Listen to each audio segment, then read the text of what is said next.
The worst of the Opie and Anthony Show. Damn.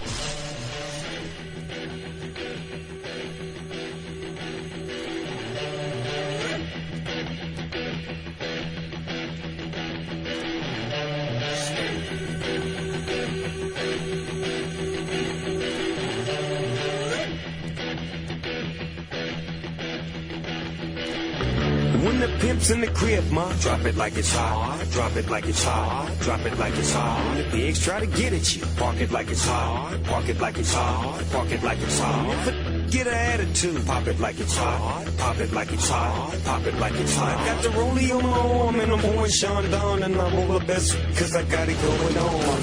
I'm a nice dude with some nice dreams. See these ice cubes, see these ice creams. Eligible bachelor, $1 million bow. That's whiter than what's spilling down your throat. The phantom, exterior like fish eggs, the interior like suicide wrist red. I can exercise you, this could be your phys ed. Cheap on your man, man, that's how you get a his head. Killer with the weed, I know killers in the streets. Gonna make you feel like you're chilling in the heat. So don't try to run up on my ear talking all that raspy shit. Trying to ask me shit. When my they your best, they ain't gonna pass me shit. You should think about it. Take a second. Matter of fact, you should take 4B and think before you fuck with little skateboard B. When the pimp's in the crib, ma, drop it like it's hot. Drop it like it's hot. Drop it like it's hot. The pigs try to get at you. Park it like it's hot. Park it like it's hot. Park it like it's hot. But get an attitude. Pop it like it's hot. Pop it like it's hot. Pop it like it's hot. Got the rollie on my arm and I'm pouring Sean down and I'm all the best cause I got it going on. Cause I got it going on. Cause I got it going on. Cause I got it going on. Cause I got it going on. I'm a gangster, but y'all knew that. The big boss dog, yeah, I had to do that. I keep a blue flag hanging out my backside, but only on the left side. Yeah, that's the crib side. Ain't no other way to play the game the way I play.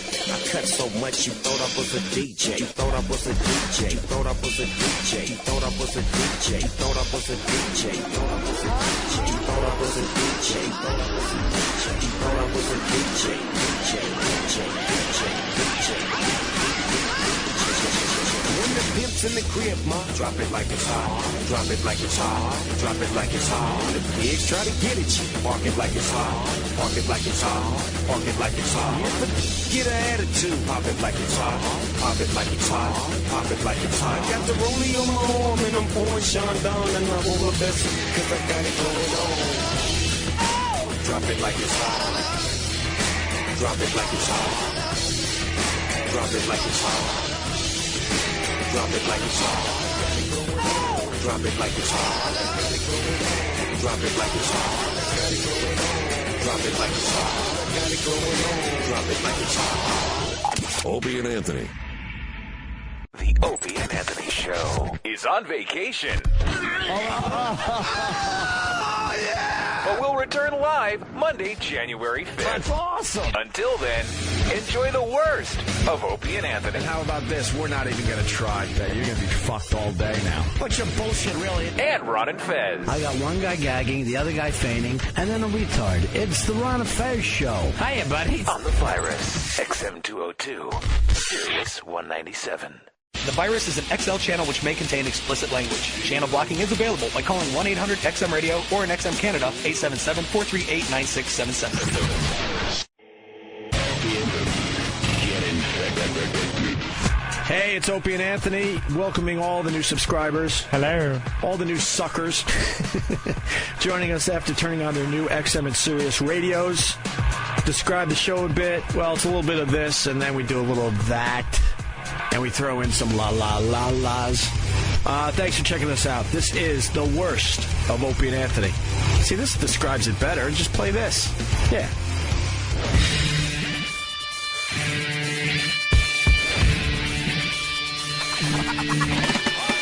It's the worst of Opie and Anthony, 2008 cringiest moments. I am E-Rock, and joining me is primetime Sam Roberts. Yes, Sam here from the Opie and Anthony Show, as is E-Rock, and we are going down some of the cringiest moments in 2008, and what that basically means is the moments on the Opie and Anthony Show that made you cringe the most? And what are we starting off with? Well, E-Rock, Opie had a radio career before he was Opie. No, he didn't. Yes, he did. Really? Quite a varied one. And in 2008, we met Spuds Buckley. And for the first time, he played the bit in its entirety. This is Opie debuting the entire Spuds Buckley tape in front of Anthony, Jim, and the radio audience. Was it good? It was great. And that's what I cringed at. All right. So how good is this? I'll take your word for it. Let's listen to it. It's Spuds Buckley on the worst of Opie and Anthony's 2008 cringiest moments. It's Opie and Anthony's worst of 2008 cringe moments. Yeah. A look back at some of the most uncomfortable yet hilarious portions of the show. 3, 2, Happy New Year! Happy New Year! It's Opie and Anthony's worst of 2008 cringe moments. Happy New Year. Way before Anthony and I did our famous April Fool's prank that got us fired the first time. Oh, yes. My second radio, by the way. Because we all got fired when we were working in Buffalo back in the day because they, were bought out. But anyway, Spuds Buckley didn't save the day. No, there was a morning show, The Bearman. He's now heard in Allentown, Pennsylvania. I know. Morning, Bearman.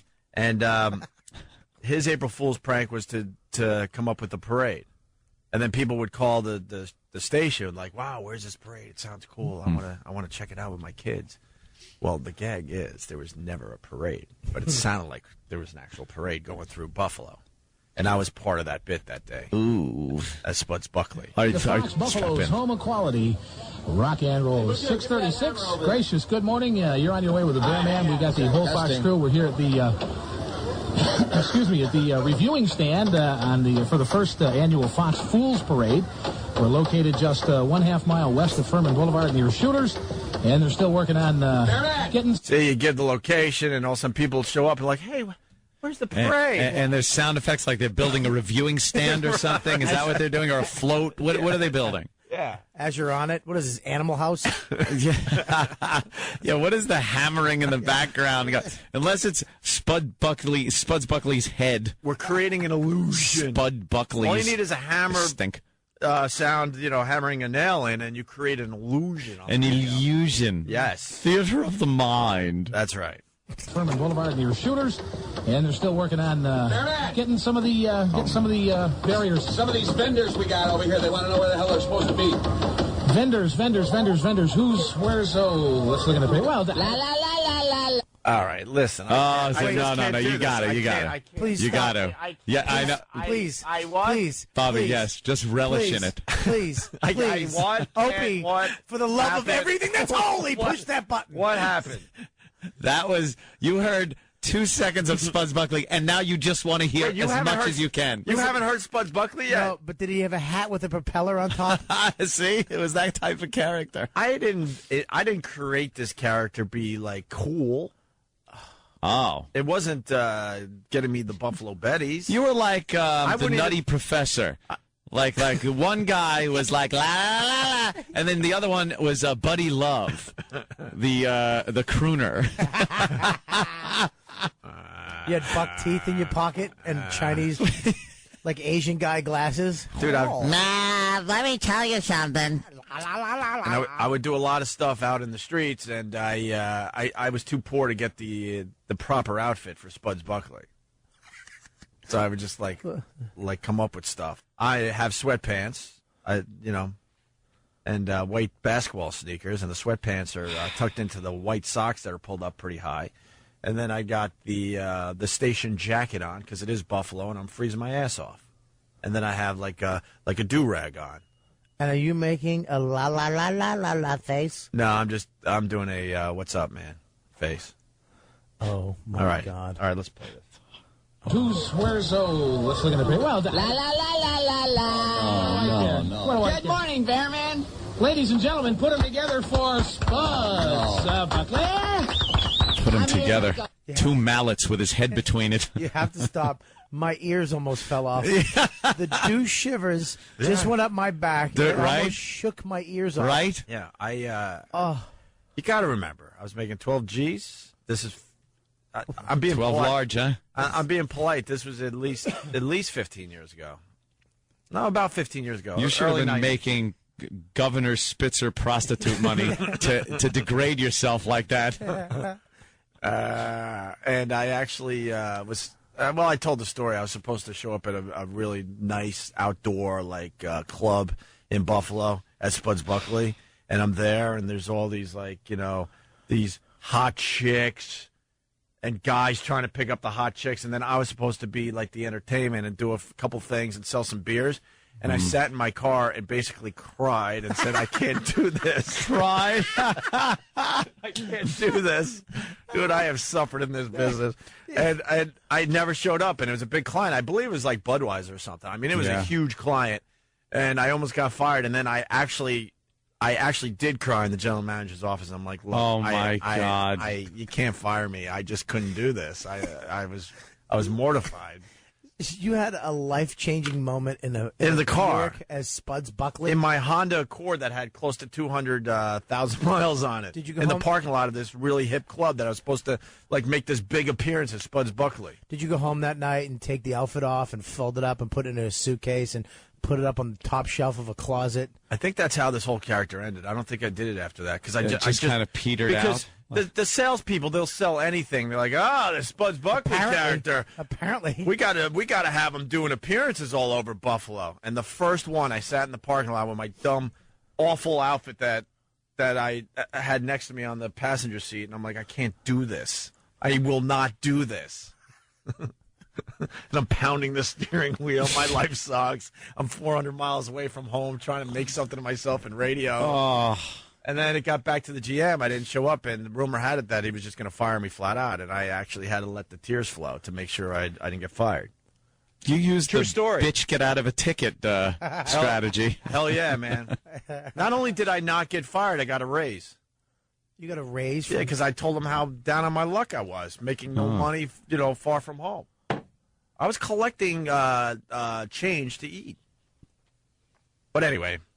I don't like that he's pulling on our heartstrings. I know, he's to trying let to him get out some of sympathy Spuds now. Buckley. Just giving you some background on this dumb I thing. don't care if you cried in your car and you couldn't eat and you had to go down on people to get a meal. You did Spuds. La la la la la la la. Hey, good morning, Batman. Do you want to hear more or what?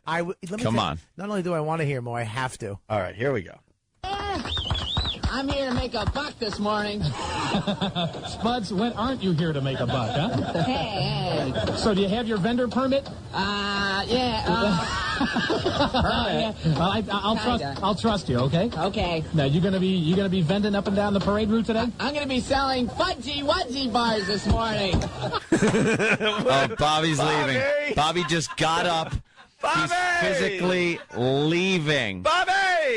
Bobby just left. That means we can't play anymore, I guess. He's leaving. Too bad. I was willing to give you another 30 seconds today. And he left. He left the studio, and I can't. I need to hear more because, like I said, I want new Spuds Buckley.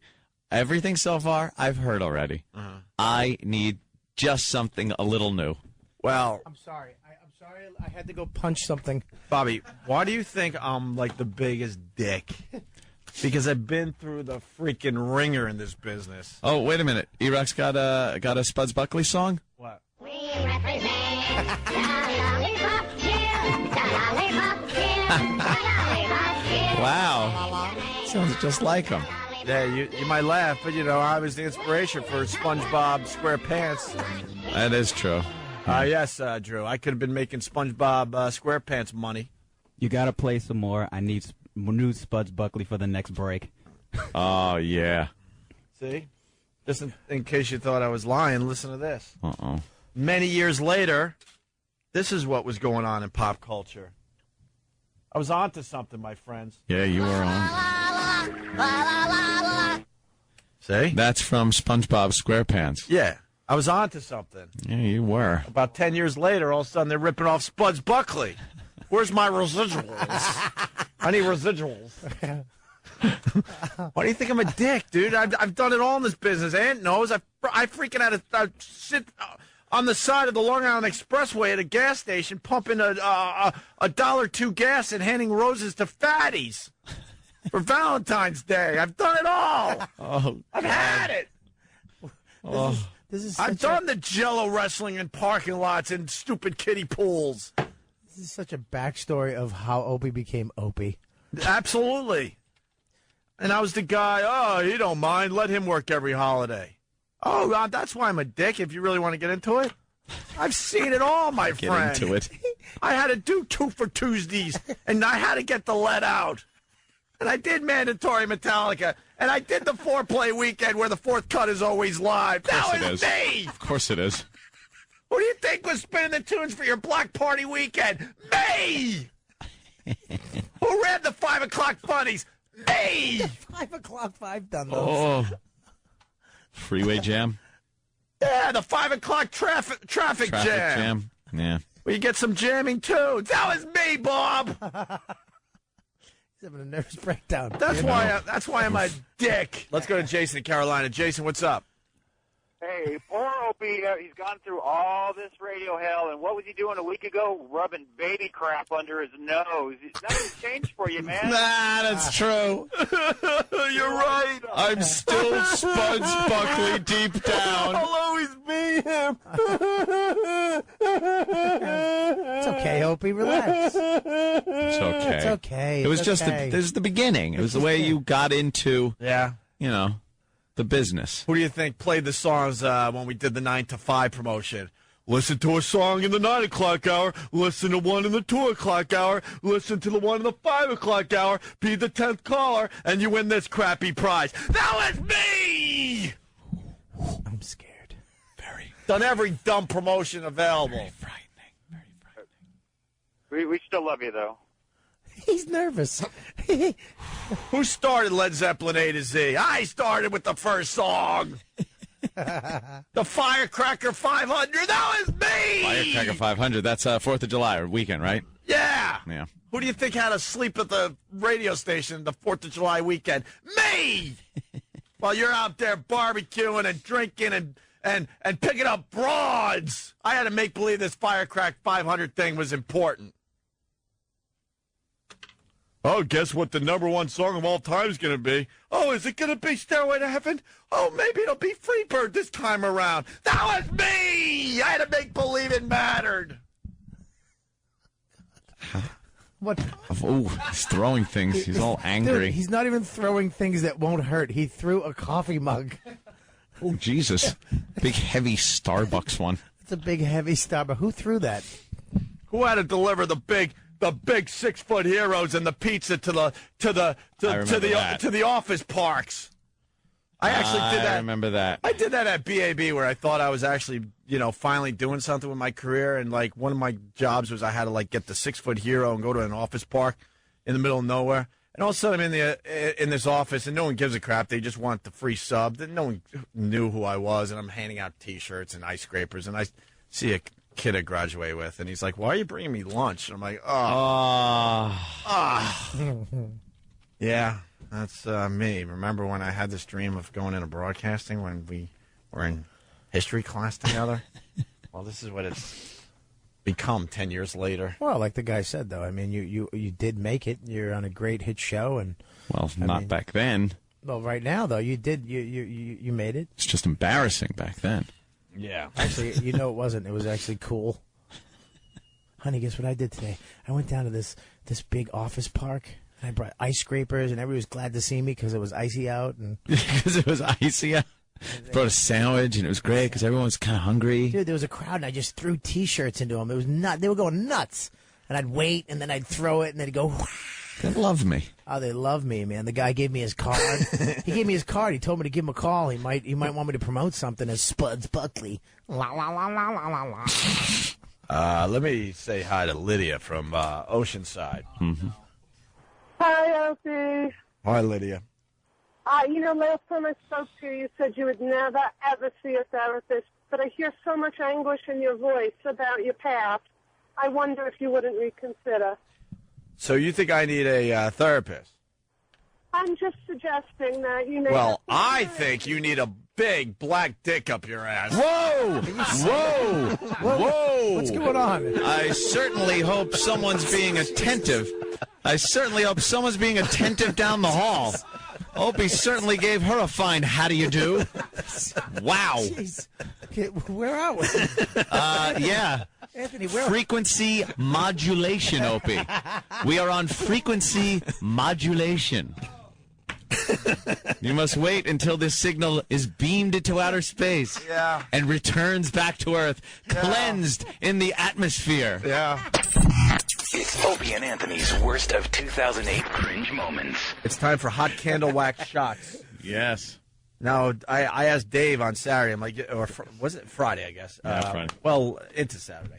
I go, Dave, you want to take a hot candle wax shot? He goes, yeah, no problem. And I'm thinking, maybe his belly or his arm. He pulls his pants down and he insisted that he gets it in the crack of his butt. And then he proceeded, even though he was really hammered, to scream bloody murder, frightening the people trying to enjoy their fine food at F.H. Riley's. As we laughed and laughed. Fell on the floor laughing. Yeah. Because then he had dried wax up and down his butt. He couldn't get rid of it. It was on his pants. It was all in his underwear. It was just a mess. So, E-Rock, would you take a shot of hot candle wax today? We've been burning candles all morning. Sure. There's 3 hours of wax in there. I think it should go right on his belly. Yeah. Like lift the shirt up and then just splash it right onto his belly. Mm. How about his bag? Jimmy, would you do the honors? No. Because if there's a problem. Why would there be a problem? If he gets burned? We're throwing scalding liquid on somebody? Well, wax is, Oh, that's true. I don't know. You won't sue us, right? We got to get the you have to, vocalize you won't sue us. No, I won't sue you. There you go. Cool. We're good. Give me a, Mike, you're safe. Give me an effing candle. Thank you. I'll do it. You'll do it? Sure, why not? Don't miss. I know. Get a good one. All right, we got to get a mic on E-Rock. Do you want to start with, small? Yeah. Oh, E-Rock, by the way, I forgot to tell you, all three of us get to do it. I'll pick the belly. All right. I have multiple bellies? Well, yes. Why would that Of course you do. You want a mirror? Is this a good one? We got a solid shot to shot and a half of hot wax waiting to be thrown on E-Rock. Nice. All right, here we go. Lie on your back, E-Rock. Is that mic on, Steve? Testing. Okay. No, he doesn't lie on the back. You throw it right out. No, he should lie on his back so you drip it on him. No, he ain't dripping. No, it's one of these quick. It's got to be like a quick just blast, the whole thing right on his gut. Here we go. E-Rock, take your shirt off. Hey, take your shirt off, Hammer. All right. Here he goes. That's nice. You know what? We're kind of hot. God, he's got big pink nips. Hunk of the day. Get over here. Make sure no splatter. Here we go. Oh, you should dump it on him because that way it doesn't come off. Oh, it'll stay. Okay. Yeah, this will be ridiculous. All right. Close your eyes, E-Rock.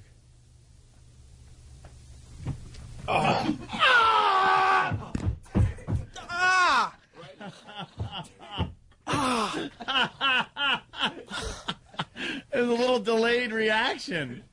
Oh, ew. That's what he usually says. You got him right in the belly button. I saw it go in his belly button. In his belly button.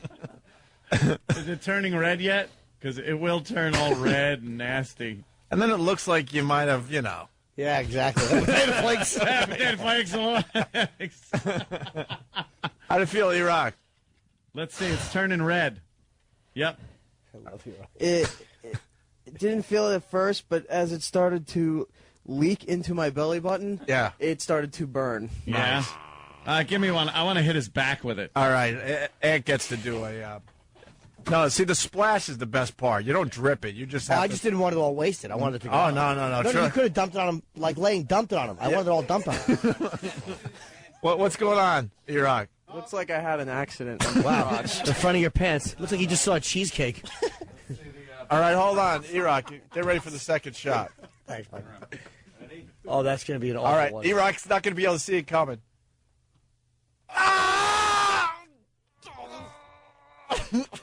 I did like a slow floor thing, so most of it would end up. Look at his back. It's all driven.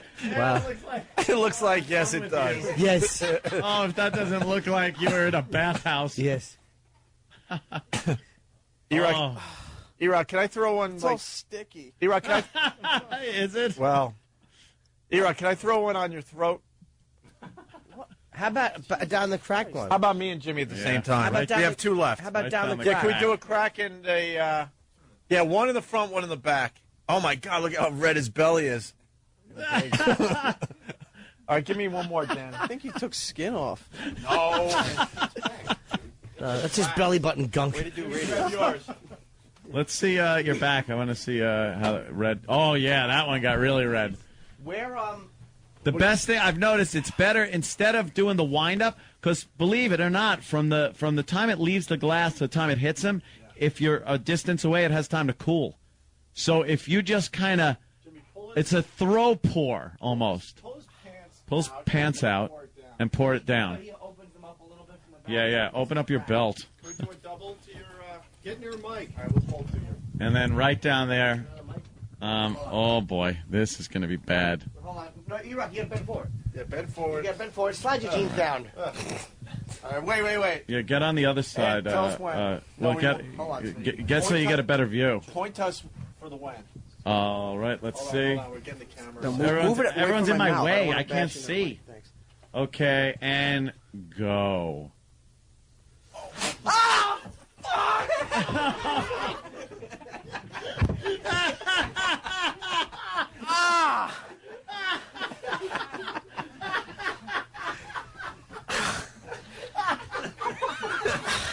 Did he curse? Yes, he dropped the F-bomb. Oh, man, that looked like it hurt. And then he did like a cartoon run, like when a cartoon character's butt's on fire. Oh, man. What's the matter, E-Rock? How's it feel? It's like I wet my pants. Wait a minute. That does hurt. He jumped. Would you get some on you? I just dumped it in my palm to see how it feels. That does hurt. yeah. There are guys that have a sexual fetish for that, where they want it like on their nipples and on their penis. They want hot wax strips. I don't get it. I know. E-Rock has the biggest crack, and we both just poured it right down the crack. He's going into the bathroom now to tidy up the walk of degradation into the bathroom. Oh, was that good? Wow. Too damn funny. Oh, E-Rock is a trooper, man. the He best. will do anything. E-Rock is the best. E-Rock, come on out, because we got to end the show. Watch. All right, well, Yeah. E-Rock. No, it'll. Oh, right. Yeah, no, it worked. The handle worked. How does it feel, E-Rock? Oh, look at his underwear. They're On the all back. it's Wow. covered in wax where his crack would be. Oh God. How did it? Oh, what a mess you are. It looks like I dumped frosting. How did it feel? Yeah. It's still like it's pulling hair. Yeah, your It's- skin's not it's stuck. Your skin's not as red though. You'll be all right. No, Wax but is actually not that bad for you. Like, people get dipped in wax. Yeah, you know. Oh yeah. Yeah. Very good, E-Rock. You never disappoint, ever. Ever, ever, ever.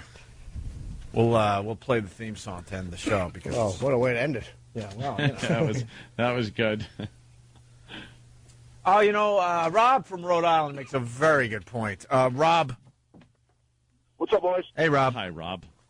The last time that you messed with E-Rock and he cursed, it dumped out. You guys had to do it again so you could get the radio play. Yeah, you know what? Oh man, It is the rules, E-Rock. You curse, so they You didn't hear the curse. reaction. I do think. And it is the rule that you got to do it until you don't curse, remember? He's going back in the bathroom with his That's a good point. He doesn't even question. we forgot. Thank God, Yeah, thank you, Rob Rob. from Rhode Island reminded us. Thank you. I'm glad we have listeners with very good memories. That's right. It is the rules. E-Rock dropped the F-bomb. They had to dump out, so the listeners missed some of the fun and hijinks. That's right. Unless you got the satellite, Yeah.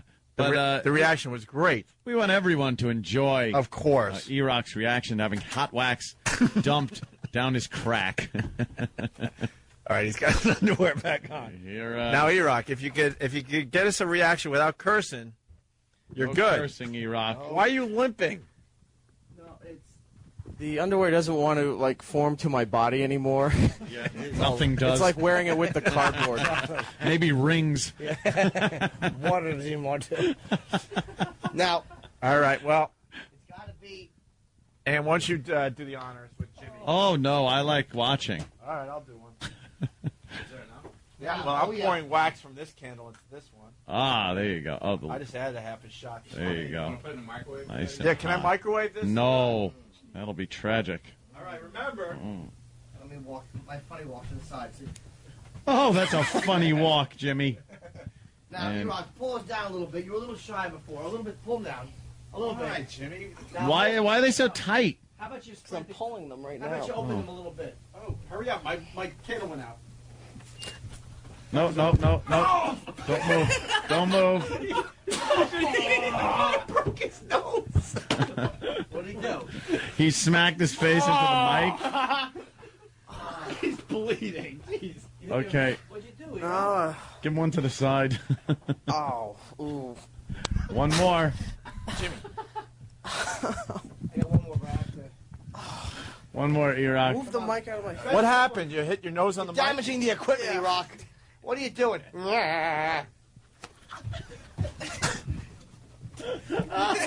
right, he's trying not to scream. His face is red. He's trying not to scream. He's trying. You know what we want to give you one? Just great. curiosity. I only have a couple drops in here. Can I try one on your chest? Oh, Jesus. All right. Lay down on your back. Hope is there any left in her? Yeah, here you go. I'm almost out of wax anyway. All right, well, there you go. Oh, I feel like a little dominatrix. Yeah. That's right. All right, E-Rock, lay down there on the floor. Lay on your back, slut. Slut. E-Rock's cuckold. E-Rock's on the floor, on his back. All right. I'm just going to try it. Yeah. Not on the face. What's that? Not on the face. All right, Oh, boy, you never said that before. There we go. pouring it on his nips.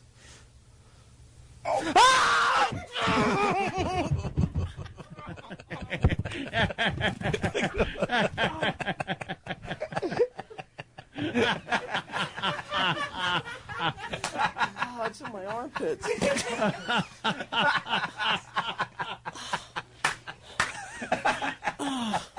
Oh, hot wax rules. Oh, was that pleasureful? I got a little bit. I dropped it on each on each nipple, and How did that feel? That was the worst one? It's tingly. Yeah? Oh, my God. That was really good. Oh, is that good?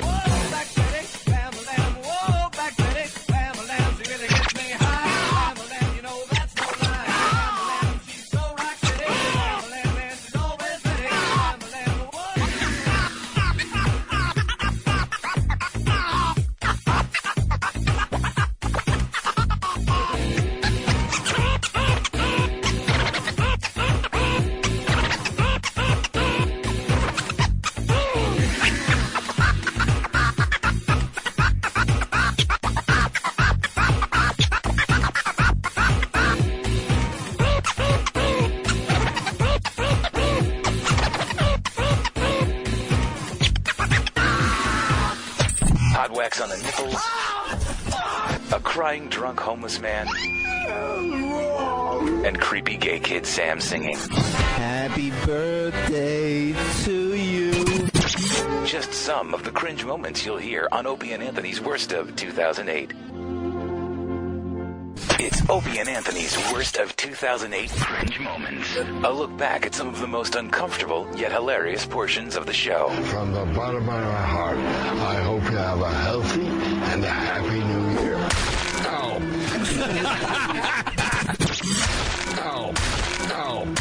Ow. It's Opie and Anthony's Worst of 2008 Cringe Moments. That's right. We're laughing at you, stupid.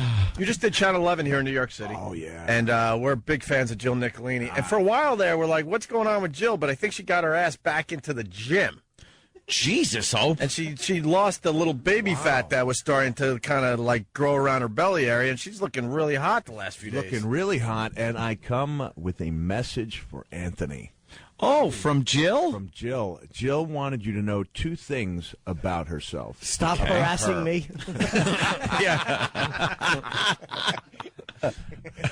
She said she is A, single, and B, interested.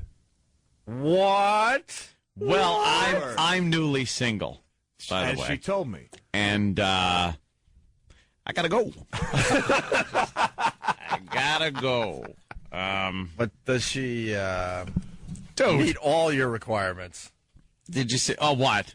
The age requirement. It's fine. Well, she's no. How old is Jill admitting to? Admitting to. Look that up, E-Rock, because this could be a problem for Anthony. Maybe not, though. I don't see this as a problem. Dude, There's certain things that, offset. Yeah? Yeah. Did she really say that? That's This is going to make the gossip columns. That's I mean, a quote. Well. Joe, you heard this? Absolutely. Mick Foley would not tell a lie. Wow. Jill Nicolini. Just turned 30. Yeah, that's fine. Can you shave 15 years off? With a shave 15. I got a bad reputation. Oh, that's funny. E-Rock, you got connections over Channel 11. Let's get Jill Nicolini on before she does her next traffic. Oh, Jesus. She has nothing to do between traffic reports. Let's see if we could. I want to get to the bottom of this this crush that she might have on Anthony. Crush. I want to watch Anthony fall apart. Oh, yeah. Hi. You're going to have to no use game at this hour. You're going to have to use big words. You're not used to using big words. Jesus. With the opposite sex. What big words? She does the traffic. Relax. She smells delicious, too. She was here, and yes, she does. She smells very nice. Mm-hmm. Yeah. Very good. Wow. So, well, we're both out on Long Island, right? It's true. You're both She's out celebrities. there. Yeah. And you both like to drink. Apparently. I don't know. She drinks. Actually, we do know because she had fun. Ask. What? What do you rock? Yeah. E-Rock. We're talking into thin air again? Yeah, all right. It's the only time you say E-Rock and thin at the same time. Oh, come on. In front of Mick. Jill. Yes, hello. It's understandable. Hi, Jill. We got Mick Foley in studio, and you guys just had him on TV. Jill, Hello, Mick. Hi, guys. It's okay that I quoted you directly, right? Yes, my quote directly to Mick was that I'm single these days. I heard Anthony's single. And single and? And is he available? Yeah. Well, you see, there's a lot of girls here at the CW who want dibs on Anthony, and I said, well, hey, I'm recently single. Why can't I get him? So I'm calling to ask if maybe Anthony wants to go out. And we're both out on Long Island, right? Yeah, we're close by, practically neighbors, and grew up, similar areas, neighborhoods, same friends, same people. We have a lot in common, I think. And you enjoy maybe going out and having a drink or something? I would love to, but don't take me out like on Thirsty Thursday or anything. No, I wouldn't do that. Where would you take me? Where would you like to take me to dinner? Let's see. I actually know a very nice place, kind of close to where I am. Smart. Kind of close to my house. Makes it a lot easier to get back there. Am I the only Shut one up, in a Opie. state- Opie, am I the only guy in a state of arousal here? Stop it. How cool is it? Yeah, I know a great place for dinner and then a couple of drinks. It's the little get to know each other thing. Well, Anthony just built a restaurant in his house. I'm having a pool put in too this whole week. So Really? yeah, nice pool, a whole backyard setup is going to be. I got some new bikinis from Victoria's Secret, and I haven't worn them yet. So. Well, that would be very nice. You could come over and we could hang out by the pool. You like rum banana drinks and stuff? Ooh, I love that. Coconut, preferably. Yeah. Is this a bit, or would you really go out on a date with Anthony? I really would go out on a date with Anthony. Oh, you guys really Go should. out. Yeah. What day? You want to Go have a drink. What day are you going to do this? Let's do it. You tell me. Next week I'm available. Next week, I'll call Jill. You available at noon today? Well, he'll stop by on his way home and grab you. I'll call Jill and we'll set something up. Give it a few days. Don't look desperate. That's true. Look desperate. Well, Jill, we do have your number, so I could get that, and I'll give you a call and we'll set something up. Sounds good. And thank you, Mick. Mick, if it all works out, we'll invite you to the wedding. Wedding. Well, see what's going to happen. Don't ruin it. See what's going to happen. Don't ruin it. All I want is a glass against the wall, if you know what I mean. A glass against the wall. That was my move back in '89. Glass against the wall. I used to listen to Sweet Stan Lane in the next room. Sweet Stan Lane. He did well for himself. I Yeah. saw Sweet Stan coming in from the convenience store with 6 bottles of baby oil, and that was a good night to have the glass against the wall. So. Hey, Jill, do you enjoy going? Go back to work. Do you like shooting? Shooting what? Pool? Guns. No, actually, I shot a few upstate. My uncle has some property, but I don't have a license, and I'm not that good at it. Yeah. You want to teach me? Yeah, we could go to the range. That'll be fun. Perfect. I can do paintball, though. I've done that a few times. Where Anthony will shoot blanks, if you know what I mean. Jesus. Everyone's trying to ruin it. Paintball. Anthony will shoot paintball accidentally as you hug him goodnight. Shut up. You're going to wreck everything. Yeah, this could be like a real date for Anthony. Careful, don't be shooting any blanks. Ruin it. I'll talk to you guys a little bit later. Jill, you're All right, last, Jill. and tell Dee Snyder I said hello, okay? I will. Yeah, we're going to have so much fun on All Sunday right, at the cool. event. All right. All right. Love you guys. Bye-bye. Bye. Can I point out how great it is that this whole time Anthony was just trying to wrap it up before one of us wrecked it? Yeah. He was like, yeah, I'll call you. I'll give you a call. I got a number. I'll call you. I'll email you. I'll get in touch. Shut up. Before we ruined it for him. Do you shoot? Do you shoot? And Well, she's got to know. is this 10,000 guns. Is this something you would be interested in, or what? Yeah, I think I might give her a call. I think it'd be good for the show. Tell you the truth. Oh, why don't you just show some real emotion for once? This is a chance for you to In show front of you idiots. a little emotion. Lars, fix my computer. You're extremely flattered that Jill Nicolini wants to go on a date with you. She's a fellow Italian. And what were we saying in the office just this morning? That she's looking really effing hot. I never said she wasn't looking You were the hot. one who brought up You were the that. one I'm that sorry. was bringing up things. You awful man. I always thought she's a very, very sexy girl. Of course, she wears nice shirts, very free flowing, got beautiful hair, right? Nice. Oh, but she'd Smells ruin delicious. you. She would ruin you. Oh, believe me, it's going to be 7-year-old Anthony again. Because it's cause all the big muscle hunks and idiots that know her. I mean, she knows probably like a lot of, and you'll be out with her and she'll be hugging them, hi, and you'll be like, just laughing. Like, Jimmy instantly turns it into a cuckold situation. I don't mean like that. That's so funny. I'm just sitting there going, yeah.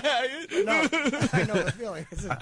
I say within a month she's living in Anthony's house, and he didn't even ask her. She's just going to completely in my take over house. everything. She's driving your sports cars around Long Island. There's bottles all over the place, guns. That could be a great relationship, though. You guys Oh, are both yeah. pretty. I bet you guys would get along well. Oh, you think? I really do. Yeah. Hey, this is Jill Nicolini, and you're listening to Opie and Anthony. It's Opie and Anthony's worst of 2008 cringe moments. Hey, it's the worst of Opie and Anthony's 2008 cringiest moments. E-Rock, Primetime Sam Roberts, and Derek's somewhere in the studio not participating, but he's just hanging out, checking out the festivities. Hi, Derek. There we go. Well, if Derek wasn't a silent part of this, it wouldn't be a real Opie and Anthony show. We're looking at the saga that was the Antholini relationship that went across 2008. We just heard how the relationship started. The couple, Jill Nicolini and Anthony, did end up going on a date. They went out on a work night for whatever reason, and E-Rock, if you recall, Anthony didn't exactly show up for work at all. No, he didn't. The next day. In fact, he barely, if I remember right, checked in before the show was even over. Right. He wasn't answering the phone. Nobody knew where he was, what he was doing. Well, we had an idea what he was doing. Well, he called Steve at about, or no, it was the night before. He called Steve around midnight or 1 o'clock in the morning. Yeah. Obviously having a good time, but saying, ugh, I think I'm sick. I'm not going to make it, with Jill laughing in the background. Now, there's a key moment in this this piece here where Anthony talks a little bit about the restaurant that they went to, because it'll come up a little later as we tell the saga of Antholini. Well, you know what that is, E-Rock? No. It's foreshadowing. Is it? Yeah. And so this is Anthony's call into the show. It was 10:30 or so before he finally called into the O&A show that day, after or during his first date with Jill Nicolini. So let's hear it on the worst of Opie and Anthony's 2008 cringiest moments. Let's take a look back at Opie and Anthony's cringe moments. A selection of segments that'll make you stare at the radio and say, What the F was that? Holy crap, I'm done! yes, you just heard what you thought you heard. It's Opie and Anthony's cringe moments. Ladies and gentlemen, he's in the middle of doing the walk of shame. It's Anthony Cumia. Hi. Hey, buddy. What's up, Anthony? What happened? You didn't come in today. Yeah, I was feeling a little poorly. Is the date officially over? No. Now, is this still a comfortable date, or basically you just won't leave? Yeah. Is the alcohol starting to wear off and you're both looking at each other kind of awkwardly? You're falling in love and she's getting nauseous? No, it's amazing how well duct tape holds. So what happened, man? You texted me last night that you were a little, it was very funny, you texted about Colin, his scenarios were making you laugh. Yeah, well, I was driving in, and all I could think about was Colin's horrific scenarios about how we won't have anything to talk about except Long Island and traffic. Right. Yeah. And, well, that wasn't the case. What happened? Yeah, well, take us through the date a little bit at least. Where, like, you got your hair did at John's Hog, and then what happened? Then we went to dinner at some place that Keith booked. Ah. That I got to tell Keith, I'm a little disappointed. Why? I don't know. It wasn't quite the intimate, nice kind of restaurant I wanted. Uh-huh. It was, like there were tables pretty close to our table and a bunch of friggin' old ladies sitting there talking about their 1990 cell phones and how they don't work, and it just wasn't, the atmosphere. What kind of restaurant? I think you went Italian, right? Of course we did. Went Italian, Yeah. but it wasn't the type of place that you would have booked on your own? No, not on my own. No. How you should have taken her to Morton's. How is the food? What food? You don't know. You don't know? No. Let's see. I think I had 2 pieces of lettuce. Uh-huh. And Jill had some cherry tomatoes and cheese. Uh-huh. And then our dinner came, but the wine was a little more important. So you guys just looked at the dinner? It sat in front of us for hours as we just drank bottles of wine. Bottles? How many bottles? 2 at the restaurant, and then 1 more somewhere else. Where else did you drink the wine? Let me see. In the car, probably, driving on the LIE. At Jill's house. Okay. At Jill's house? Yeah. That's so you guys got along well? You were just talking about work and stuff? And yeah, how was the conversation? We were talking about work, and, because we're both broadcasters. Yeah. Yeah. And when did you realize that you might be able to, I mean, I don't even know if you did, but when did you realize that you might be able to sneak a kiss, or like on the cheek at least? Well, we're assuming too much, Jimmy. I mean, was there kissing involved? I don't know. Anthony Copia. I think we made a disgusting display at the restaurant. Oh, my. Well, can I?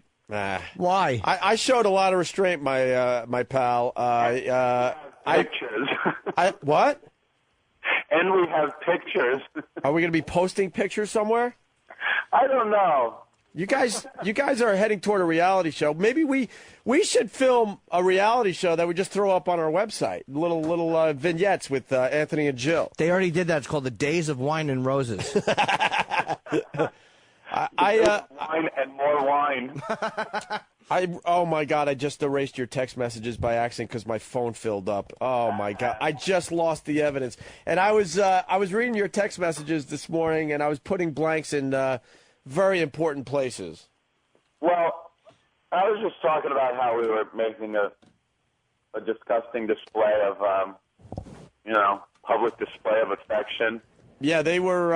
It's safe to. Horrifying people. We didn't even notice. Like, I wasn't looking around or anything. Right. But I'm sure the old people were horrified. Right. At what was going on at our table? So you guys were like just having a makeout session right at the table? Yeah. Who kissed who, Anthony? Yeah. How did that go down? I don't know. It was one of those like movie moments where you just kind of look into each other's eyes and you know. Oh my God. A movie moment? I don't think it was a movie moment. Try the wine. Yeah, it was the wine. So did she only want to have a couple of drinks, and then you just kept saying, I'm pleased you appreciate good wine. Actually, she picked the wine. Right. Yeah, she picked the wine. And Wait. It could say a lot about her. What kind of wine? Oh, yeah. What was it? I would imagine like it was like some nice She probably picked like a California Merlot 2004, 2005. It was some Italian wine, wasn't it? Oh, really? Yeah. Very nice. So did you say anything while she was eating her cherry tomatoes? Yeah, we were talking the whole time. Okay. Yeah, it wasn't anything like Colin's stupid fantasy of a disaster date. Were you concerned that she wasn't eating more? No, I wasn't concerned with anything. Food, all right. So Someone's doing my job very well over there. So did you guys have a lot in common? Yeah. Yeah. Both from Long Island. Both Italian. We have similar interests. Everyone in her family has my name. Wow. Oh, I know. We learned that yesterday. Yeah. Oh, and she's got a really good sense of humor because in her bag, Yeah. she brought beer. Oh, really? Yeah, because that was a gag yesterday. I know. Well, they're playing. And Long Island trashy. She'll just like bring beers in her bag. Yeah, they're And- paying close attention to our show. You know that. Yeah. Yeah. And she brought beer, and we started drinking beer at the table. Right. And Maitre D came over and yelled at us, saying, "We do not serve this here." Oh, really? Shut Yeah. up. Shut your trap. We're down in beers at the table, and they don't even serve beer. So you never ate your dinner. That means there was some fine conversation going on and some fine sucking of the faces. There was fine conversation going on, yes, and yeah, and we were making a scene. Did you have a rod? Would you stop? Did you squeeze her boobies? Well, did you get a rod when you were kissing? That's not a bad question. Yeah. Did you brush her boobies with your hand by accident? Like I said, there's pictures. Oh my God! What is going on? He had a rod, I bet you. Of course he had a rod. I heard how the date ended up. She was very badly raped, you see. How many hours sleep did you get? That's a good question. Well, I don't know really. We slept. There was sleep involved. How does Jill feel? No, she's dead. What? I mean, what? I fucked up. You got greedy, man. I did, all right. Jimmy got greedy. I should have said, is she feeling good? So, is she there? Yeah. You're still. So you guys are still on your date. Wait. Before We're talking about that, how we're kind of compressing a 3-month relationship into 24 hours. Of course, we kind of hinted that, this thing is going to continue for a few days. You're going to end up in Atlantic City, gambling, getting married as a goof. Yeah. Well, that's already been speculated that we got hitched. But what was I going to ask? So, how long were you at the restaurant? And then, if you share whatever you want, and then what happened? I don't remember how long we were actually at the restaurant because we can't quite piece together everything. Right. Like times and stuff. Right. But and of course you had a driver last night. Of course, right? Oh yeah. Well, I would never Bullshit. I would never drive like that. Did you guys go to like a bar after the restaurant? Did she get to see your house? Come on, fill in the blanks here. Oh, what? Sorry, I was talking. Oh my God. What are you doing right now? Where are you going right now? Right now, we're at my house. You're at your house? Yeah. Where were you last night? At her house? Yeah. But so now you drove all the way to your house, so now you're going to have to drive all the way back to her house eventually. We have to go to Ridge. What's Ridge? Exit 68. Why Ridge? To get her cats neutered. Oh, my God. We lost them. What are you talking about? What? You usually kick them to the curb by now. What are you doing? She has 2 cats, and they need to be neutered. He has fallen. She was gonna rent a car and drive out there. Wow, and you volunteered, huh? Of course you did. To have the cats neutered. Sounds like somebody else already has been. What? So she was going to rent a car. What? She doesn't have a car? Well, her car's in the shop. So you, because you're such a fine gentleman, decided to actually do something for another human being? What's wrong with you? Are you okay? Do you have a fever? No. You need aspirin. I took aspirin. So you're driving all the way out to exit 68 to get her cats neutered. Then you're going to drive maybe back to Long Island City. Yeah. Let me ask you a quick question. Uh-huh. Just a quick number. How many times? Well, you don't know what we're talking about.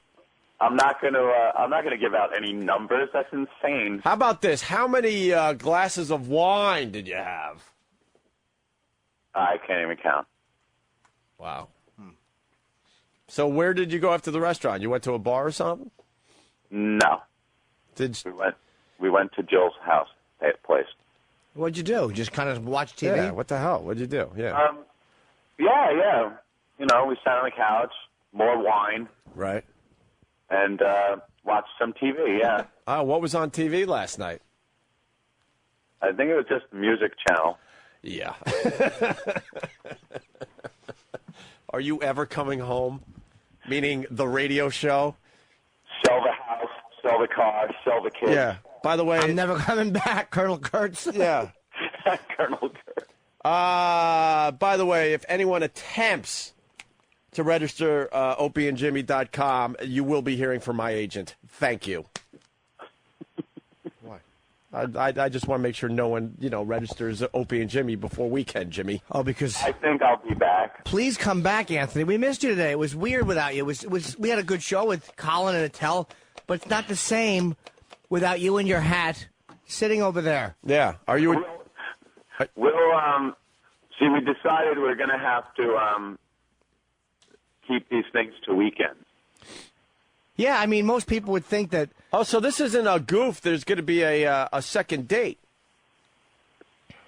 Yeah, I think we might go out Friday. Friday? Yeah, I think so. He'll stumble in Monday morning with the same clothes he left in. Yeah. Fucking, that's great, dude. So you guys just clicked, man. How you just immediately clicked. I got to say there was something going on there. It was just coming from similar backgrounds. I think we had a lot to talk about, and it was really cool to hang out with. She's a very, very cool girl, very funny. Who said I love you first? So we got a little chemistry happening, huh? She had me at the BQE is backed up. Hey, can we talk to her real fast? No. I don't Why? blame her. We won't ruin it. I don't want to have to remove the ball gag. we won't ruin it. Come on. No, she really can't talk on the air. Why? Just can't. She's not allowed to talk on the air? Wait a minute. Is she doing something right now? No, you asshole. Why can't she talk on the air? She could probably say hi from a distance. All right. Look at her. He's already protecting her. See, this is going to change. When is this no longer a bit, Ant? We're waiting for your... I officially don't think it's a bit. Oh, I know that. So now we're going to have to kind of back off on some of the things we've been saying. We're just waiting for your lead. All right, we got to hear her voice at least, because we don't really believe that she's still with you. That would be insane. Did you just say hi? Say hi off mic. Okay. Here we go. Hold on. You hear that? Yeah. Not really. Oh. Hello? You heard that? Yes. Yeah. So okay. Are you? Oh, she's in your house right now. Yeah. And then you're heading out to exit 68 for anyone that cares. To get the cats neutered. To get the cats why? What? How does that come out at the end of your first date when you're both hung over? Like how does she say, look, by the way, my cat's balls have to be cut off. Are you in? Well, it was just one of those, like I said, everything's been kind of compressed. Somebody's a bit pee-whipped. 24-hour period. Yeah. All right. That's really, that sounds fun, though. Did you guys hold hands at all? Like any intimate stuff? Hold hands. Did we hold hands? Yeah. I don't know. We're still trying to piece the whole night together. Oh, my God. They both blacked out. What was the first thing that you said to each other when you woke up together? I don't think they really ever slept. I think they probably got a few hours. Maybe a snooze no, here. I remember I said something like, I wish these fucking phones would stop ringing. Oh, really? And she said, and she didn't turn around, and she said, please, God, let this be a nightmare.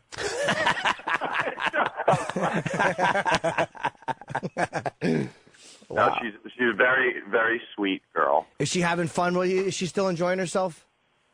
Yes. And she wants to see you again? Yeah, apparently, yeah, definitely. Did you get her panties?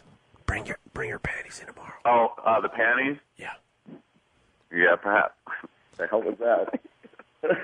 Yeah, perhaps that could happen. Wait, now let me ask you. Uh-huh. You don't just say this. When a certain person saw a certain thing on your body, Yeah. what was the first word they used? Yeah, that's a good question. Oh, shit. Was it wow? Why are you saying oh shit? There's something else going on.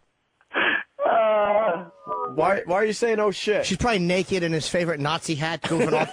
Like, woo, look at me. Pointing his gun in the air. I'm the fun-loving Nazi. Woo. Why'd you yell oh shit? Something was said that has to be kept private. Say what's Oh, happening. something she said? Yeah. Oh, my God. Biggest ever? Shut up. Was it something like, let me say, was it holy shit? No. You could keep speculating. I'm not Was going it? to get into those details. Wait, was it? See, I'm pretty good, huh? Yeah, you did all right there, Jimmy. Well, what are you doing, Fan? I'm on a roll here. All right, so Anthony, are you going to be in tomorrow or? Yeah. I think we both know that we have responsibilities as broadcasters, and we will be back on the air. What is Channel 11 saying about her missing work today? What's that? What is Channel 11 saying about her missing work? You know, they understand. She had a long night of drinking and stuff, and, you know, she doesn't take a lot of days off. Well, Anthony did actually record some of the date, and we're very happy he did. Thank you for sending that audio in. It kind of started slow. Yeah. Kiss you on the mouth. And then it ended up with... This is a giant cock. Hey, we got some fine detectives listening to this phone call, and a couple people are speculating that you may be in a bathtub right now. In a bathtub? There's a bit of an echo going on. You know my house echoes. I'm just saying what they're saying. No, we're not in a bathtub. Yet. No, not yet. The cats have to be neutered. Oh, yeah, I'm sure that's going to happen. It is. They have to be taken to the vet and neutered. Well, Jill actually was overheard before on the phone. She got kind of creeped out by Anthony because Anthony had whispered something to her. He said, I can smell your cunt. So this is what it's like being on the receiving end of those sound effects. Oh, this is so much fun. My little finger's dancing. Jesse in Cleveland is imagining that she said even Marcus wasn't that big. Well, that's a linger longer from earlier, Aunt. So, well, I think that Anthony's getting a little too possessive, to be honest with you. You think, Jimmy? Yeah. Why did you say that? He was just overheard, like she was trying to leave, and he's like, I wish I knew how to quit you. You guys are complete assholes. This is fun. Yeah. I like the buttons. I'm actually very happy for you. I think it's great that you're still on your date, and you guys just clicked better than anybody thought you would. We were all hoping you'd come in dejected and humiliated, of course, but... Yeah, the date is up to the 16th hour. Are we on a 16-hour date here? Give or take, an hour, but yeah. Well, fucking Anthony didn't play any games, man. No? Huh? Show me how you suck a guy's cock. The last time I'm going to ask you. Nobody tangled with the Kumia. Did Jill talk to her father? Because the father was a bit concerned this morning. Yes, she talked to her father and her brother. Oh, my God. And the brother got on our show today and said something about breaking your what? What did you say? My fingers. Breaking your fingers. Well, she thought you were very funny, right? She loves your sense of humor. Well, yeah, she's very funny, too, I gotta say. Did you open with the joke I told you to open with? What joke is that, Jimmy? People can call me anything they want as long as they don't call me late for supper. Is she holding you hostage? You're losing your touch. Why? That was a good one. That was good. That was a good joke. Is she holding you hostage? Do you need help? Is she being held hostage? No, you. Oh, me? Yeah. Yes, I'm a hostage of love. Oh, God. You better get your head and your ass wired together, or I will take a giant shit on you. Now, Anthony, Russia and Malloy gave us some info today. Yeah. They said there was a rumor, and you might want to ask her this and see what kind of reaction you get. Mm-hmm. That there was a rumor that something might have went bad with an ex-boyfriend, and that she might have crazy glued his penis to his thigh. Oh, really? They said this was a strong rumor that we kind of talked about earlier. We're getting a denial here of that. Yeah. Okay, all right. I figured she would, tell you the truth on that. You know how the gossip people could get, but I think it's so cool that you guys actually had like one of these fucking crazy long dates. I mean, would have been fun to have you today just to hear about it. But yeah, I think it's fucking pretty cool. Where do we go from here? The fact that I wasn't in today, kind of shows that we're still on our date. Dude, like you thought, like cat's balls cut off. Dude, you really thought we thought you were going to be in today? Or what's wrong with you? When do you think we were born? I kind of knew, you were the one that said, when can we expect you to not be in? Right.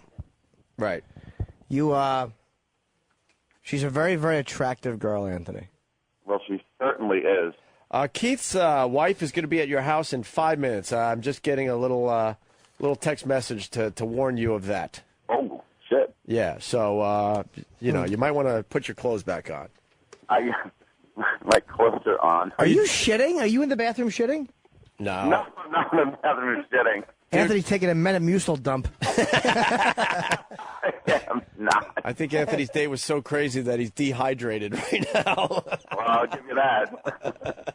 Little dehydration going on. No, we're just we're hanging out. I actually have to hop in the shower for a moment, and then we're going to get the cat's balls cut off. All right, just keep the phone on the open, and so we can listen in on your shower. I don't think so, pal. What? What happened? No? So will we see our friend Anthony tomorrow morning? Absolutely. I will be in tomorrow morning at 5 a.m. Hi, this is Jill Nicolini, and I'm the reason Anthony is phoning it in this morning. Honey, can you make me some breakfast in bed? It's Opie and Anthony's Cringe Moments. You'll laugh so hard you just might soil yourself. It's Opie and Anthony's Cringe Moments.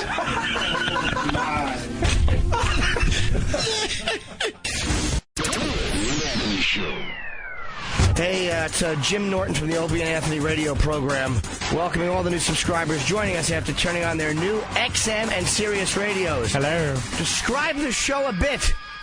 It's shitty. Thanks for checking us out. This is the worst of Opie and Anthony.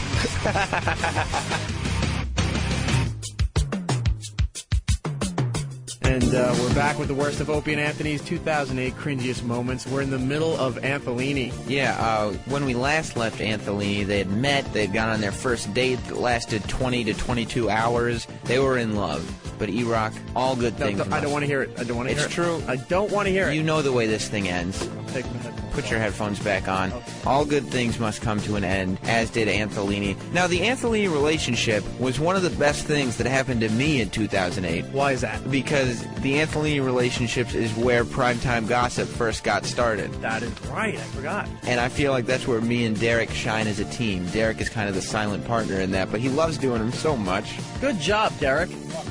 But this Ant kind of stopped talking about Jill for a while. Yeah. And so we all kind of knew the writing was on the wall. Very cryptic. Yeah, and then he started getting cryptic. One day he just kind of cryptically said, well, we're kind of not together. Let's say so-and-so did so-and-so, without giving too much information. A matter of days passed, and Ant decided to get into detail. Oh, good. About what happened. This is the description of the hostage exchange that went down after Antholini burned to the ground, figuratively speaking.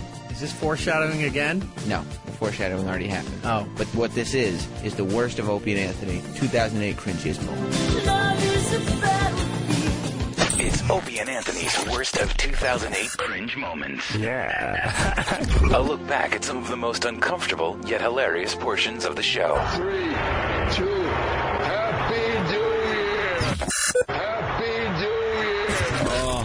It's Opie and Anthony's worst of 2008 cringe moments. Happy New Year. We're back with more primetime gossip. Just when you thought the Antholini Express had come to a halt, not so fast. We found out that the relationship became complicated recently when Joe found a friend of Anthony's who was hanging out in his closet. But before the two could call it quits, Anthony has one more assignment that he needs to complete. What we learned was that a couple things left Anthony's house that shouldn't have left the house after the breakup. Yeah. And for Anthony to get these items back that he really wants back, I must exchange goods and services. Right. You have to pick up $500 worth of dry cleaning or something like that. Worth of dry cleaning. And buy a new camera. And a new digital camera. That's right. Dry cleaning and electronics. I'm sure that's a piece of cake for such a fancy radio millionaire. And everyone's wondering, how did it go, Anthony? Well, it went very smoothly. I had no problems whatsoever. There wasn't any arguments. Very good. Because I didn't go. Looks like the trip was just too much for Mr. Anthony to make. Luckily, he was able to acquire the services of his manservant Keith, and after nearly a week, gave an update on the property exchange situation. Is it over? Did the hostage exchange take place? Well, Keith was over the house yesterday supervising some construction. Okay. And he reminded me of the situation. I got some cash, and apparently Keith is going to take care of the exchange. Gonna? That's right. The exchange still has not taken place. And why? Is Anthony still hanging on to those shiny memories of the days of Antholini? Or is he just lazy? We can't be sure, but in the meantime, Anthony is building a secret extension onto his magical castle for his mystery guest. Building a hidden closet, a hatch, a false wall in the back of the closet that can be opened up with the press of a button. Maybe he really is just lazy. But looking into the future, Ant, maybe don't give the next one your house key and alarm codes. Keep it locked as PTG will be back with all the latest breaking news in and around the Opie and Anthony universe. We have to clear the field because we would be doing a disservice if we don't get into this hostage exchange thing. Well, of course. Where are we at today? Boston missed a great show yesterday. Yeah. You know, why couldn't they be preempting today's show? Well, they had to preempt yesterday's show. What? Look, there's what? There's the perp right there. She's now called a perp? Well, I'm just calling her the perp. Anthony, could you give us maybe a 30-second summary that brings us to today? Where do I have to start? Well, obviously, Antholini broke up. That's spaghetti on the wall. Antholini broke up. Spaghetti on the wall when I was a child. Right. It all began with that. Yes. Yes, the Jill Nicolini, Anthony Cumia relationship did break up. After 3 or 4 months? Yeah, it was like a summer, you know. Summer romance. Yeah. Very volatile breakup. It wasn't just a, hey, you know, I don't think this is working out thing. It was a, she walked in. I was participating in some extracurricular activity with some other female who then went into the closet to get dressed. I got dressed. I then unlocked the bedroom door. Jill came in, gave me a little third degree, opened the closet door eventually, saw the girl. Took a picture. Yeah, from memories. I don't know why she would take the picture, but that she did. We had a little heated discussion. She took off in my Escalade. Even though her car was at your house? Yes. I went to work the next day in the SRX. She then returned with the Escalade and my keys that were on the Escalade keychain and went into my house and took some items, which she kept. Some other items that belonged to the girl that was in the closet were taken out back to the fire pit, my nice new fire pit, and thrown in there and burned to a crisp. Nothing left. And I needed the stuff back that she took. Mm-hmm.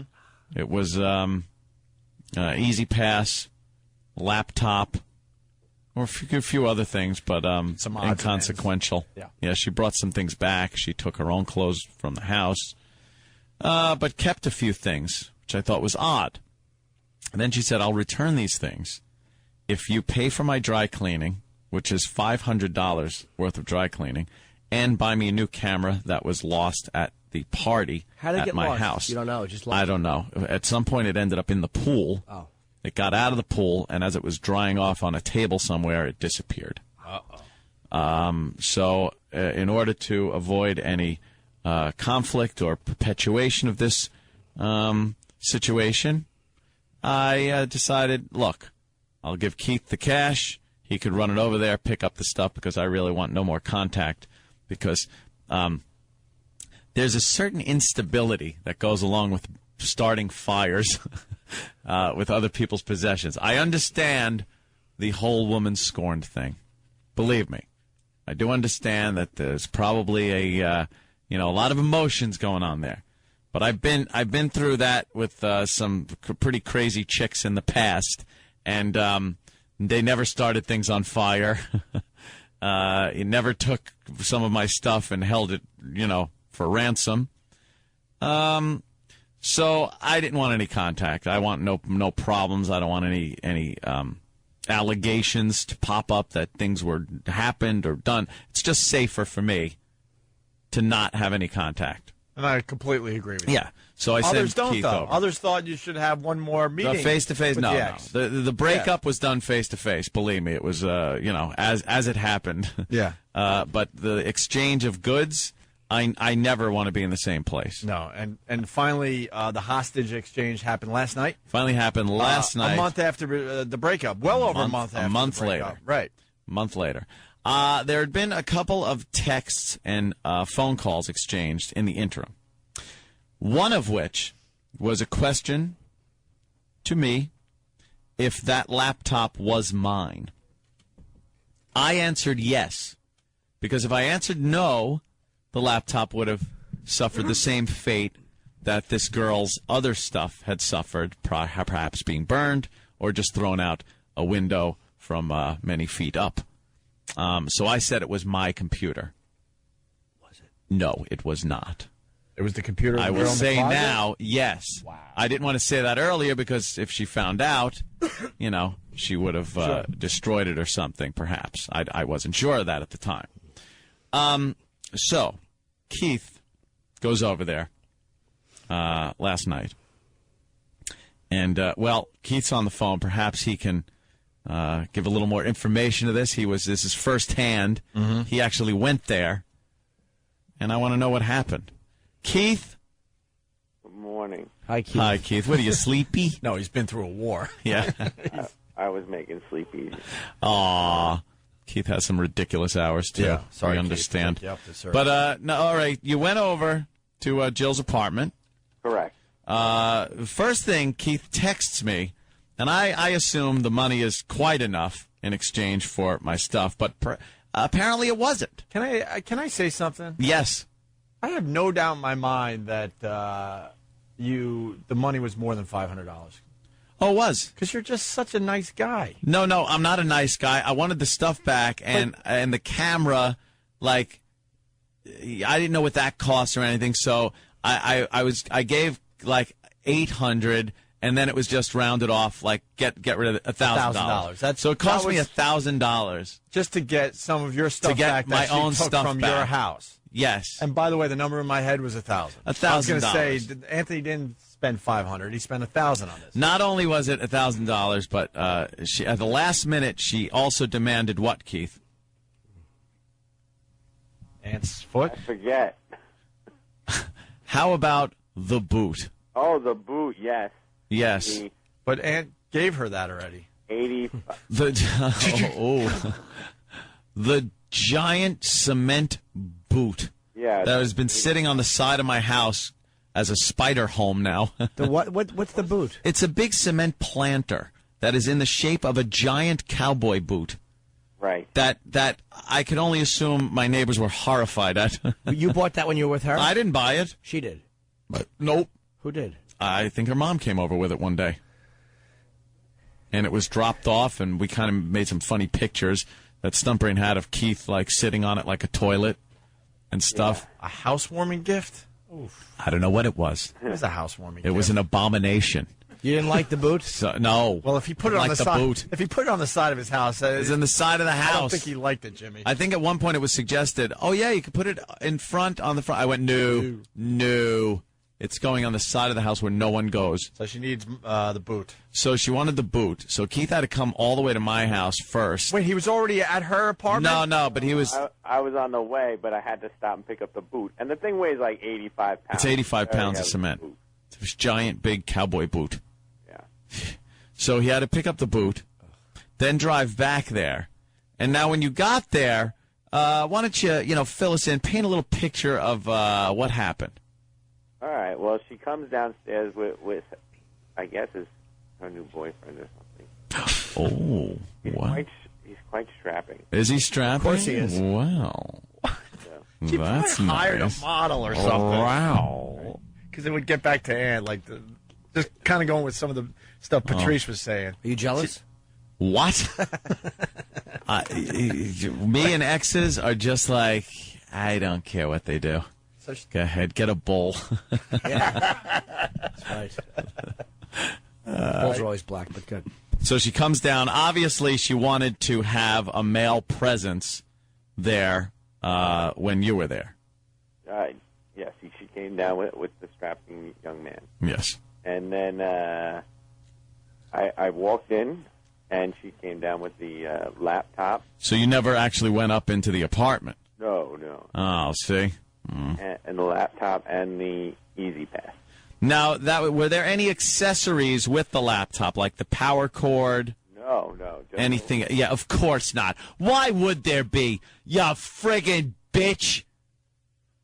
Ugh, I'm disgusted. I pay $1,000 for a laptop and no power cord or accessories that were with it in the bag? By the way, dummy, you kept the girl here another 2 months longer than she was supposed to be because you burnt her birth certificate and she can't cross the border without it. Ooh, You there's some idiot. New info. You dummy. New info coming in, Yeah. Sam. New info. Burnt her birth certificate. And her grandfather's ashes were in the bag, too, that she was supposed to sprinkle along with her other, family members. And now it's sitting in my fire pit. Grandpa's in my fire pit. Are you kidding me? She's a dummy. Wait a minute. Oh, the story just dude. All right, look. Dude, it's an endless cavalcade of friggin'... So a girl... This is a book. A girl came from another country to visit you and brought her grandfather's ashes with her. Thailand. My grandfather was 25. Where were these ashes? Where were these ashes supposed to be dumped? There was it's just a place, a special place on Long Island. It was a place that was special, like to everybody that got some of the ashes. Okay. So I guess the grandfather's wishes was take some of my ashes and put them somewhere that's special for you. So wherever that would have been, I didn't ask. I'm not, that's kind of a personal thing. But they were in the duffel bag that went into the fire.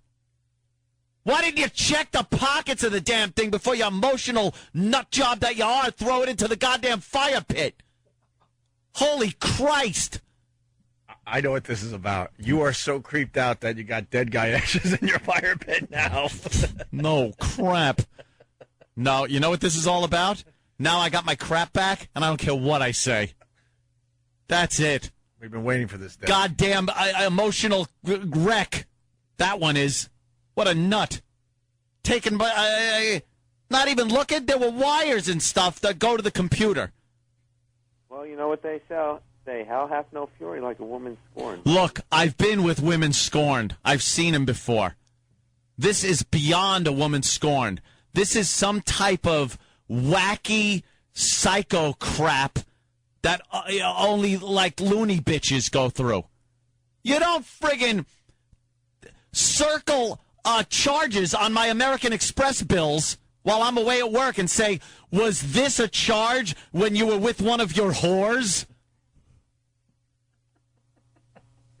I was just out with Janice Rossi. More new info. New info, everybody. So wait. More new info. Yeah. What about the plugs? Keith, did you ask about the plugs, or have you called to find out? Maybe there's a rational reason. No. No, she burnt them. Get into that. You know what? She burnt them or threw them away or whatever the hell she did. A laptop was just a laptop. I paid $1,000 in extortion money for a laptop without any power cords or anything, and an Easy Pass, which I should have just canceled and gotten a new one, but it was the principle of the thing that was bothering me. I actually wanted to see if she had it, and I want to check the bill also to see if she's been using it. Oh, I'd probably do that. Yeah, oh, believe me, I'll check and see if that thing's been used in the past month to go through tolls or whatever. What do you have to say to the people? And it's coming in a few, not a lot, but a few are saying that this is one big giant PR stunt. You know something? Come here and I'll choke you. You could join everything in the fire pit. I'll burn you. You dummies. No, it's not a big PR stunt. So the girl lost her friggin' mind and burnt another girl's stuff. And burnt the guy that was already burnt. Burnt the burnt guy. Burnt the burnt guy. His grandfather's ashes were in the bag, and now it's in my fire pit. Is it still in an urn, though? That it's not burnable? No, it was in a little, that's just it. If it was in a little urn or something, maybe it would have been seen. It was in, like, a little pouch, like a little type of drawstring kind of pouch thing. And it's like, you know, if this psycho would have looked through the bag and perhaps thought, you know, this seems like an important thing. I realize I'm a woman scorned, but I can keep my rationality in my head for a few minutes and go through this and see if there's anything of grave importance in this bag before I burn it like a nut. And then I find out. Well, can we ask Keith how the rest of this went down, or you want to? Oh, go ahead. Yeah. Or you want to jump in? No, I just kind of want to jump in with the laptop right, thing. go. Keith conveyed it to me, but I just got like some editorializing to do. That's like over a year psycho, not 3 months psycho. You're very right. That's over a year psycho, not 3 months psycho. Like I could almost understand. Danny, yes. Like it is kind of crazy behavior, but I could almost understand it if you had like a real deep and lengthy relationship. Dude, 20 years married and people get their clothes thrown out the window. Exactly. And the guy's like, well, I guess I got to go get an apartment. You guys dated for the summer. Yeah. Like that was kind of it. It was the romance from Greece. Jesus. And then and she's burning things and taking things. So then I find this out last night. This is another capper. She asked Keith, so, is this Anthony's laptop? Oh, yeah. So let me. Yeah, okay, go ahead, Keith. So I get there, and now we're in the lobby. Uh-huh. So I have the money. Is strapping guy trying to, like, look like tough guy to you? No, he was a nice, very nice fella. Oh, okay. I thought if he was going to try to look tough guy, I'd have laughed because, you know, Keith's a kind of a badass. No. He's unassuming, Keith, at times, but you don't want to F with Keith. Is Keith one of those guys that you would probably be underestimated at times? Absolutely. Keith could be a problem. Yeah. You look like because you are a barrel-chested boob of a man who likes to be nude. Boob of a man. Keith's got cop anger and retard strength. Scary. Okay, so we, you know, she goes, okay, how do you want to do this? I said, okay, well, I will give you $500 for the laptop, and then I'll give you $500 for the Easy Pass. Holy Jesus! So we make the exchange, mm-hmm. and I think pictures got taken of the cash. Picture? What's with the pictures? Everything's a goddamn photo op with this broad. Give me a break. Wait, I missed something. What? As they exchanged the money for merchandise, pictures were being taken. Why? Why? Well, maybe evidence of that we made the exchange. Evidence that you're paying for stolen goods. You're buying back stolen property. Yeah. Holy Toledo! So after It's my language. we're standing there and we're making our small talk after. She says, "So this isn't Anthony's laptop?" And I said, "Oh yeah, that's his." And she goes, "No, it's not." And I go, And I bet you were wondering at the time, Keith. Now, how could she know? Because, by the way, no power cords again, because she somehow, I don't know what she did with them, and the laptop was broken. It couldn't be started. The laptop. So how could she find out, Keith? Seems she knows somebody who knows computers. Computer forensics. Correct. She had the hard drive dissected to get the information off of it. Correct. How crazy is that? That's some CSI stuff. Why? What purpose would there be to take a computer hard drive from a broken computer and take it to a computer hard drive forensics expert to then get the information off of it? By the way, the hard drive had been put in that computer 2 days prior, so there was really nothing much on it. None of my information whatsoever, and nothing on there that the mystery girl in the closet cared about. Let me ask one question.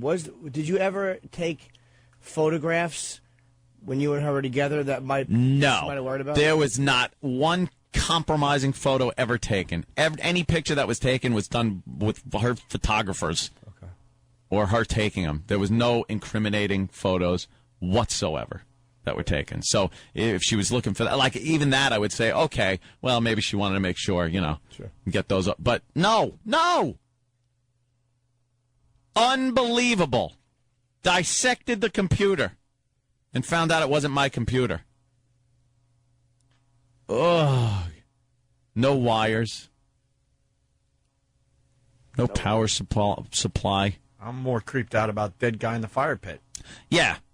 And I know this person was special to somebody, but to me, because I don't know anybody in this situation, it's dead guy in the fire pit. That's creeping me out a little bit. Exactly. A little bit. Scoop a little out. I think it's, maybe you smoke it a little. There's good times happen in that backyard. Good times. Technically, good times. even though there's ashes of a person, whenever you have someone cremated, there's ashes with the coffin. It's not just the body. There's always a little something else mixed in there, I think. So it wasn't all of that. It was they each got like a small little sample.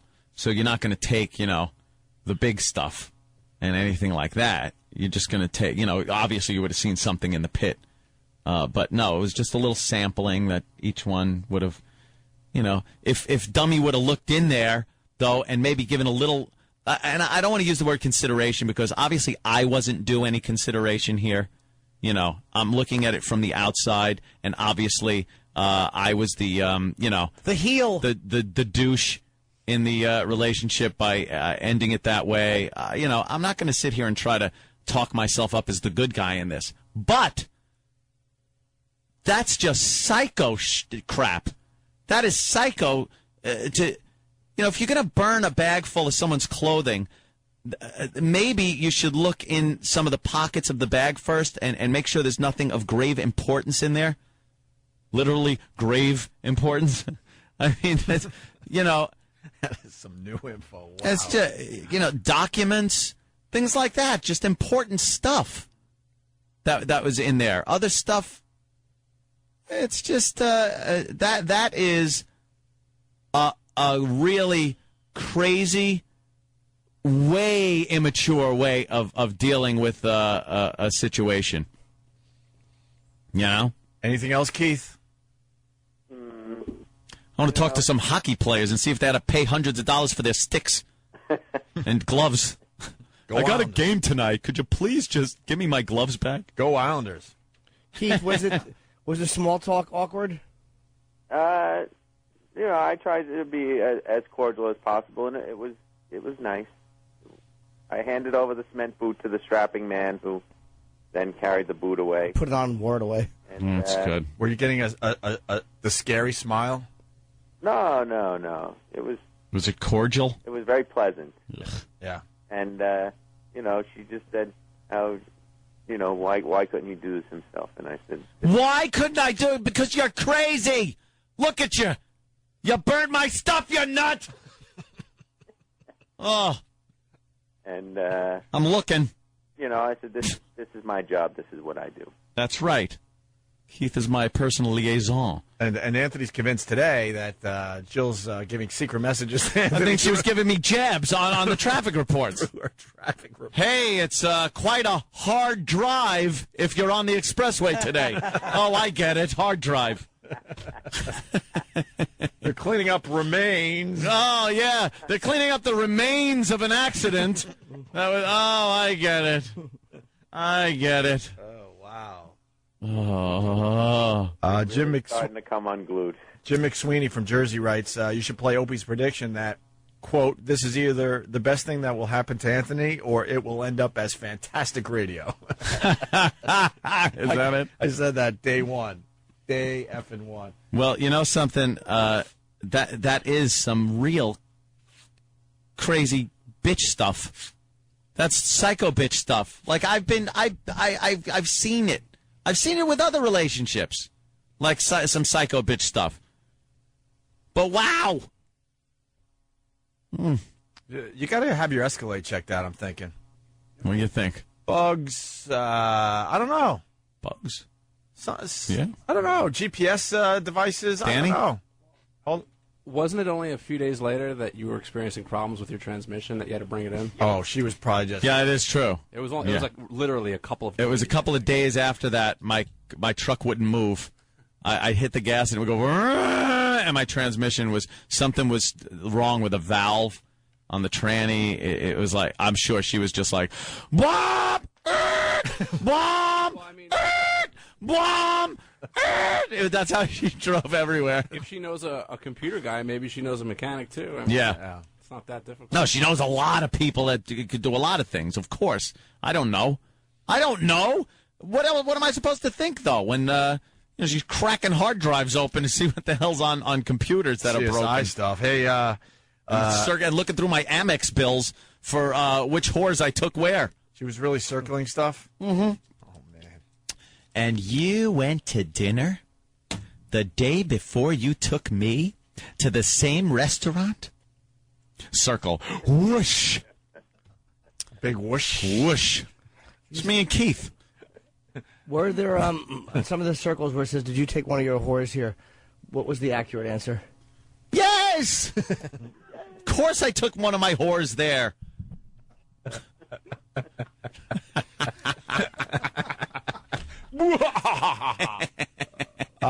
Oh, God. I just got to give a message to David Hinckley. I'm sorry, you're going to have to scrap your FUV article for tomorrow. Oh, perhaps, yeah. You know. And talk about all the stuff that was going on. Wow, how I had to pay $1,000 to get a broken, violated laptop back and an Easy Pass. Well, how much does an Easy Pass cost to replace? Yeah, why did you need like that nothing. back? That I don't get. Couldn't you just cancel that? Principle. I'm a very principle-oriented guy. I will cut off my nose to spite my face constantly. Constantly. I'm doing it in a court case right now. I can't get into details, but believe me, in order to save $4,500, I told my lawyer, I don't care if it costs me $100,000. Just do it. I'm really an idiot, but yeah, you should have given a lower number to the lawyer because that's what he's going to look at. His yeah, that he's like, okay. I don't care if it costs $5,000. Yeah. Yes, maybe I should have started low. You did make the lawyer very excited. Someone is saying you must have a magical penis because this is just unbelievable that somebody would go to this extent after a breakup, Anthony. I am such a good fuck. Whoa! Right. Whoa, I hit the dump button on myself on that one. Anthony basically implied. Basically, Anthony's advertising. In a said situation, he would be the bull. The bull. He would be the one brought in. Teasing, of course. I'm modest. There's no way we have time for phone calls, unfortunately, but let me run them down. Greg, Jersey. Ant is lucky he didn't get dead rabbits and butcher knives. Mm-hmm.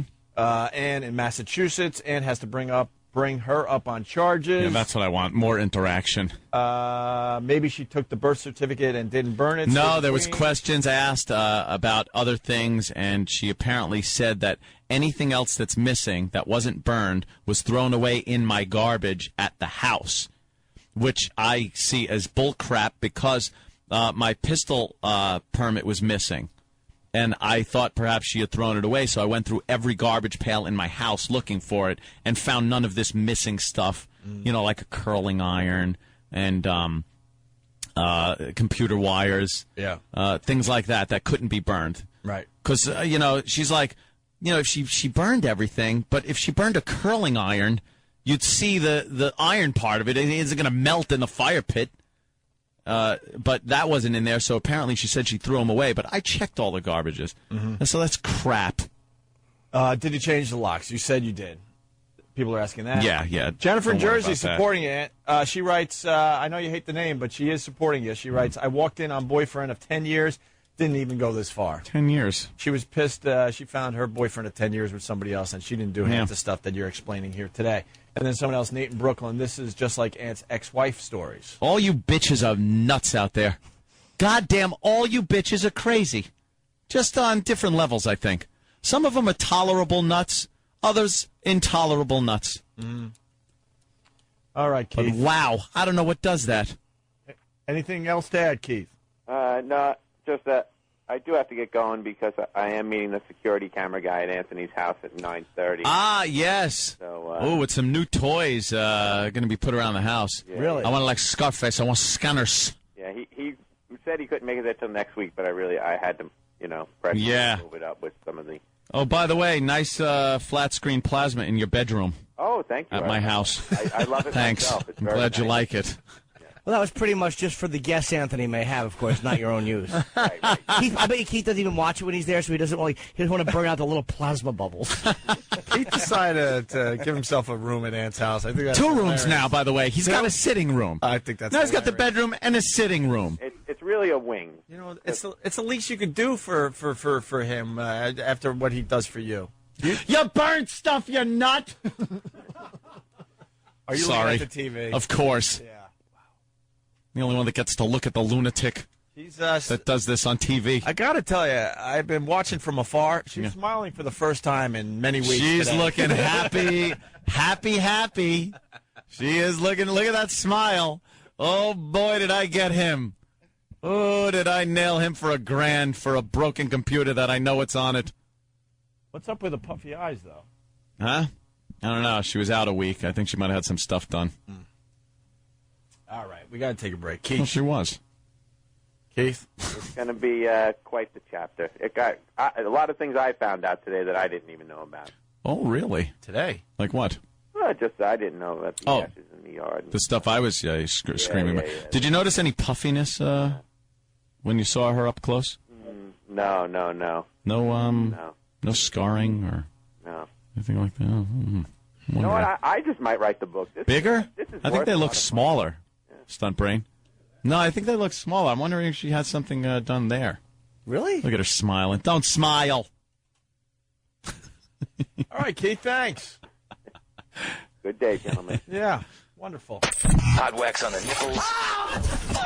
A crying drunk homeless man.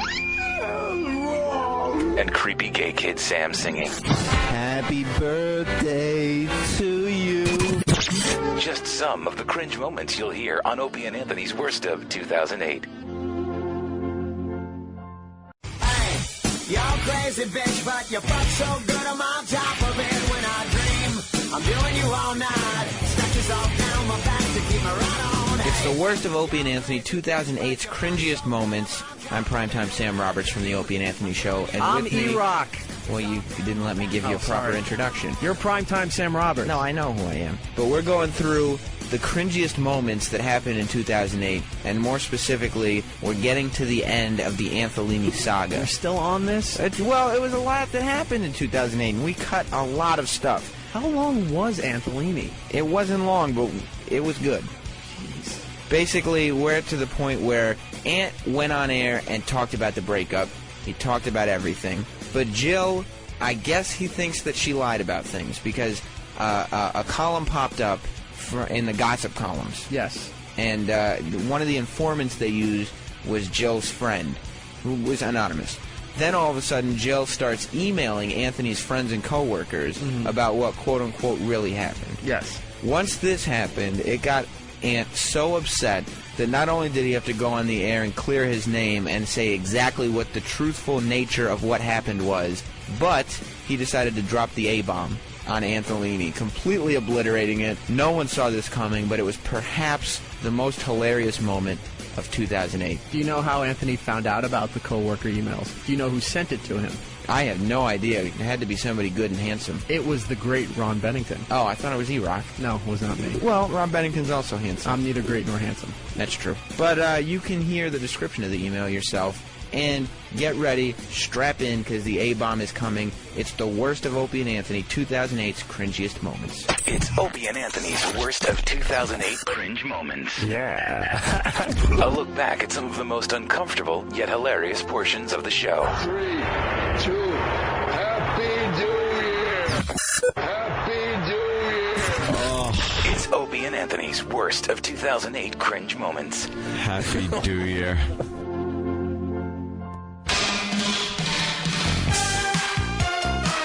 Old school. Go. Wait for it. Wait for it. Here it comes. And you love me, so I don't understand. We're back with the Opie and Anthony Show. Promises are snapped into words that make you bad. Bigger, better, stolen from Japan.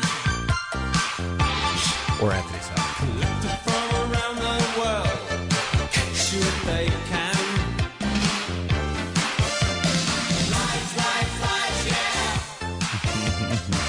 Yes. It's 80s New Wave Friday on the Opie and Anthony Show. Yeah, we're back with the Opie and Anthony Show. Now, where are we, Ant? Lies?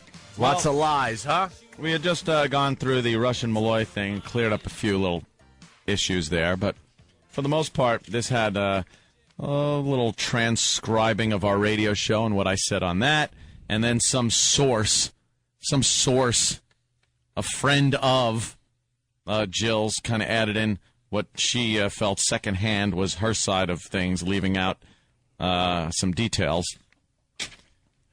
But now comes the email. I got this last night. Apparently, it's being sent out to people that somebody said if you support her side of this, like she must have gotten some emails, and it's like, oh, you know, he's such a douche, and what? Guy, I think I bought that. I really think I bought that one. I remember being dragged to go shopping. I think I bought that. Oh, give me it back.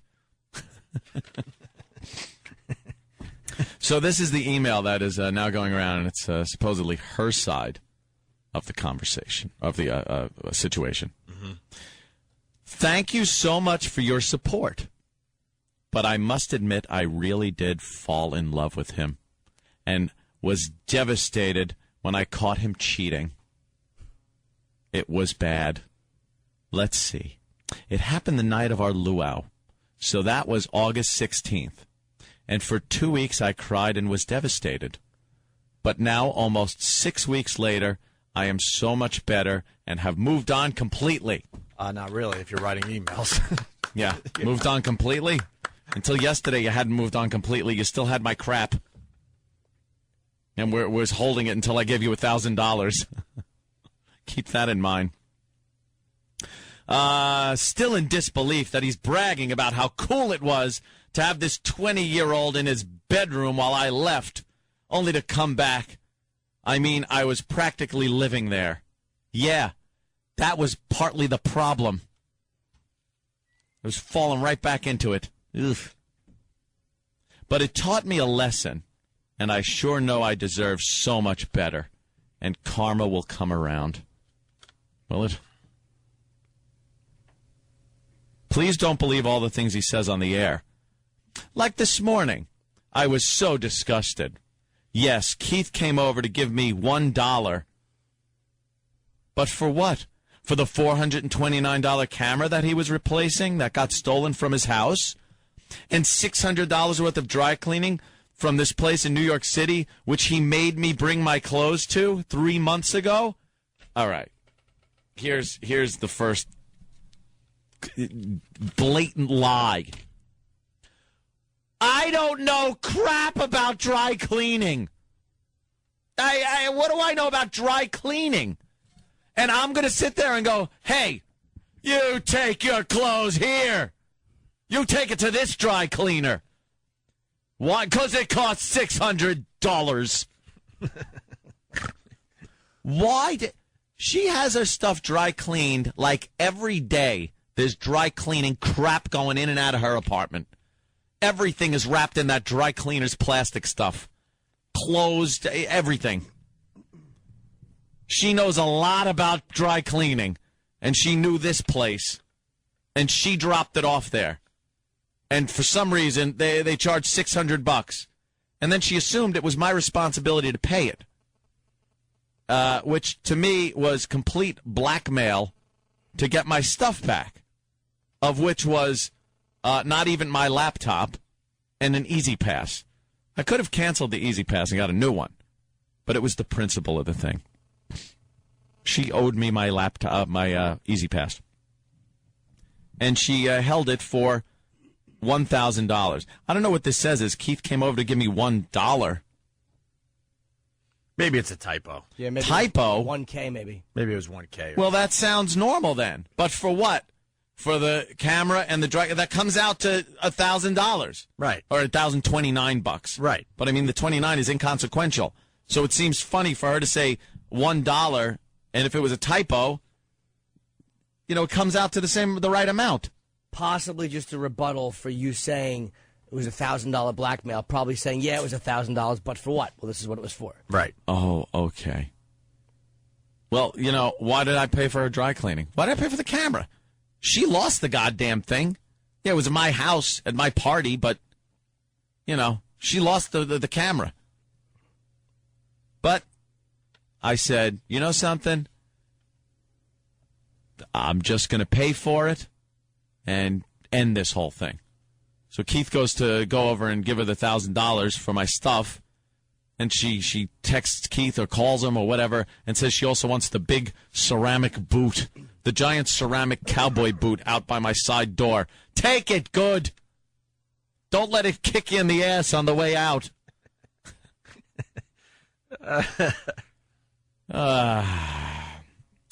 It's just, so it has nothing to do with me trying to get money from him.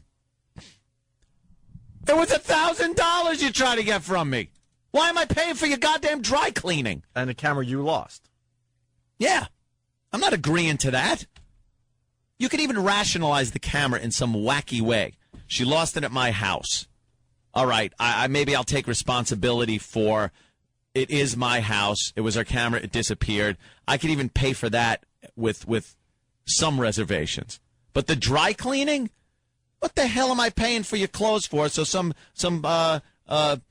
hedge fund guy can take them off now. Those are my buttons he's unbuttoning. I paid for them. We like to think that Keith actually came over with $1. Yeah, it didn't just slip through my mind more than a few times that Keith went over there, gave her $1, and pocketed $999. Exactly what he did. And then pulled out his police badge and said, "Give it to me or I'll arrest you." Right. That has Keith written all over it. So maybe this isn't a typo. Yeah, dude, she's crazy. I gave her $1,000. $1,000. Keith is living large today. Maybe the hedge fund guy bought Lehman Brothers stock with it. Now it's worth $1. Yeah. Boo. Boo. All right. Keith did just buy a boat, too. Yeah? Son of a bitch. That's my money. Here's a new $1,000 hat. $1,000 hat. It's made out of platinum. Keith bought a platinum hat. Dope. She wasn't trying to get money from me. Right. It's just what he was supposed to do until I caught him cheating. No, it's what you told me to do after I was caught cheating. Remember? There wasn't any. I wasn't going to pick up your goddamn dry cleaning. What do I look? 3 shades. Oh, that's what my mom used to say. I won't say it though. I'm your houseboy, picking up your dry cleaning. Get it yourself. Keith writes, listening to this and watching the CW11 is like Wizard of Oz and Dark Side of the Moon. Yeah, when you put it on. Yeah, line, exactly. Keith. Great line. I'm not into his money and never have been. Trust me. Trust you? How about, besides the $1,000, she does say, I'm not in his money. I never asked for anything or received anything but, well, love. Haha, so I thought. Dinners, and he did take me clothes shopping 2 times. Those 2 times I took you clothes shopping, one of which I believe was in Nashville, Tennessee, which I paid for first-class tickets to get there. So the shopping spree kind of chalked up to a lot of money. And the clothes were very expensive, and I bought them. For the love of God. I bought $280 flip-flops. 200 what? $280 flip-flops. It was more than the room in the hotel we were in. What? Yeah, exactly. What about $280 flip-flops. What about the blinds? Yeah, I'm getting to that. Okay, sorry. So she owns a condo in Nashville. Entrepreneur buying some real estate. Smart thing to do. And I paid for the blinds in this place that she's renting out. That was 4 G's right there. Over $4,000 for blinds. Why would you buy blinds? Because it seemed like the nice, right thing to do. 4 G's for blinds? 4 G's for blinds. Jesus. Yeah. You could cure the blind for that. Well, the blinds worked. Boo. The blinds worked, by the way, because she had no idea what was going on. So yes. They were covering up her eyes pretty good. The blinds, they were on a hatch rim. Right. Yeah. So it was, if I actually went through my Amex bills like she did and circled, everything where she thought I was with a whore, with one of my whores, maybe she would have seen some of these bills that I spent on her. No money? Stop it. Clothes shopping 2 times? I had to buy her, it had to be, I'm just taking a ballpark guess here, anywhere between $5,000 and $8,000 worth of clothes. So, that we're talking tens of thousands of dollars here. And I never brought it up. I never would have brought it up if this email didn't come around. Stephen S. from Bayshore writes, $280 flip-flops. Yep. Are those her breasts without the implants? Not flip-flops in that fashion. Sorry. Continue. Oh, and for the burning of the clothes, now she's implicating Keith in this. My personal assistant, this guy is as loyal as the day is long. That's what I'll say. Keith has never been anything but a very loyal friend, personal assistant. He takes care of a lot of my business as far as construction around the house, things like that. Him and his wife, Ange, are great. I consider them very, very close friends before any business is even involved. He is very trustworthy. And she implies here, as for the burning of the clothes, Keith was there and thought it was brilliant. LOL. Now, I can't see her toting a bag that at this point, Keith doesn't even know what's in it. Watching her throw it in my fire pit and lighting it on fire and chuckling along with Jill as this girl's clothes and other possessions are burning in the fire pit. Somehow I don't see Keith there watching and saying, oh, that's brilliant. So, that's just another lie. Just stop already. I'm sure we'll hear from Keith on that one. And if you were there, Keith, you're completely fired and out of my life. No, I'm teasing. I know Keith wasn't there. He's too busy shopping with the $999. Yeah, getting that platinum hat. Mm-hmm. I only did this because when I came to the house the day after the party, I wanted to clean out my stuff, my cats, and all that I had to get in my car. And, well, I found all of her clothes in his closet. First of all, none of your crap was in my closet, so why were you going in there in the first place? None of my crap was none of your crap was in my closet. It was all in my gun closet. You'd moved in, turned a manly closet into a fruit emporium. With all those goddamn dresses and shoes. My manly gun closet. So she says, she came over to clear out her stuff. She was a 20-year-old fan who was friends with Danny?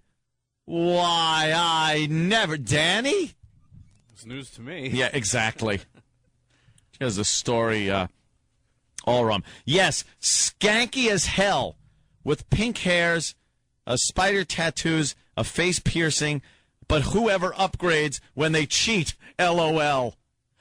Me! Little pissed she's got 10 years on you? Little pissed? Little pissed the skin's a little more supple? Maybe a little angry?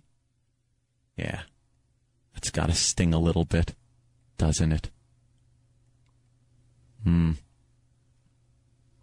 Doesn't have to go and maybe get those injections to cover up a few lines on the face? Oh, boy. Huh? Is that maybe a little more aggravating than just walking in on the closet and seeing that? I don't see any dots on her ass where the lipo rod went in. I don't see any dots on her thighs or sides or belly where a lipo rod went in. And perhaps you should have left a little more in your ass. Oh. Personal opinion. Shut up. Okay. I'm going to sit over here. What's the matter? I'm really uncomfortable. Good. Well, I'm not going to sit here while some bitch is lying on these emails that she's sending out to people. It's crap. Have me look like an ass. I did one thing that I confess was, not the right thing to do. I'll even be honest as far as that's concerned, because that's what I do. I'm honest with this crap. It was cheating. It was a bad thing to do. The right thing would have been when I saw that maybe I was feeling like I was uncomfortable in the relationship. It was getting a little too deep in. I had just gotten out of a relationship. Perhaps I should have been honest, forthright, gone up to you and discussed this. But I went about it completely wrong, like a douchey guy. But that, I don't think, justifies the kookiness in which you handled this situation. Not mature for a girl of 35. Okay, that was a lie. She's 30. All right.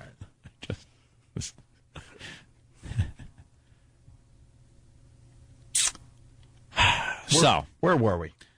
She went to clean out her stuff. Oh, yeah. Found skanky girl's clothes. Mm-hmm.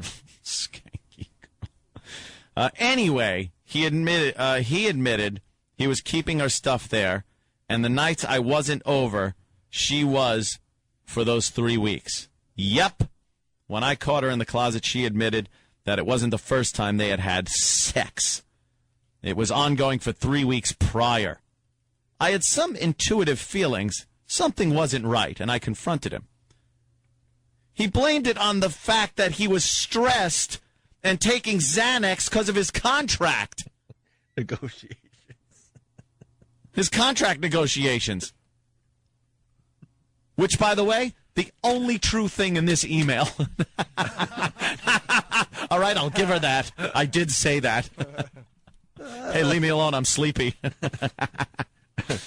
And, well, I continue to believe him. And then she throws this in. And this really is just an insult. And BTW, by the way, there were no ashes of this girl's grandfather in her bags. I went through it all. Please, your grandfather lived in Canada, for God's sake. That's just part of his bit. Part of his bit? This effing bitch is denying the fact that this girl's grandfather's ashes were there. All the kids, I guess, were given a certain amount of these ashes. It was in a little pouch. It wasn't in some kind of urn or anything in that bag. And Dummy decides she's not going to go through the pockets to see if there's important documentation, which there was. Birth certificates. Important stuff. What, I got you a beer. No, I can't drink. Oh, yes, you can. No, not at this hour. Oh, yes, you can. No. Yes, you Doesn't go well with my Xanax.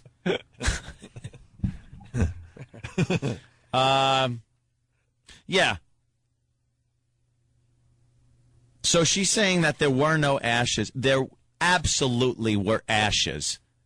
That this girl's supposed to, take somewhere that I guess meant something and disperse them. Now they're in my fire pit because Dummy didn't go through the friggin' pockets. Or did and was being vindictive and threw him in the fire pit and burned him anyway. Scorned girl plus fire equals, you're talking some Left Eye crap here. Left Eye did that. Burnt the guy's house down. There were ashes in there. There were of her grandfather. You burnt them. You put them in the fire pit and took away her opportunity to, have that moment where she gets to disperse the ashes of a loved one because you're a jealous dummy. Ugh. Jesus Christ. Oh, yeah, I'll get to that. No ashes. And what does that have to do with anything? Where he's from? So what? If you're from somewhere, you're not allowed to friggin' have your ashes sprinkled in another country? That's the lamest excuse I ever heard. And the laptop ended up with no wires, no attachment, no nothing. Because, again, she decided, not to check, not to pull things out of bags, not to... maybe if you went through the pockets, you'd have seen a birth certificate and not burned that. Knowing that people need these things, especially when they're trying to travel between two countries. Good job, dummy. You just made it so she had to stay here longer so I could have sex with her more. Jackass. She'd have been gone. Oh. Anyways, on to the future and over with the past. I really appreciate the email. Have a great day, Jill. So these are the emails she's sending out. I just couple of words for hedge fund manager Joseph DiVirgilio. Oh boy! I just got a couple of words for him. Jim, you want to go get couple coffee? Of things. Jim and I are going to get some coffee. Couple of things I'd like to. Why is your hand? I think you're finally paying me back for all the times I made you uncomfortable over the years. Go ahead, Andy. The floor is yours. And by the way, yeah, she should have known before the party that things were a little amiss when she found another girl's bra in my bathroom. That's kind of a... What'd she think? Or say? What's this bra doing in the bathroom? And what'd you say? I told her whose it was, and that, she was staying there and keeping some stuff here, which she was. I didn't tell her the part about, sex stuff. Did you say, were you actually open like, yeah, she's staying at the house? Yeah. I don't know if can I ask a question? I'm scared, though. Feel free. I'll talk vaguely, and then you say, virus show. Mm-hmm. And maybe, hold on. Let me think. Virus show. Good. Let me see. This. Oh, right. Yeah. Yeah, We gave her a ride home. The girl Me, that Keith, Jill, and the girl from the PNC show. We're all in your Escalade after the virus show. And Jill had no clue that was the girl you were actually possibly with at this point. I don't know. Yeah, she had no clue. You know, Ronnie said it yesterday when I did the crossover with him on the corner. He goes, that Anthony's living Guns N' Roses. Guns N' Roses. Guns N' Roses. He summed it up with that. He goes, Anthony's living Guns N' Roses. Ronnie's a genius. So, how do you pull that one off? After the virus show, you got... my, either new girlfriend or who I'm having sex with. Sure. I'll always give him a little show of who that is. Yeah. So you had something for the hedge fund guy. Yes, the hedge fund manager, Joseph D. Virgilio. Oh, boy. Well, where do I start?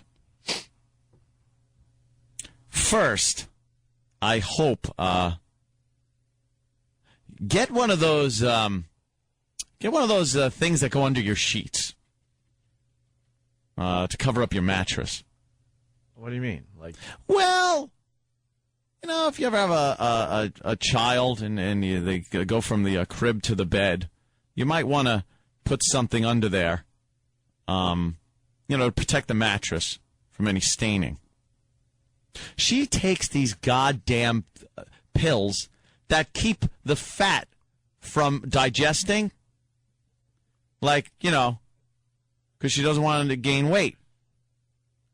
So there's these pills that keep fat from digesting. So it goes right through you. It's not absorbed in your body. It goes right through you. So if she eats a lot of stuff with a lot of fat in it, she takes a lot more of these fat go through you pills. And then she goes to bed, and a certain part of her body will leak. Because that fat that isn't absorbed in the body has to come out somewhere, and it comes out the normal place, but there's I guess that isn't a real good watertight seal. So I woke up one morning, and I swear it looked like someone overturned a pizza on my sheets. It was nothing but this yellowish grease, a grease stain all over my sheets. Grease stain came out of there and soaked into my bed sheets. And it did. It looked like you ever take a napkin and blot the grease from pizza? Dude, it was exactly like that, only spread out the size of, it was probably about 2 feet wide. Yeah. And about 2 feet long, like a roundish thing of 2 feet diameter, all over her side of the bed on the sheets. And this happens more than once, believe me. So, dude, you might want to get some cheap sheets. What's the product called? Ally or something like that? Is it? Ally? Yeah. And there's a warning that says on the package that says bring extra clothes to work. Yeah, it's that new drug they approved over the counter, the Xenical, the over the counter version, and right there on the package, you can buy it in all the drugstores. And it does work, but it does warn you when you start using it, you have to bring extra clothing. Extra clothes because you'll leak into your clothes. Yeah. So that was wow, all over my sheets. I woke up and I was like, whoa. And believe me, that took one activity that I really like doing right out of the picture. Making clan hoods.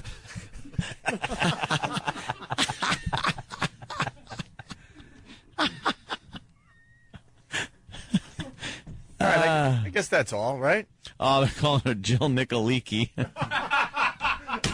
Oh, boy, there it is. Oh, there it is on Pal Talk. Jim's head is now in the crook of his arm. He's leaned over the back of his chair. He can't even look at what's going on. Jill Nicoleaky. People saying maybe that's why the dry cleaning was $500.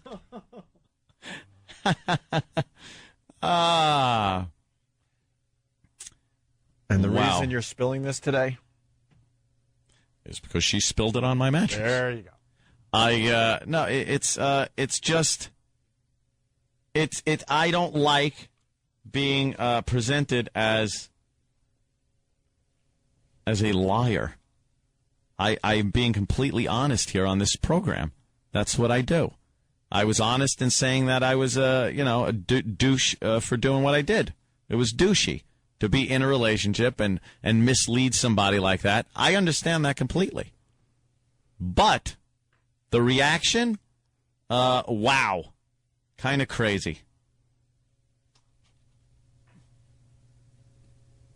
And you got to do something about those goddamn implants. Oh, boy. But that's Sorry. No. They look great with clothes on, dude. Yeah. Here you go. If you want to try this at home. You might want to try this at home. Halloween's coming up. Ooh, I Yeah. like Halloween. Yeah. Go to a costume store and get one of those caps that the baldy caps. You know those things? You know the bald caps? You put them on your head and it looks like you got a skinhead? Get a couple of those. Now, go to any gravel pit and throw some rocks in them. Now, hold them up to your chest and touch. There you go. There you go. Jimmy's hand is over his mouth. His eyes are as wide as I've ever seen them before. Well, because he just saw the traffic. There's an oil spill on the LIE today. And Oh, Jesus, an oil slick? Yeah. What must have happened? And we have listeners that are trying to take the LIE into Manhattan today. So Jimmy's concerned about our listeners getting through the oil slick. Yeah. There's an oil spill in my bed. Yeah. The pillow skidded off, hit the floor. Oh. Mm-hmm. Yeah. God damn. All kinds of stuff. High maintenance. Jesus Christ. Enough. It's called time. Deal with it. Friggin' lipo pincushion. Tyler Durden could have made soap for the world out of what they must have sucked out of that. Stop it. Stop it already.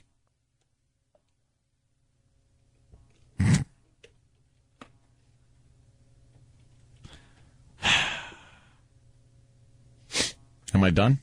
Hey, who wants ice cream? Oh, boy. I hear the ice cream's done.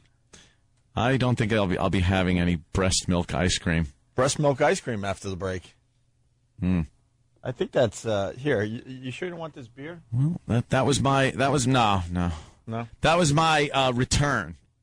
That was my, and the ball came over to my side of the net. That was my return. Now we'll see if anything gets fired back at me. Maybe I could come up with a couple of more things. I'm sure I can if I think about it for a split second. How could there be something worse? Don't screw with me. Don't lie. Don't lie.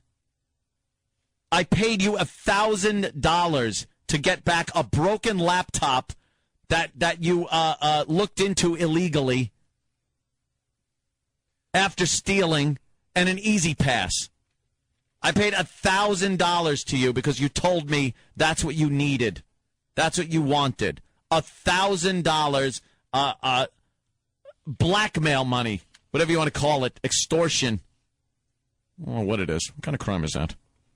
Well, it's a felony to illegally search somebody's hard drive. We know that. It is. It's But a felony to illegally search someone's hard You drive. could have Yes. went to the authorities with this. It's so. like going through their mail or anything Sure, else. Sure. It's not. But no, it's not. It's not about calling the police into this. I don't do that. I don't play like that. Now I know why she likes wine so much. Maybe she's using the cork at night. Keep that thing shut. All right.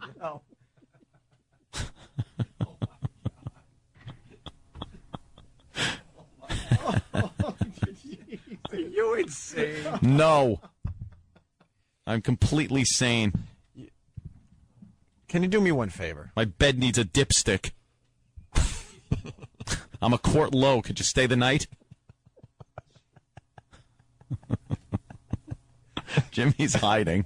Jimmy's just hiding. What did you think that was? Because you can't. I tried to put it out of my head. Dude, I tried to put it out of my head. It was so upsetting. You know how I am. You probably I threw a couch away because a kid wiped a booger on it. Just imagine what, grease spilling out of a tailpipe is. Well, how drunk you get, you probably thought, I must have had pizza. I just must have had pizza, and I don't remember. I thought, because there are times I had eaten in bed, food. Oh! And I thought perhaps some marinara had spilt or something. I don't know. I couldn't have. Dude, on a list of what the hell is that, what it was number 6,038,252,007. There were anything before what it was. Did it get discussed at all? What? Was it talked about? Yes, it was talked about. She told me exactly what it was, what it's from. And I was just like, oh, all right, great. I'm sleeping with the Exxon Valdez. Oh, my God. Oh, my God. Holy moly. Exactly. I had to wash off ducks when I woke up in the morning.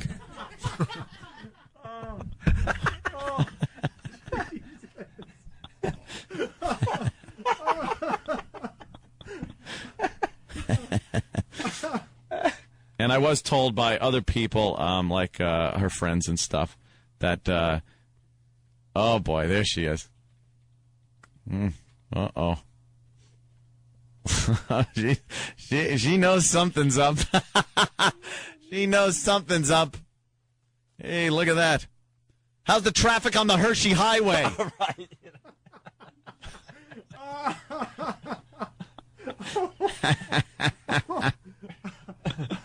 Oh, yeah. She knows something's up. I could tell. She's overly laughing and happy. I would love to see what goes on during spots. That studio. Maybe she's happy because she's got her extra clothes with her. No, she's getting ready for her to serve something back. Yeah. I'll tell you, good. Yes. She's too happy today. Talk about my piece. She's too happy today. Whatever you want to talk about.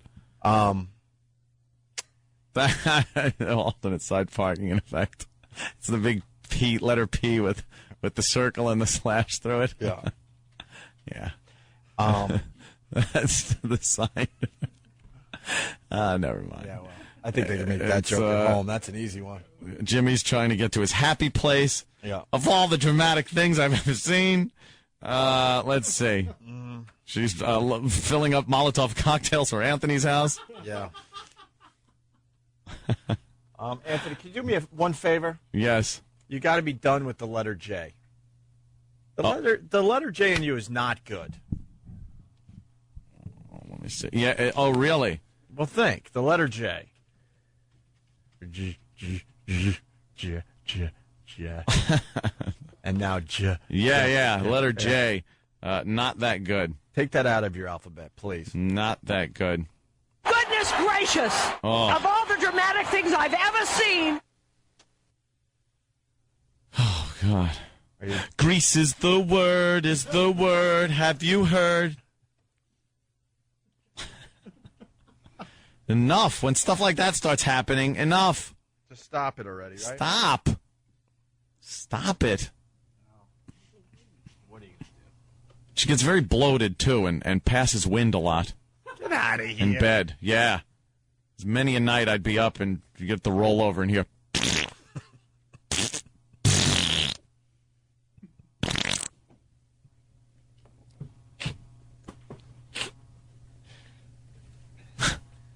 Well, it's got to, have a nice smell at least, right? Yeah. All right. Another set of sheets in the garbage.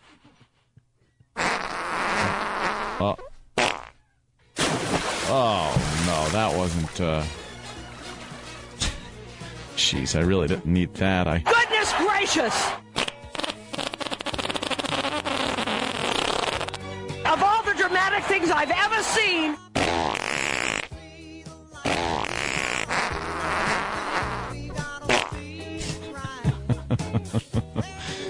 Yeah, that's terrible. I'm sorry. Yeah, it was. Here's me when I woke up in the morning. I woke up like Walt in The Godfather. Ah! Ah! Ah!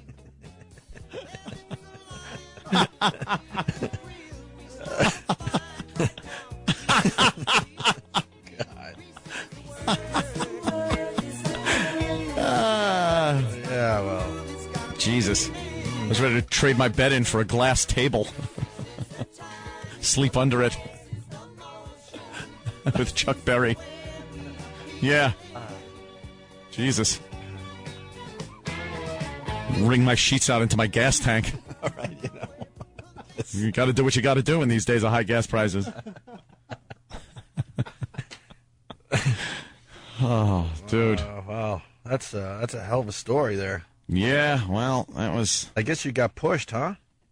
Yeah. This was a lot did. There's a lot of stuff you were holding back. You didn't. Hey, dude, I never mentioned it, and I never would have. But it's her sending out these emails with self-lubricating. You didn't. You didn't even tell us. No, I wouldn't have said anything like that. You didn't even tell us, like, dude, I got horribly embarrassing. Yeah. It's just, when I see these fabrications in, I see these fabrications in emails. It's crazy. Should we take a break? We better. What? We're like a half hour late for a break. Yeah. We can continue after the break. It was good. I had self-lubricating pool motor on my pumps for my pool, too. She would go for a swim. You won't hear a squeak out of those motors. Although I had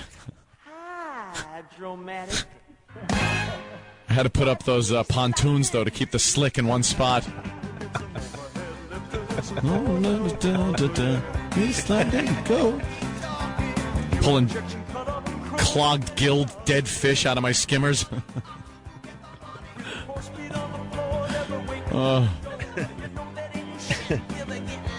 Oh, that's good. A couple of dirty words in that song.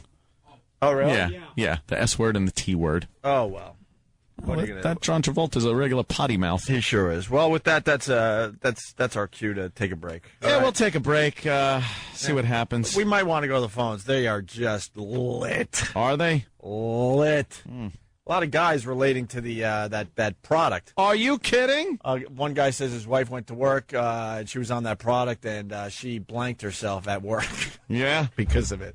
Great. Opie and Anthony, stay there. It's Opie and Anthony's Cringe Moments. You'll laugh so hard you just might soil yourself. It's Opie and Anthony's Cringe Moments.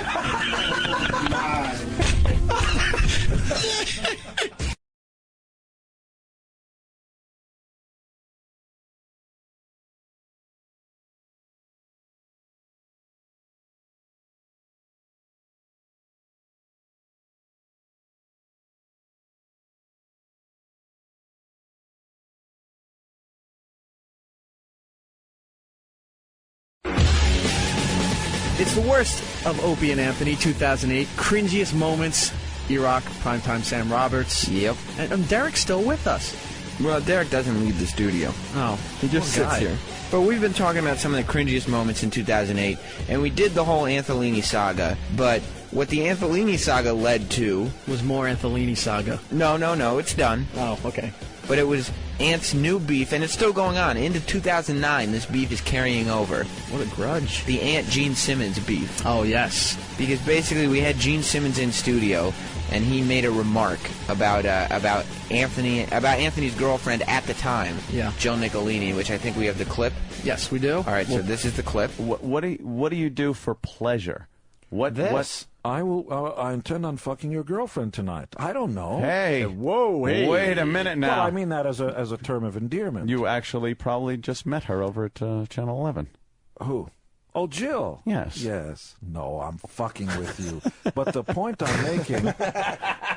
All of a sudden, he looked at me with a little more respect. I liked that. I'm not at all concerned with respect. I really am not. So he makes this comment. It pisses Ann off, but he forgot all about it. Yeah. He didn't care that much. But then he remembers one day he's looking at the TV, he sees Gene Simmons, and everything comes flooding back to him. And he shared with all of us exactly how he felt about Gene Simmons. I don't think he was happy, Sam.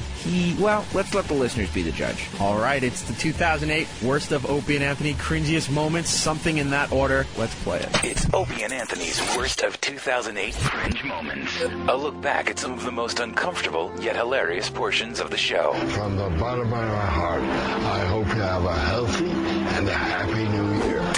Ow. Ow. Ow. Ow. It's Opie and Anthony's Worst of 2008 Cringe Moments. That's right, we're laughing at you, stupid. Remember when that fucking douchebag Gene Simmons was here that day? And he was over at Channel 11 before? Mm-hmm. He was giving Jill all kinds of fucking shit, like trying to pick up on her and everything.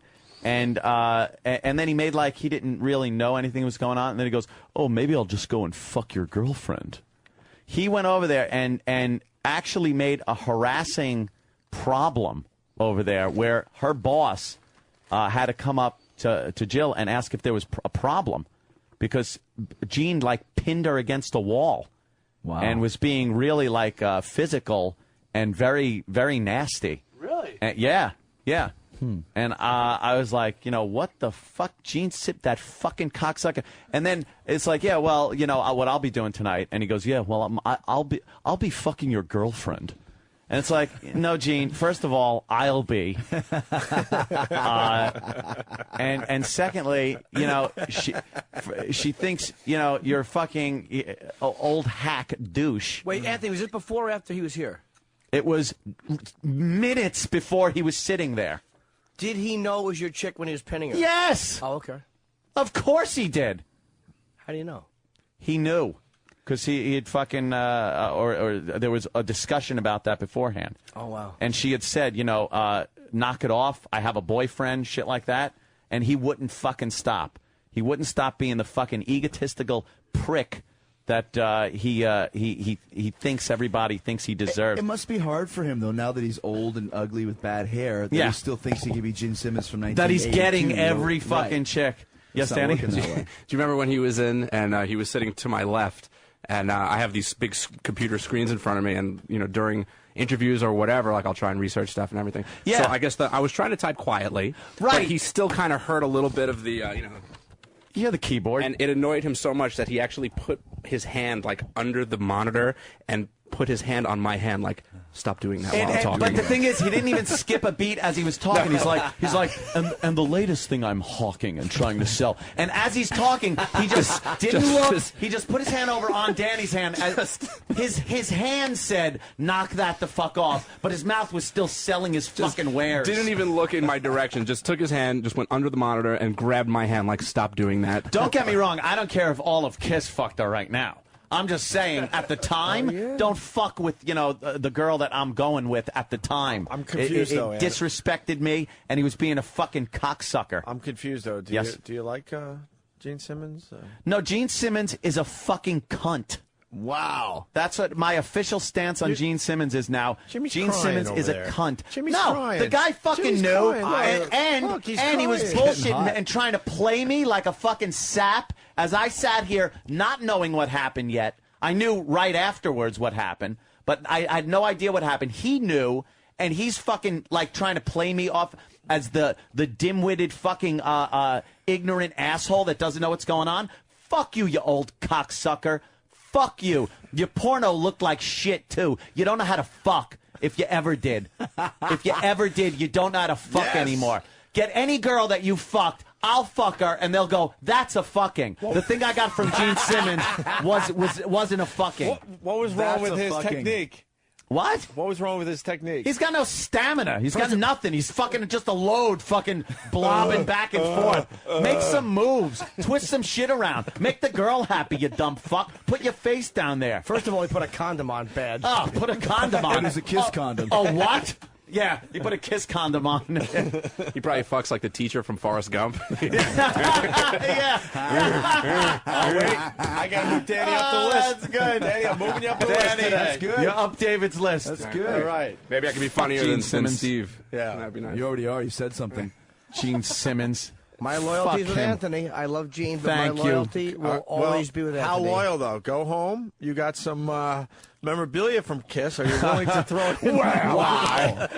Are you willing to throw it in the dumpster? Hold on. He should bring it in tomorrow and throw Yes, it away. bring in your Kiss memorabilia tomorrow, Jimmy. I wouldn't bring that in if he had harassed Anthony's mother and my mother. I'm not getting rid of my Kiss shit. But there is loyalty there, right? Loyalty, yeah. I love it. Loyalty in here is But you're not bringing the memorabilia. No!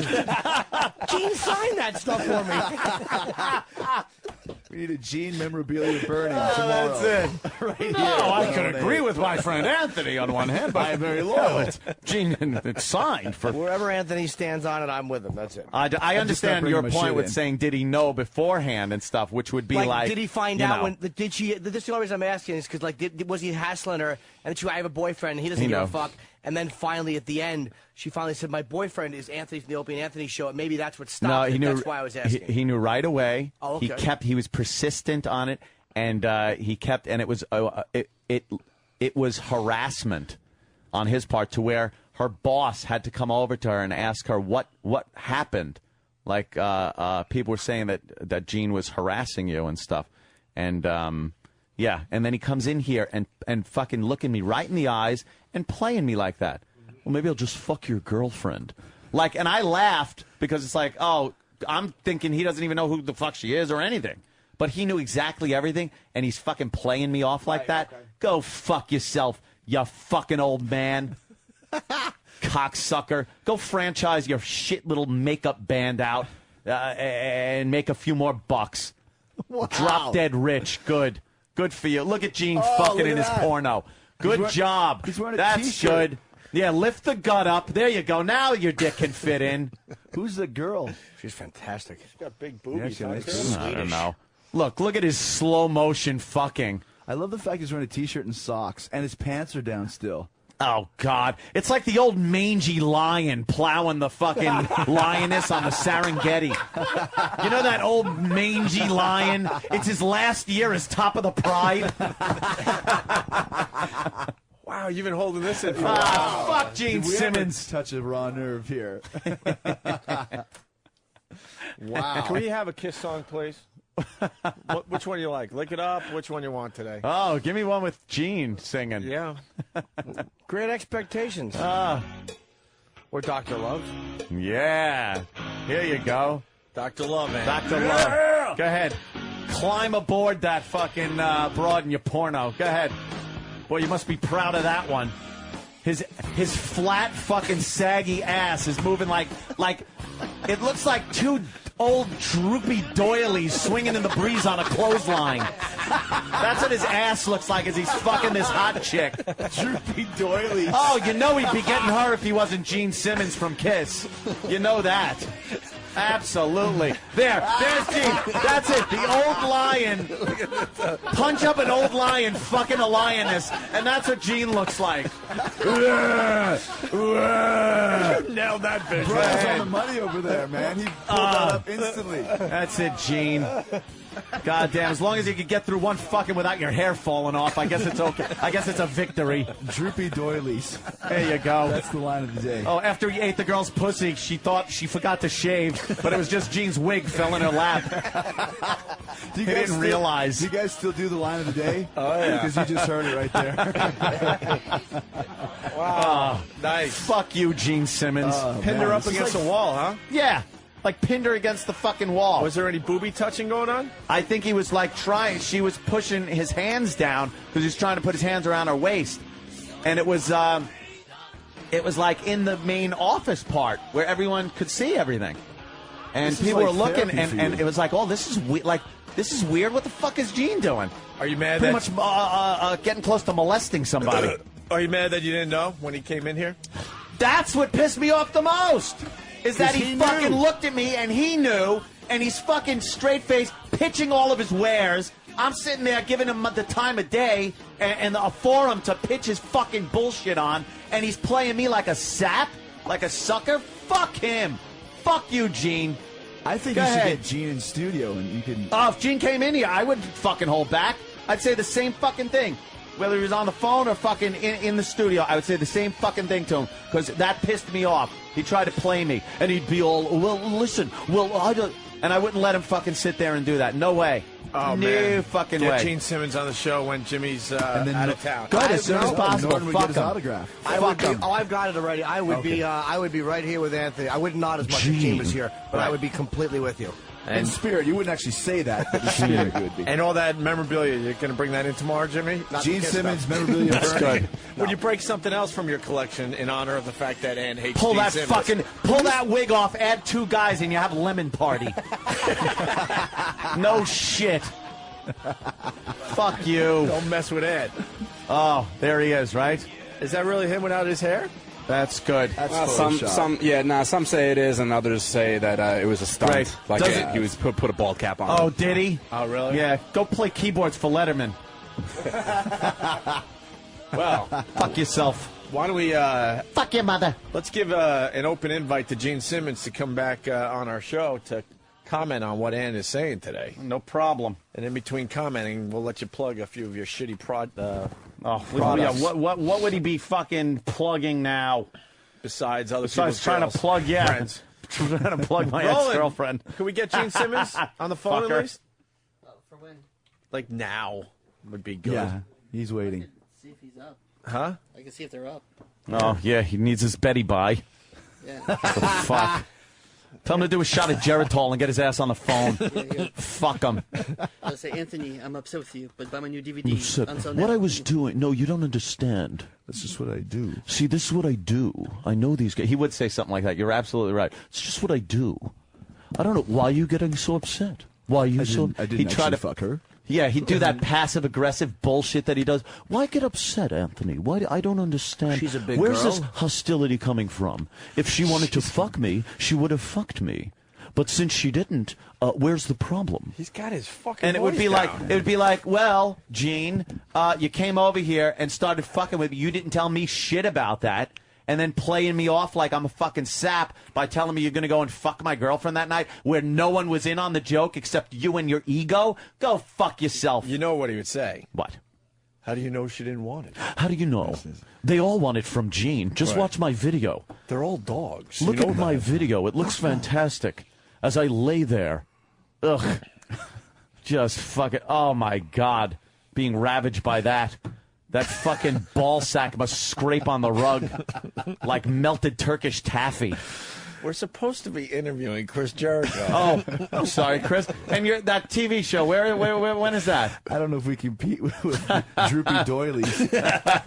He's got doily ass and Turkish taffy balls. All I have to say is thank God it wasn't Ozzy, because then it would be really confusing in here today. No. Thank God it's Ozzy wouldn't do that. Ozzy would do that, right, Jimmy? Ozzy's a respectful Yeah, man. Ozzy has You know what it respect. was? It was the lack of respect for me. He disrespected me. Especially as a guest on your show. Yes, as a guest on my show. Thank you, Chris. Absolutely. As a guest on the show, and he disrespected me, knew he was disrespecting me, and did it in a way where he knew I didn't know the situation, so I couldn't even fight back, which is a pussy-ass fucking punk move. Nice. Let's go to the phones. Yes. People want to defend Gene Simmons here. Greg in New Hampshire. Oh, hey, the day of that original interview, I was getting douche chills like you can't even believe. I called a few times so you guys would trash him, and I'm so glad I'm still listening to hear it now because he is such a douchebag. Thank you. Good. When does the fucking Gene Simmons Kiss penis implant come out? So maybe you could fuck a little better. You are one lousy fuck from the look of it. Oh, God. That's his sex music. That's what girls like. A nice fucking a nice fucking fuck that they could use a grandfather clock pendulum to fuck by. A metronome with the fucking weight way up top. That's what they want to see. Tick tock, tick tock. Change it up a little, Gene. Do you fuck faster or harder? I do it all. Do you? Slow, fast. I like poking a little, and then wham, the slow drive. The slow drive. And then fast, and then one leg's up, the other leg's up, they're both down, flip over, we'll do it this way. I'm on my back, she's on her back, we're both on our fucking head, against the headboard, against the bed, I don't give a shit. I'm fucking. And in comparison, Gene Simmons? Oh, that's how we fuck. Slow and steady wins the race. Okay, how about I go and fuck your girlfriend? No. He's turning dopey. Fuck me harder, Gene. No.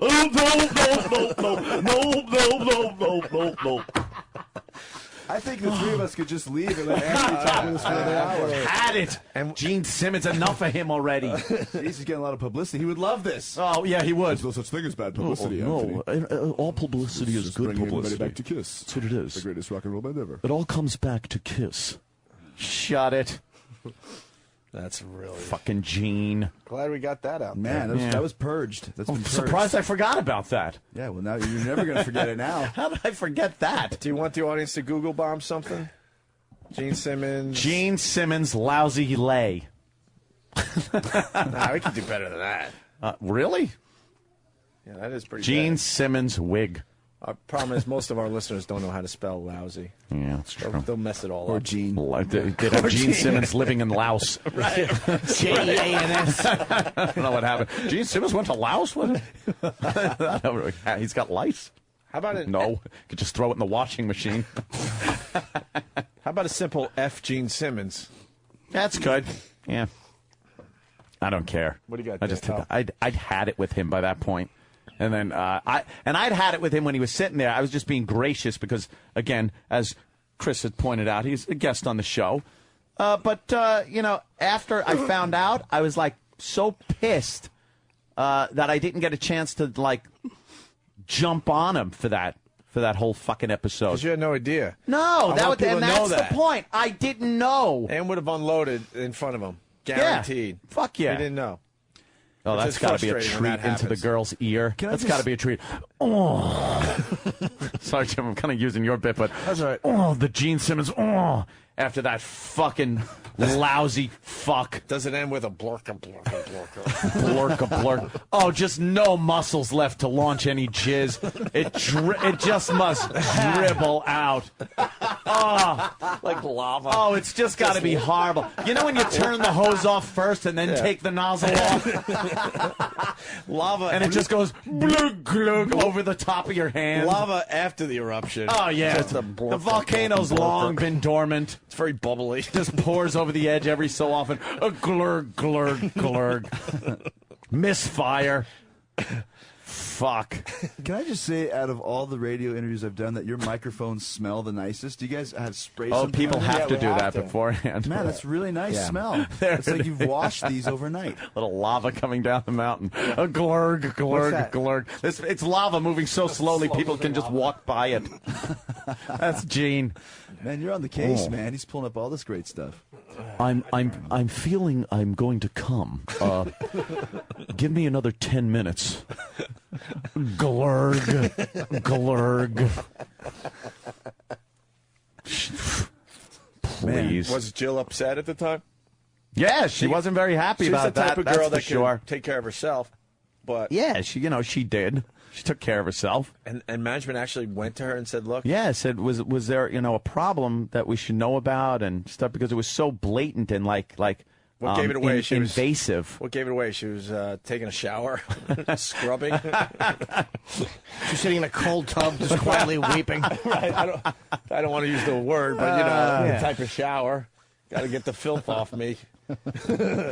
I can't get over what a good fuck Anthony probably is. Honest to God, fuck much more like Gene does. I'm the Really? worst lay. Like, Oh. I'm mediocre because I'm so high maintenance. I have to just go slow and you have to play with my nipples because I've desensitized myself jerking off so badly. I want to go back to Jimmy now. I enjoy Jimmy, the fucking. Ant's got a problem with Gene Simmons. Coincidentally, you got a book called "I Hate Your Guts." Yes, there will be a paperback, and you know how you got to add some new material in the paperback. Will there be an appendix? a Gene Simmons chapter in honor of Anthony? I would like to certainly see that. I would happily. I actually put a Gene amendment in the old book in Happy Endings because it was whatever. But I would happily, if Anthony wrote something and wanted to put it in, I would, you won't write it though. no, it wouldn't be as funny if I wrote because Anthony's angry. I would for it. love to. I would happily put it under my name. Get right to but work you're on the that. author. I think you should write it in honor of, would I love to write Anthony. that? No, You but with wouldn't Anthony, have to just transcribe what he said today. Yeah, and just put take it the out on tapes paper.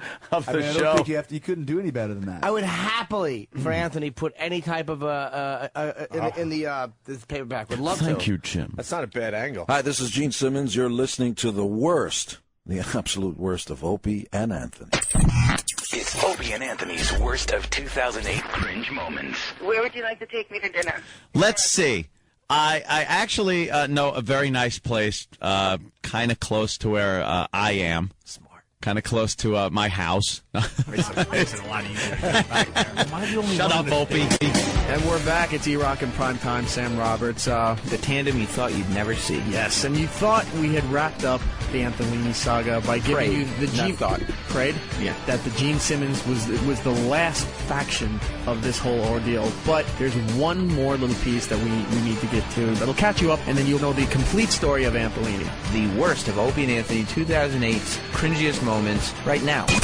Let's take a look back at Opie and Anthony's cringe moments. A selection of segments that'll make you stare at the radio and say, What the F was that? Holy crap, I'm done! yes, you just heard what you thought you heard. It's Opie and Anthony's cringe moments. You want to do the Mios thing, Ant? Yes. I got such bad news yesterday. Via text.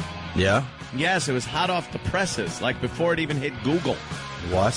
I'm not is kidding. that about? See, I thought you learned about this from the paper. It's in the paper today, but you learned about the fire at Mio's before it hit the papers. Yes. I was texted. As you know, I'd been raving about a restaurant in Roslyn called Mio. Fine Italian restaurant. It was one of those places I would go into, and all the staff knew me, and offered me. They knew exactly what wine I liked. Nice. The food, fantastic, and it was right there in Roslyn, and I used to go there. Well, I found out through a text that Mio's burnt down. 20-foot flames, I'm reading in the paper. Total loss, completely devastated. You won't be going back there no more. No. And like I said, it was before, it wasn't on Google, it wasn't anywhere. I got the news via text. And this person, it was the first text I had gotten since probably the end of the summer. Ah. Yeah. Really? Yes. Yes. It was text from Jill. Jill texted you to tell you that Mio burnt to the ground. 20-foot flames, like I said. What else did she write in the text? She just said, "Hey, I hear your favorite restaurant burnt down. Well, hope you were eating there." I hope you and your whores." She was just hoping you weren't going to respond, meaning that there was a possibility you were in the restaurant. Well, that was one of the places, if you recall, during the very publicized breakup of what was called Antolini at the time. And the breakup did involve a fire. Exactly. Well, I'm not saying anything. I'm just saying, I'm just throwing facts out. If you recall, well, what the hell was I going to say now? The American Express bills that I would get would say, is this when you took your whore there, or is this where you take your whores? Because, like, Mia would show up a lot. She would circle that on the bill. On there, yes. Yeah, with a little note. Sure. With a little note, this where you take your whores. And, of course, there was an episode where a girl that was at my house lost her clothing to a fire that was lit by Ms. Nicolini in the backyard of my house. In the fire pit. So when I heard on the news that Mio had burnt down what they were calling a complete loss, by the way, a complete loss, and getting the news from a text from her, it certainly was like, wow, that's ironic, don't you think? You actually got the text the day before it burned down? I hear your favorite restaurant burned down in a few days. She's sitting out in front of the place with Pesci, discussing a date. I'm trying to bang this radio guy, Henry. Hey, Henry. Yeah, help me out here. There's smoke pouring out of the joint. Yeah, she's trying to get one of her girlfriends to go out with me, but her girlfriend won't. Just go out with this guy. Help me out here. Yeah. Heat from the fire cracked plate glass windows and deflated globe lamps at a restaurant across the street. Across the street. And it should be noted, the Newsday saying today that the fire is not considered suspicious. Well, very, very tragic, I would say. How does a fire like that get so big, hot, and just involved so quickly? I guess there's a lot of... I'll tell you, a bad economy. Cooking oil. You think? Some people do tend to do that in a bad economy. You see a lot of restaurants kind of go up in smoke. Oh, there's a picture of the fireman taking care of... oh, it's on the Channel 11 site. Yeah, prominently displayed. Yeah, it sure is. Mio, home of Anthony and his whores. Yes. Written with a little bias. Popular eatery and brothel. But she frequented by such scumbags as Anthony Cumia. But she had to text you. Yes. This little tidbit. Yes, it was one of those little things. And then she wrote nothing else. Did you write her back? No. I wasn't sure if it was, one of those things like, hey, by the way, one of your restaurants, hey, burnt down. Yeah. And I was supposed to answer back like, oh, wow, that's a shame. Or if it was one of those where it's like, yeah, I just better delete this.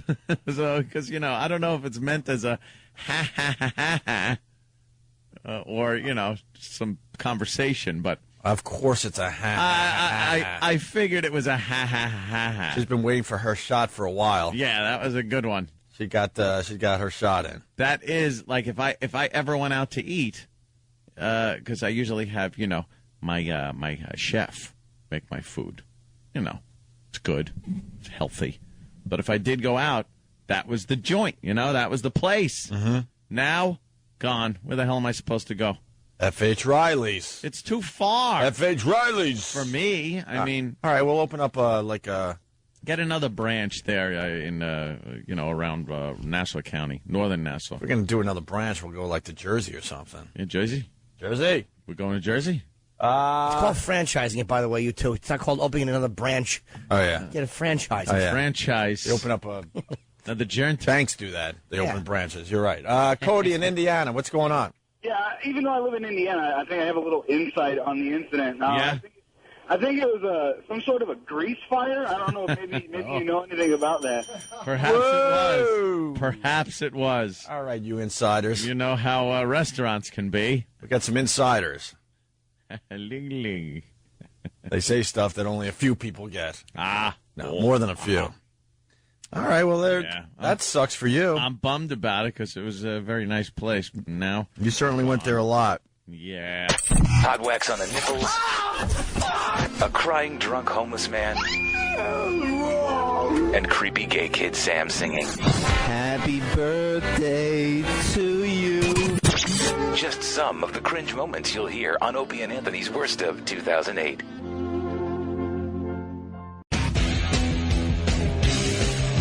It's the worst of Opie and Anthony, 2008's cringiest moments. I'm primetime Sam Roberts. You know me from O&A, and that's E-Rock belching and eating mayonnaise in the background. That's not mayonnaise, it's Cherry Coke Zero. Now, E-Rock, there's nothing better on the Opie and Anthony show than tormenting one of our guests. Yes, because it means they're not tormenting one of the staff. Exactly. And so when Mad TV's, or is that show on the air anymore? Formerly of Mad watches TV. at this point? Who knows? Bobby Lee, comedian, you know him. Bobby Lee came by the studio and basically started telling us about how paranoid he gets. Well, now, why does he get paranoid? Maybe it's because he had a difficult childhood. Mm-hmm. Maybe it's from stress in the workplace, being a celebrity. Could be. Or maybe he's involved in certain substances that would make one paranoid. Could be. Allegedly. Who knows? It could be anything. But what we did as a show, the Opie and Anthony show, is we take that information and instead of kind of looking to help him through it, we capitalize on it. And exploit it. And drive him to the point of near suicide. Yes. On the worst of Opie and Anthony, 2008's cringiest moments, Bobby Lee freaks out. Do you think he'll ever come back? I hope so. It's Opie and Anthony's worst of 2008 cringe moments. Yeah. A look back at some of the most uncomfortable yet hilarious portions of the show. 3, 2, Happy New Year! Happy New Year! It's Opie and Anthony's worst of 2008 cringe moments. Happy New Year. Time for the line of the day. Oh, that fast already. Oh, shit. Bobby, you enjoy your first visit to the Opie and Anthony show? Yeah. Did you guys make up? Yeah. No, we're cool, man. Yeah. It was weird. It's like we're friends. I don't know, man. That's what I said. That was my point. Yeah. From the get-go. We hung out. You No, were it's drunk good, though. in I LA. haven't seen you guys in a while. Thanks for having me on. Were you ever feeling really hurt that he didn't hug you? Or like a little bit, like you felt slighted? Yeah, a little bit. Dude. Give him a really good hug. Like Right one of now? those really good. Dude, you should see. You want to see the underwear I'm wearing right now? Yeah. Yeah. Get naked. Bobby. Bobby. Give. Oh my God. I was packing. I had nothing clean.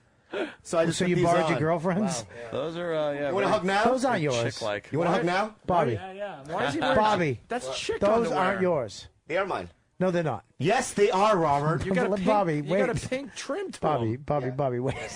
We can't just casually. Dude, I didn't put them on like I'm gonna wear this on Opie and Anthony. No, No, I know you don't, Bobby. You've been every time I see you, you always take your clothes off, which is what I love about you. You Yeah. don't care. But are those really men's underwear? Yes, they're men's underwear.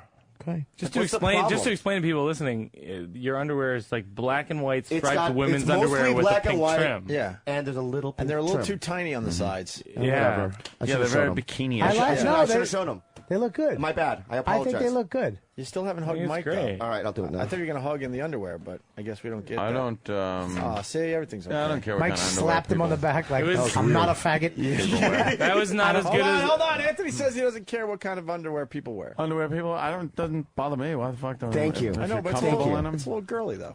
I thought it was a little feminine looking, but who gives a fuck? Would you wear panties? I'd wear fucking like I won't satin wear that. panties. I wear. What are you doing right now? It's You in my wear. bag. He wears boxers. You wear boxers. Yeah. I think everybody else wears boxers. I prefer briefs. Tidy Boxers don't help after you piss to keep the piss from going down your fucking to your kneecap. Shaking does. What about boxer briefs? No, Yeah, it's I a good. messed up. It's a good What talking happened? point. You guys are gonna talk about it later. I just No. think that'll be And weird. then- What? What happened? No, like tomorrow, you guys are talking about my underwear, like Bobby's gay and all that stuff. yeah. Oh, yeah, shit. yeah, man. No, not. No, we won't. Tomorrow. That was a really. Why Thanks, would man. we do that? That was a I real. thought I was comfortable. I thought we were all friends. I just showed them, man. I like them. I think No, they man, look there's a good. like vibe him, too. here now. There's a vibe. No, there's Let me not. see him again. What, really? Yes. All right. What, dude, what do you Wait, want? so pull your pants up in the back. Pull them up in the back. His Pull underwear them are up like in the half back. down his ass. Pull them up in the back. Bobby's on fire. Let me get a picture. See, that's Let me get a picture. that's kind of. Move the coffee cup, too. Jim. Bobby, move the coffee Not cup. funny a little. It's funny a little bit. What? Yeah, I Move like the it. coffee It's cup. funny a little bit. I'm getting your picture. But- Hold on a minute. Bobby, look over here. Yeah, I'm seeing like it's a zebra stripe kind of a thing. And Marky But Marky this is used my to do that closer, all the dude. I time. need these. But then the pink trim is a little odd. But It's just a pink trim, but you know what? They're punk rock, dude. Yeah, they're punk. Yeah, they're punk. I like them. All right, thanks, man. I really appreciate the hug, though, Bobby. I got him on Hot Topic.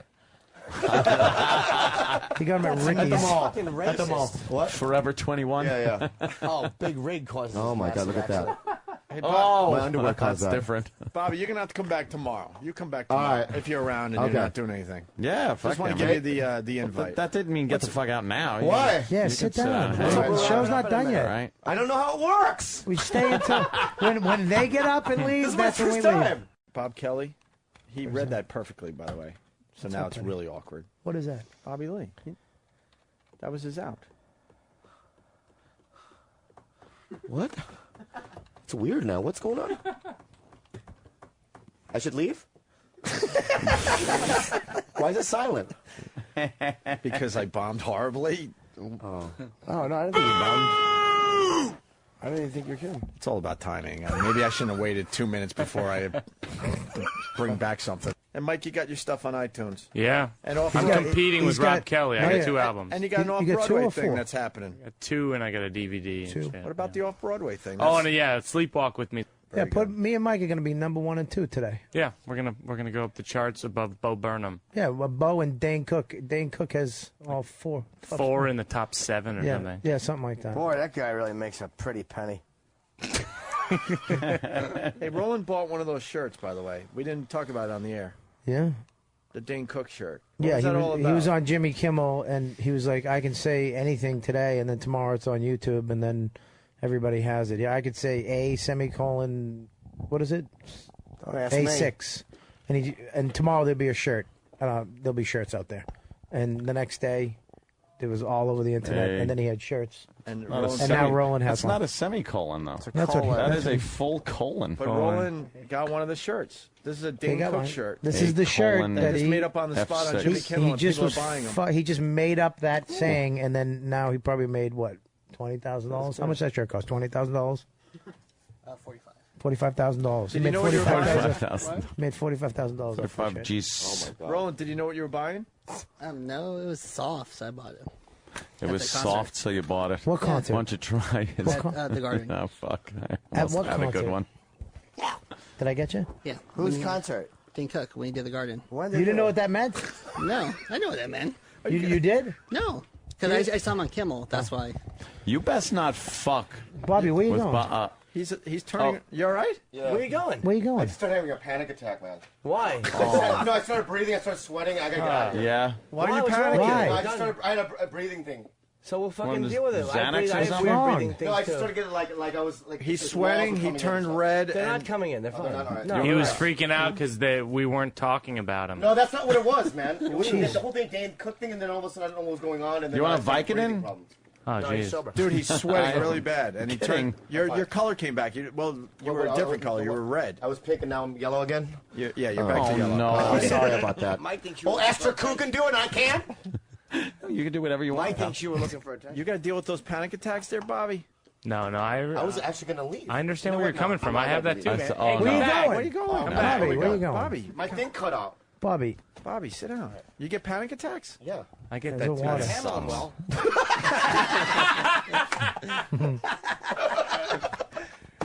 Out of nowhere, he just got up and started panicking, sweating. His face turned beet red, Oh, and he what was happened? walking out of here. It's called a panic attack. Yeah. Yeah. You all right? I'm fine now. You all right? Someone just handed him the ratings for Mad TV. Oh, jeez. wow, you are fucking brutal, man. Look, man, I don't even have a show. I'm just making funny. I don't have your career. Come on. I don't have a. What, this thing's not. Is this on? Can you Yeah, hear me? we can. Oh, yeah. Uh, Why, your headphones aren't working? No, nothing's working. Nah, That's what happened. No, the headphones aren't working. Yeah. Hey, anyone else? Probably need another battery in that son of a bitch. Anyone else feel that? What? How was that? Oh, my God. You feel the room shake? Yeah. Yeah. What was that? Earthquake. What was that? I have no idea. Sure, Steve dropped the ball again. Bobby, you feel that? Wow. No. Were you sweating? You didn't feel the room shake? Oh my God. I'm getting Yeah, dizzy. it feels like a little mini earthquake. Yeah, that was weird, the dude. hell was that? You can't I have. know. You all right? That's weird. In New York City, Jesus. You felt that? Yeah, dude, that's weird. Nothing. Why don't we just try to end this as quick as we get the phone? Yeah, come on. Let's just do it. You all right, Bobby? Yeah, you said the shaking. It stopped, Okay. but it was shaking, though. Mars, why? This is a floating room, right? Yeah, the room floats, so. It's suspended. Okay. Yeah. We're gonna be safe. You sure? We'll see. Oh, What do you mean we'll see? You went from yep to we'll see to what? No? To know we're goners. Bobby, you know what's really weird about this studio? There's What? a fucking 40-story crane right outside this building, and man, if one of those brackets goes, Did you hear that? this Happened goes in, right through the fucking That happened studio. in Israel the other day. Yeah.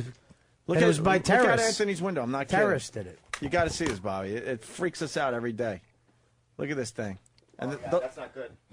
yeah, those things. I gotta go. Those things fall down all the No, time. honestly, I'm something weird's going on now. We're almost done. This is not working. No, it's not. We can hear you. It's just your headphones. Your headphones aren't working. He's right. The mic's not working. Mars, could you fix his mic? It's not working. No, I can't hear nothing. Yeah. Are we still on? Are we on the air? What's going on? We're off. We haven't been on the air in 15 minutes. Oh, we haven't? No. Oh. You could leave. It's good meeting you. Bobby. Oh, are you mad now? Fucking Bobby, we love you, man. Take a deep breath. That's water. Yeah, get some water in you. You know, the studio shook a little bit, and we got a crane that might topple over. And we're cool. Hasn't toppled over yet, so I don't think today's the day. No, but that happens a sometimes lot for me. It's hot in here. What? Where I crane? just start sweating and stuff, and it's weird. Anyone else see the cockroaches? Yeah, they're fucking looking at them.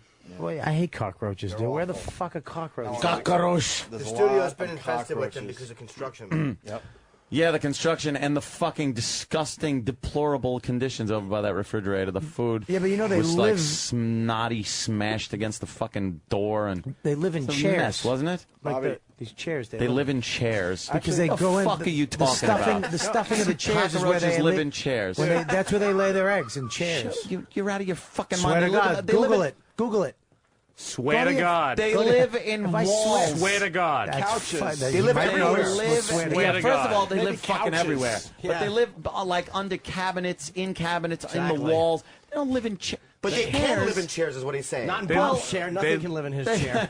They lay eggs in mattresses and Yeah. things. It is true. like Furniture. I liked it a lot. Well, actually. yeah, because they're everywhere. They're fucking cockroaches. But they don't fucking scurry to the chair when you turn the light on. Maybe I was being serious. Maybe I was just playing along with the game and trying to, No, there's really a Fuck lot. do. with me. There's I really. don't know, Anthony. Someone Maybe bring in a cockroach. maybe you could just stick to the plan. See, that's what's making I'm me literal sweat. This ant. whole banter, this whole thing. Oh, What is that? what was that? What are you talking about? Did you see that? What See happened? what? I want to eat. What? What the fuck is going on? Is that the building just shake? What? I felt something. I gotta piss. Bobby, honestly though, there are cockroaches in here. I gotta piss. Wait, first Yeah. of all, Hold on. No, honestly, That's that drop ceiling. We know there's cockroaches up in there, so just be careful. but above something your head. is moving or something. It's What are you weird. talking Keep the about? fucking shit over there as far as the cockroaches are concerned, because we haven't seen any in the studio yet. And if I see one in this fucking studio, because I do not want to have shit come home with me. Plus, you get That's stuff for sure. Yeah. Because that's what'll happen. You bring a bag in here from I gotta home. get out of here, man. Where are you going? What's And then wrong? they- Something weird is happening. I think I'm tired or something. What are Why? you talking about? Tired.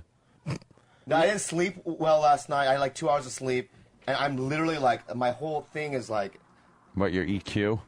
did this thing move? What are you talking about? Are you all right, dude? Are you flipping out? No, I'm flipping out. Are you flipping out? I gotta get out of here. What's wrong Dude, with you? I'm losing my mind, Sit man. down. Yeah, sit I'm down. sweating, man. Dude, you are 20,000 sweating. pounds. There is something going on The here. 20,000 Sit. pound First of all, planet first of all, console. I just want to say, I'm not. We're probably off the air. That's fine. No, we're we're not. on there. We're on the air. Yeah, we still told got you the that. All line. right, all right. today. First of all, let me just say this. The mic is not working. No, I can't hear we myself. can hear you. And then my whole like a level of like I feel like something's shaking or something's going on. No, there's something did shake in the studio. But that was a while ago. I have to piss. Is everything cool? Yeah, look. Does he have everyone's- headphones? I do. I feel like I'm. I just saw it. You're all No, I right. gotta get Why out are of you here. freaking me out? Bobby. Bobby. Bobby Lee's leaving the studio. Bobby, relax. Is the table moving? No, How sit is down. it? Dude, the table moving. Look at the It's a side. half ton. How can you move Even this the floor fucking or something thing? is moving. Hey, dude, just sit down, relax. You're Please sit freaking me down. out. You're freaking me out. You're fine, dude. Mellow out, dude. Chill out just It's a little all bit. good. Look, I'm checking email. How could all hell be breaking loose if I'm checking email? Are you on Sally D? Yeah, maybe Sally D. you guys want to do. Jimmy went to the bathroom. Bobby Lee thinks that things are moving around in the studio. The floors or something. No, everything's good, Bobby. All right. Bobby's probably, because I've been tired too, and my equilibrium gets a little fucking thrown. Oh, yeah.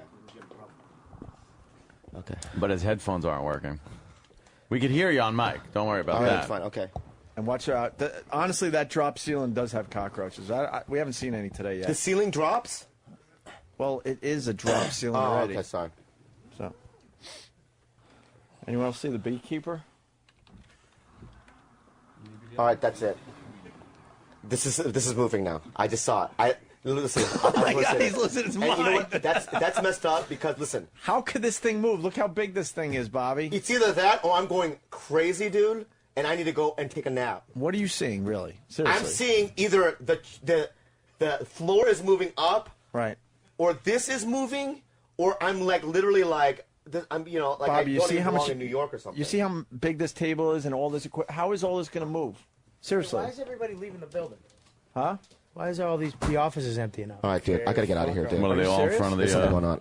Honestly, building? thank you so much for having Where me you on. going? Bobby. No, I gotta get out of here, man. For what? No, there's something going on here. Like, where are they? No. Dude, why is everyone leaving? See, that's the thing. Oh, People are crap. leaving. I gotta leave. When people leave, I leave. You know what I mean? Why? Let him leave.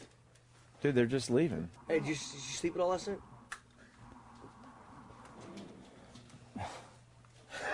What's wrong with this guy? I'm just staring at him, trying to figure him out. Oh, shit. All right, can we do line of the day? Yeah, So we let's can do get line of Bobby the out of day. here. Why did the audience leave? What? I'm eating it. Am I acting crazy? What? Am I acting crazy right now? No, I mean, I don't know. Are you all right? You're Not fine, really. dude. You're fine. Nah, You're great, everybody's dude. fine. Look at we're all fucked. What up. happened to the TVs? Oh shit. No video signal. What Why the are fuck's the that lights out? about? The Oh, lights that's are out. fucking The great. lights Oh, are jeez, out. now I think I'm gonna go. This is like a fucking Mike, submarine. where you going, Mike? It's like a submarine fucking. Everybody left. Power All right, dude. No, Wait a honestly. minute.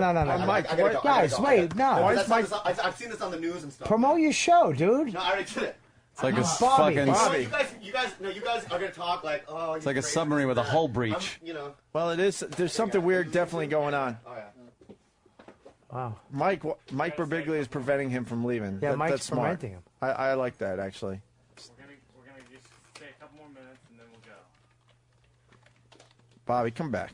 We love you. Okay, but We honestly, want you to are come guys back playing on a the show. trick on me, or why are people leaving? And then I feel like How are we something's playing a going on trick with on you? We're doing a radio show. They left. I don't know why. The lights went out. I don't know why. We lost the TV signal. I don't know why. And I did feel something, but that was a while ago. And you're still seeing things. But you did have a little panic attack before, so it's probably like the residuals. Oh God. All right, let's. Are we almost ready for line of the day? Mm-hmm. Hate being cut off like this. Bob? Yeah. I want some. He's closing his eyes. Yeah, relax a little bit, bro. Yeah, chill out. Breathe. No. What's that? All right. What do we do? Bobby, why are you covering your eyes? I'm fine. I'm gonna smash you. Are you okay? What the fuck is that? My God. What's what? There's a bunny rabbit. What is? Where? Where's there a bunny rabbit? I know this is like you guys are playing tricks on me, man. Where is there a How bunny can we rabbit? be playing tricks on you, Bobby? We're not that type of broadcast. What are you talking about? You smell that? No, there's a bunny rabbit. Do you smell? Where? There's a bunny rabbit right there. Where? Robert, there's a bunny rabbit. I can't see a fucking bunny rabbit, Bobby. You fucking with me now? You're fucking with me. You're fucking with me. Dude, I know what's going on. Yeah. I know what's going on now.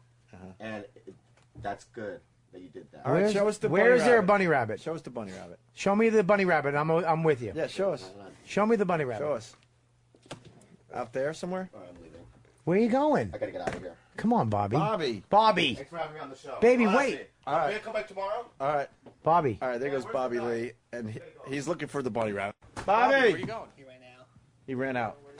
He I'm going because there's something going on. he ran out of the studio to go find No, the bunny. I gotta go. What's wrong? And the bunny. No. I love those guys. I'm sweating. I gotta get out of here. I gotta go to sleep. What are you doing? They want to talk to you. No, I'm done. They didn't say you could leave. No. They didn't say you Dude, could leave. leave. Rules are rules, man. It's just like there's no rules. I can do whatever I want. I'm gonna leave. Dude, I gotta eat. No. I did. I did it like 2 hours. It was fun. The funniest thing. Yeah, Tell him we're going to breakfast. The funniest thing, he wasn't. No, I'm having a panic attack. I gotta get out. Is he coming back? What are you doing? What? No. I wasn't gonna go. The elevator. All right, let him go on the elevator. Yeah, what's up? Tell him we're going to breakfast. No, I can't come. I can't come back, guys. Why? Because there's some sort of deception and some shadow play going on, and I'm not in on it. And you know when I'm going to get you guys back.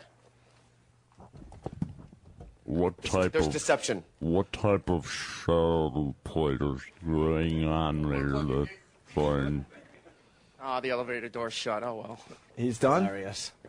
Dude, he wasn't sure if the bunny rabbit was real, so he ran out of the studio because that was the only way he could figure it out was to find the bunny rabbit. And whoever was in the bunny rabbit suit to tear down a wall right now was able to hide, and he never found the bunny rabbit, and that really just freaked him the fuck out. You don't need to tear down the wall. I don't think anybody thought there was a giant bunny rabbit.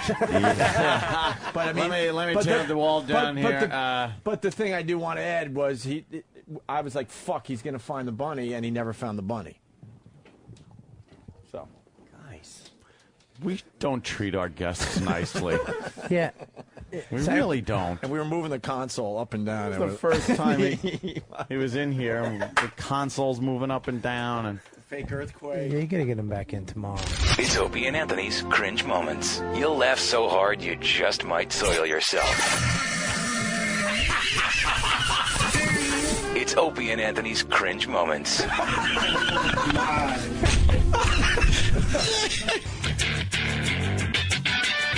It's the worst of Opie and Anthony, 2008 cringiest moments. E-Rock, Primetime Sam Roberts here with you. Derek still annoyed sitting in the corner. And we're going to one of my favorite bits. Why is that? That we do on the show here. Because I get to participate in this one. This is where you shine, Yes. actually. More than participate. You finally do something well. By imitating somebody else's profession. Yeah. This is, of course, the franchise O&A bit that we started. The new generation franchise O&A was started in 2008. Basically, Opie and Anthony found out that they had to interview David Tyree of the New York Giants. About 30 minutes before Mr. Tyree came to the studio, they said all this guy did was write a book about one catch he made. There's no way we want to talk to him. Yes. Now, our guest booker at the time said, well, we can't cancel him. He's coming in a half hour. Yes. So they said, okay, he obviously isn't going to know the show. We're going to run out of the room and sit a new Opie and Anthony in our places. So let's look at the aftermath and what happened. After Patrice's words and Opie and Anthony's decision, they put the new Opie and Anthony in place to interview David Tyree of the New York Giants. If I can say, you can. The next generation of O&A franchise, I think the best. Obviously, yes. The first one was a decent model, but didn't really I would develop. say I would have said subpar. You know what? You're right. Subpar. Yeah. Almost shameful. Terrible. Yes. But this is better. It's on the worst of Opie and Anthony, 2008's cringiest moments. It's Opie and Anthony's worst of 2008 cringe moments. A look back at some of the most uncomfortable yet hilarious portions of the show. From the bottom of my heart, I hope you have a healthy and a happy new year. Ow. Ow. Ow. Ow. It's Opie and Anthony's worst of 2008 cringe moments. That's right, we're laughing at you, stupid. He's here. Just quiet. Seriously? Holy shit, what do we do He's now? not in there, though? Oh, go. Hide me too, Rabbit. Hide me too. All right. The franchise version of the All Opie right. and Anthony show. Here it goes. Oh, make quick. Hurry. I'm in the middle of the show. I'm just sitting in a chair, dude. Hey, Ope. I'm Ant. Oh, hey, Ant. Here comes Opie. Sorry about that interruption.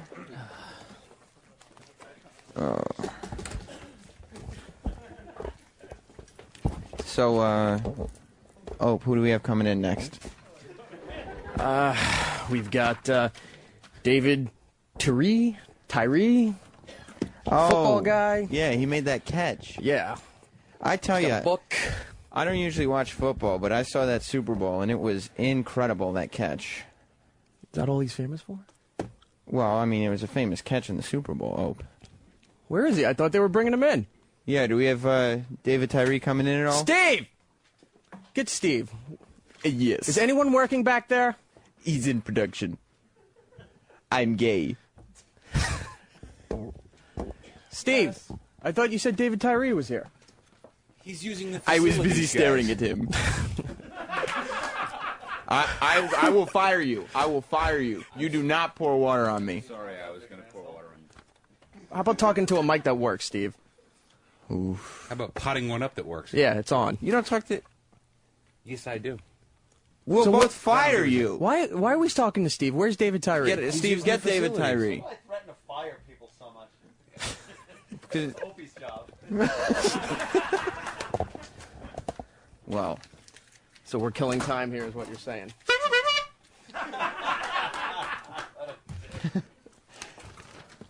where's E-Rock? Eating somewhere? Probably. Fat piece of shit crying over in some mayonnaise or whatever. All right, we're killing time. Oh, here he is. David Tyree. David Tyree. Welcome to the Welcome, show, sir. Take a seat. Right here, hanging out. How you doing? I'm Opie. All right. Anthony, sir. Pleasure to meet you. Finish your procedure, gentlemen. How you doing? Stop it.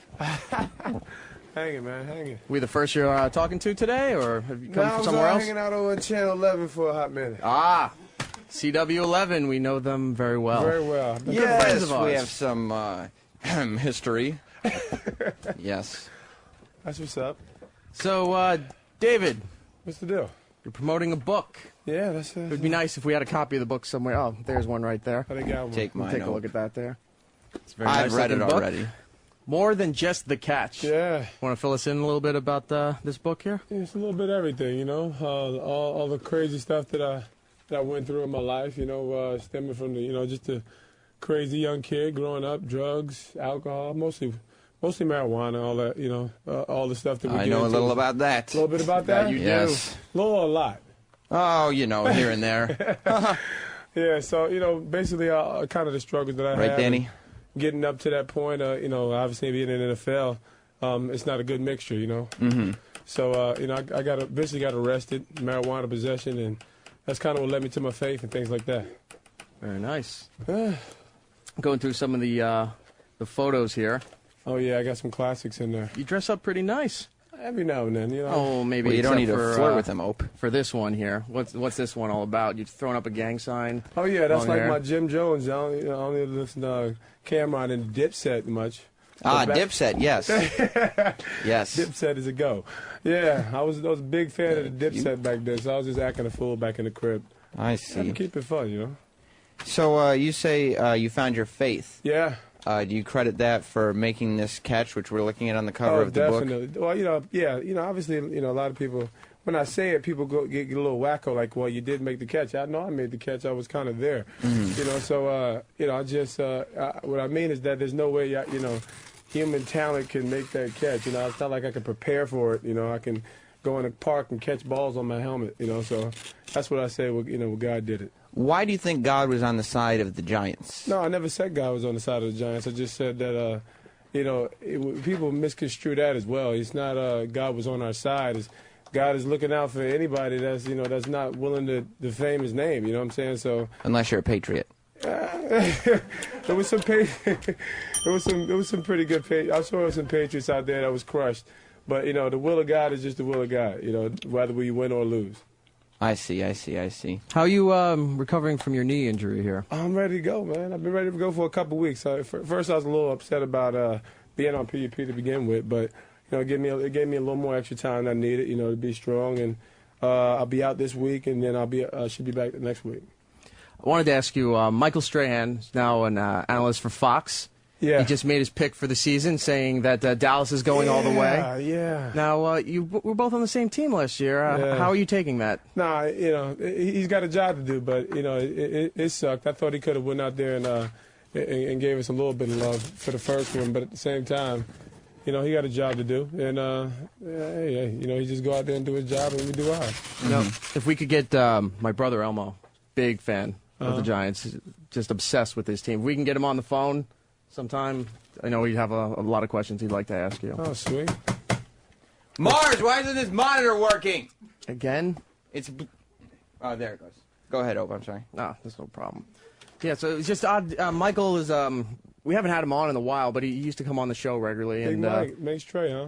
yeah. Yeah, he's big time now. How is he doing as far as, I don't want to go into too much detail, but like his things that were going on with his personal life last year, and has he discussed any of that with you? No, I never discussed it. You know, he's not ashamed of it, so you know, he'll willingly say, he'll willingly say, he made every conscious effort that she wouldn't get all his money, but at the same time, things worked out the way they did. That's his personal business. I don't really do too much getting into that stuff. No? No, that's a little dangerous, especially when the guy outweighs me by about 80 pounds. I'll leave it alone. How do you feel about Jerry Rice as a player? Well, he was my childhood hero, to be honest with you. I was never a New York fan. I was a 49ers fan because I grew up, late 80s. The Niners was running the show, so. Because sometimes around here we do an impression of Jerry Dice. Yeah. Jerry Dice. Yeah. That was new. I never got that one. Yeah. But Jerry Rice, he's a solid dude. You ever met him? No. We just do Jerry Dice. Phenomenal. Yeah. But yeah, that's pretty much it. Loving this book here. I do have to ask you about Plaxico. Oh, yeah, that's the. How do you say Barras? Yeah, Burrs. Hey, Fess. He was suspended for missing practice, allegedly saying that he took his kids to school. That was the excuse for why he missed practice. Okay, yes. Do you know anything about that? That's the first I heard because I'm just not big. I don't read too much papers. I knew, I'm reading here his supposedly bizarre excuse. That's tough. That's tough. We men that don't get a chance to do that too often. So if that's the case, I got sympathy for it. But at the same time, he's a grown man. And we're grown enough to make decisions for ourselves. And that's what we got to do. You got to make decisions. If you know you got to be at work, it's eventually going to cost you. But hey, you just got a new contract. Have you missed practice, legitimate reason or not? But has that ever happened to you at any point in your career? My rookie year, heck yeah, I was like leading the team in fines my rookie year when I was just a wreck that year. Yeah, I think I had about $10,000 in fines, but it should have been 40. Nothing during your college days? I see that you went to Syracuse. Our old Anthony went to Syracuse. Did you? No, I didn't even graduate high school. Oh, that was supposed to be the setup. Yeah, no, I didn't graduate high school. In radio, we can do that, make this career. There's no reason. Phenomenal. We have a fan somewhere outside that wants to say. One fan? Yeah. I'm good for one. Where is he? Yeah, hi, this is Stephen S. from Bayshore, and I'm watching the show today. Opie, you're such a phony. You were saying how much the Giants suck and Big Blue blows and all that. You're a Jets fan. I am a big Jets fan. And here you are kissing David Tyree's ass. I don't really understand the phoniness that's going on here. Well, leave it to Stephen S. from Bayshore to sell out Opie. David, I have to level with you. I am a Jets fan. Grew up on Long Island. Hey, I ain't mad at you, dude. You're in the prime of your life right now. Brett Favre's in town. Yeah, well, I'm not too big a supporter of Brett Favre either. I think he's a big sellout.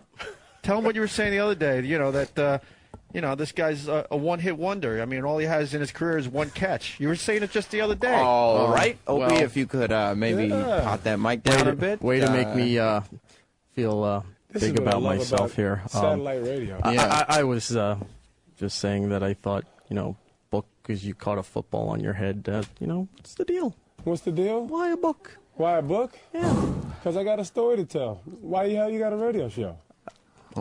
Every day we wonder the same thing. They keep paying us. That's it. Do you think anybody could have predicted that catch that you made? No, that's the best part about it. Because I think the only way you could have predicted a catch like that is if you had some kind of sports almanac, like Biff Tannen did. If you could get like a time machine, Biff, I'm and gonna tune out for 20 minutes there. Head to the future. Get the sports almanac. I'm sure there'd be a little footnote in there about that catch because it would obviously say, the Giants ended the Patriots, winning streak. Definitely. And I bet I could create an entire museum dedicated to myself based on the money that I would get from that prediction as well as others. That would be phenomenal. Could I star in the movie with you, the sequel? Yeah. Which is your favorite Back to the Future? Part 2. Really? Yeah, all the futuristic, the hoverboards, phenomenal. Yeah. Can't beat it. We had a guest in that their favorite was Part 3. They weren't invited back. No. Thank you. No. Where did they get those the logs to power that the train? I don't even remember. I don't think Part 3 got another. I didn't even give it another watch. No. No. Part 1 and 2, phenomenal. Yeah. Let's. You want to take a phone call? A couple listeners calling in, some supporters. Supporters. Maybe not this one. We're on in Boston. Okay, good. And so this is Brian in Mass. Brian, you're on with Mike. With David Tyree, sorry. Hello? Hi, Brian. Hi, yes, David. Quick question. I love the book. It's called The Catch, correct? Yeah, more than just the catch. Yeah. I'm a Patriots fan, and I was just looking at some stats online. Can you tell me about the other 3 catches last year? Other 3 catches. What's the point of talking about those? I don't know. I just saw online. It was a 4-catch season last year. Yeah. Those, what happened to the other 3 catches? Do they have a chapter? Or? Boy, you just really missed the whole season, didn't you? Like, I didn't even, the 4 catches didn't even matter. Isn't that the whole gist of it? Oh, okay. Okay. Yeah, jeez. All right, thank you, Brian. Nice try, This Brian. isn't a book about all the catches. He caught the thing on his head with his fingertips, for God's sake. Let's talk to, from Yellowstone, Lady Trucker. Lady. Hello. Hello, David. Yeah, what's going on? Hey, how old were you when you first played football? When I first played, I don't know, 11 or 12? Oh, no. David believes the shit the white hole shrink babbles. I don't even know what that meant. Sometimes we get prank callers That's here, great. Well, and of course. and there's fun. not much we could do about it except maybe talk to a different phone screener. You know what I mean? I'm sorry about This is that. the good stuff. I Let's like talk this. to, take one more here. Cody in Indiana. Cody. Cody! Yeah, You're hi, on. David. How are you? What's going on, Cody?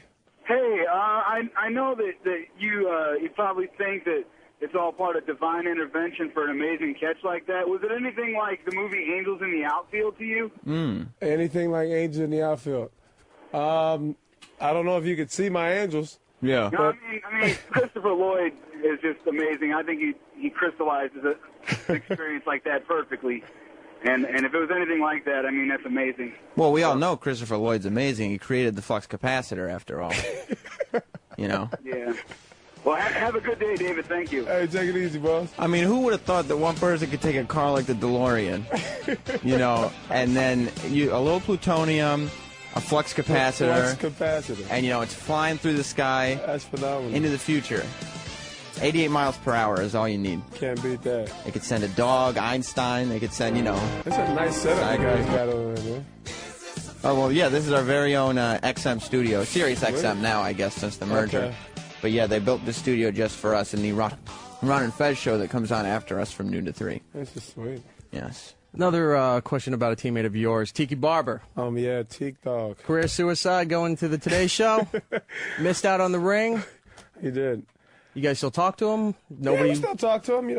I think he's had enough. I'm sure he's. I don't want to say he's regretting the situation, but it was kind of rough when he threw us under the bus at the beginning of the season. When he started off 0-2, and he's like, Giants are pitiful, and so I think those, he paid for it. And there's no reason for us to rub it in his face. He did some good things for us. Yeah. I think we have another audience member who has a question. What's the deal? You're on. Oh, could you? Where is he? Softballs There at he this guy. David, do you know that Opie guy right there, he doesn't believe in God, and he makes fun of people that right. believe in God. He's There we go. That's why I'm here. That's what I'm here for. That's not practicing going to church wise, but I don't think I'm totally not into the God thing. I just I'm very skeptical. I can understand people are skeptics. You know what? They got reason to be skeptics. When you look at so many hypocrites out there, it's a lot of hypocrites. It's a lot of reason. And since we're sharing, I got to admit something else. This is confession. This is sweet. You're already into it, bro. This is Greg Hughes, the actor who plays Opie. I know I said I was a Jets fan. Yeah. I really haven't been into football for a while now. I'm all about the Tiger Woods golf. Sweet. You playing that? No. I'm on the PS3. I just suck in games. I suck in video games. It's not, what's the Madden rules, like 21-0, you're off, right? You're off the sticks.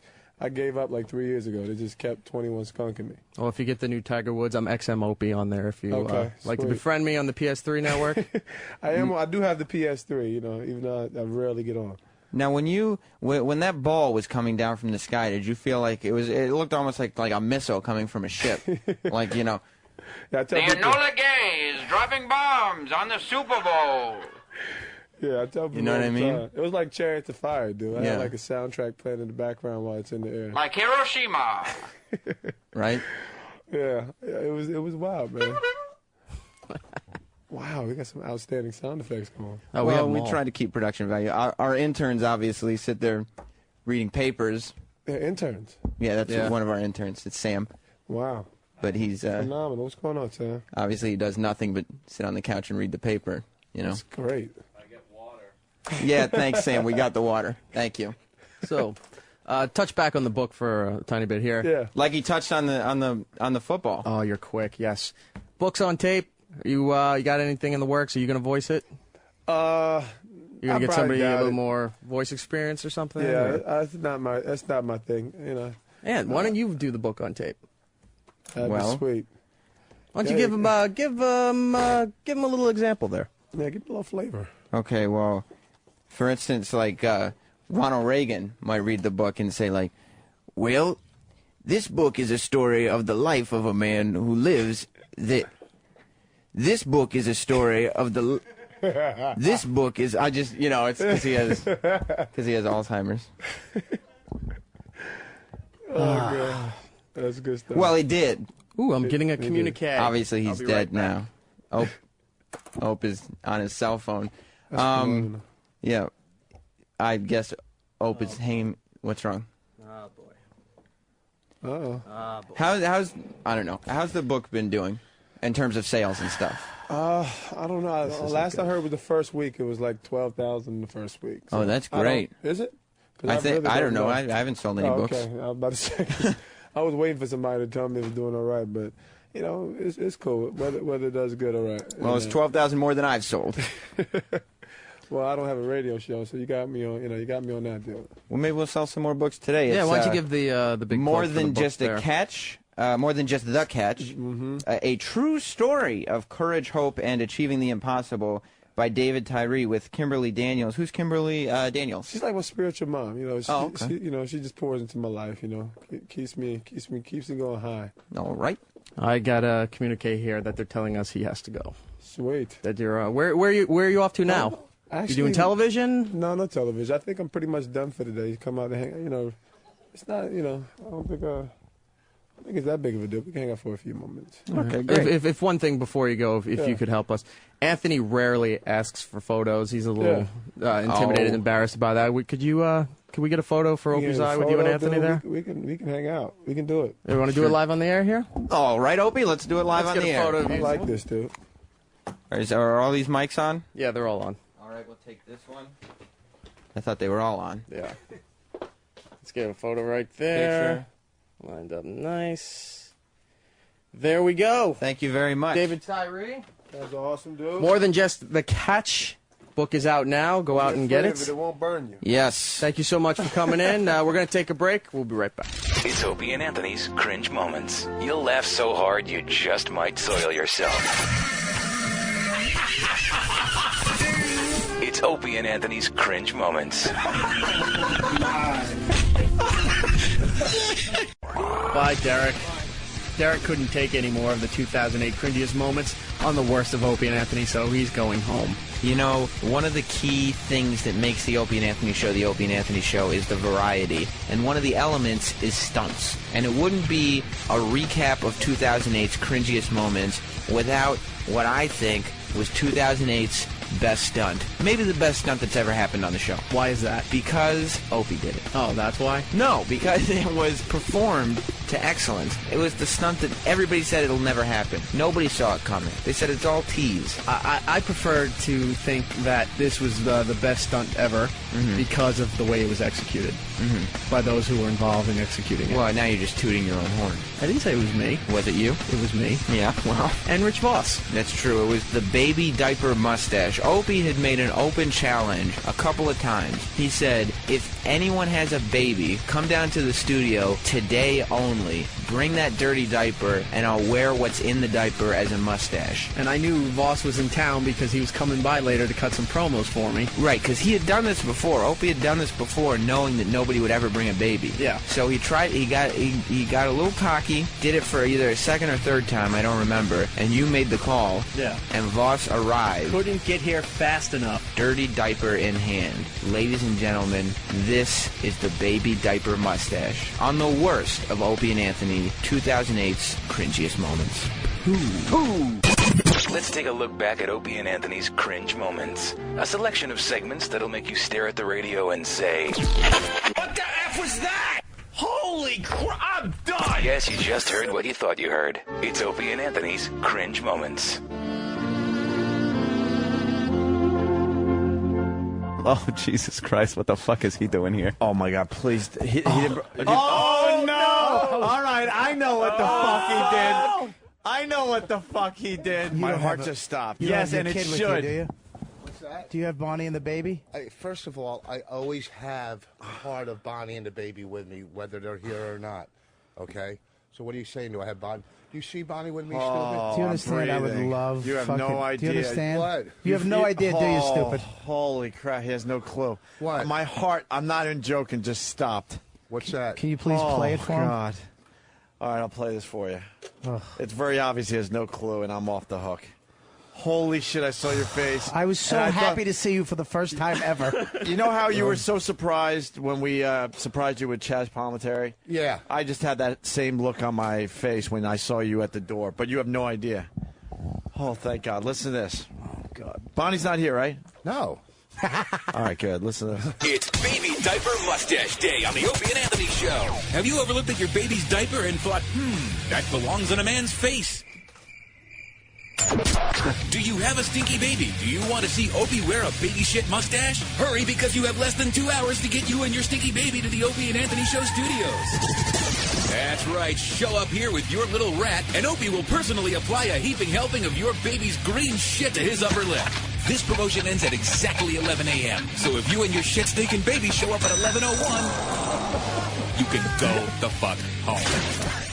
Baby must be yours. Shit must be baby's. Baby must shit in presence of Opie. Diaper must be clean prior to baby shitting. This offer is null and void at the end of today's live broadcast. Go fuck yourself. I'm breathing now. So I saw your face like you just happened to be in town. Maybe at a doctor's office or something. Like, holy shit, it's going down today. But so you're saying you would take Yeah, but here's the shit. beauty, Rich. I What? just surprised people out of nowhere. It turns into Baby Diaper Mustache Day. Today happens to be one of those days. And the odds of it actually happening are slim. But when we saw your face at the door, I'm like, oh, my Yeah, because he's fucking somebody God. that would have been Because you listening. have stopped Yeah, by I with mean- the baby, too, before. You know, here's the thing, though. I mean, there's so many rules to this thing, you know. The bottom line is you would take baby shit and put it under here. Yeah. Get the hell out of here. You'd make a little mustache with baby shit.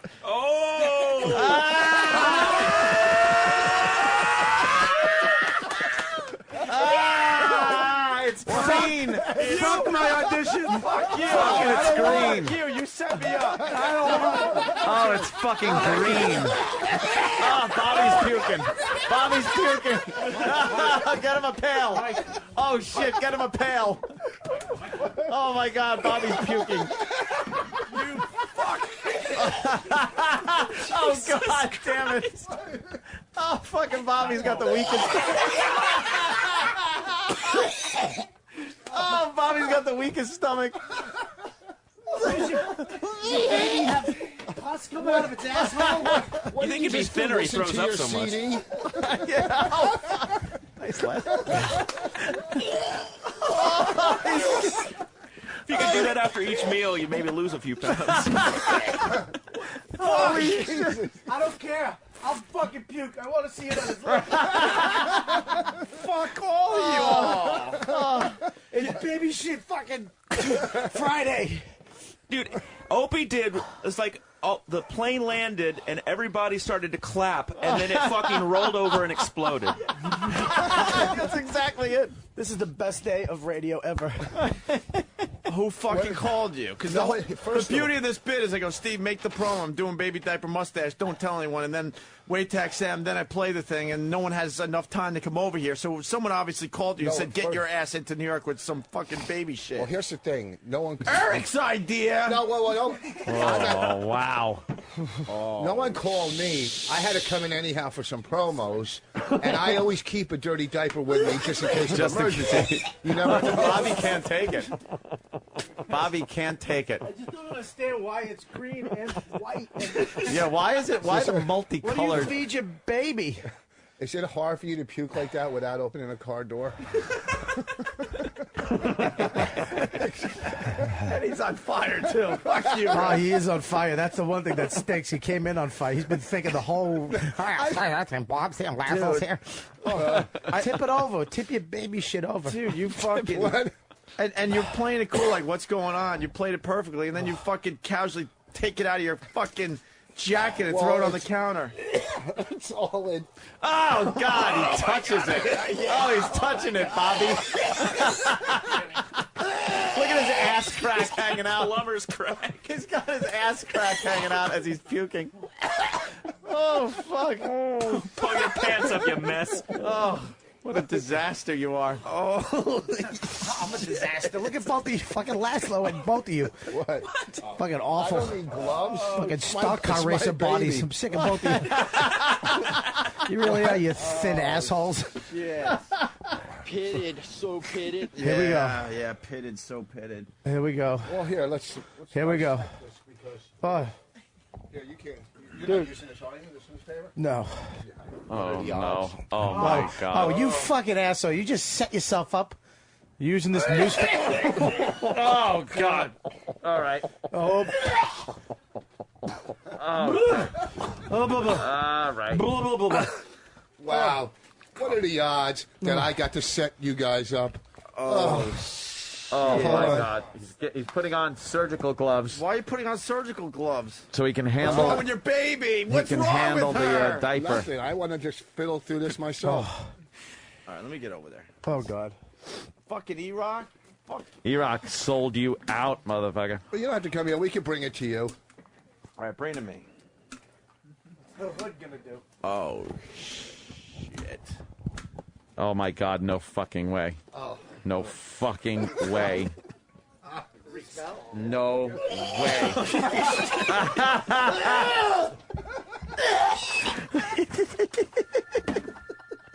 Oh, Bobby puking is so fucking funny. I don't know why.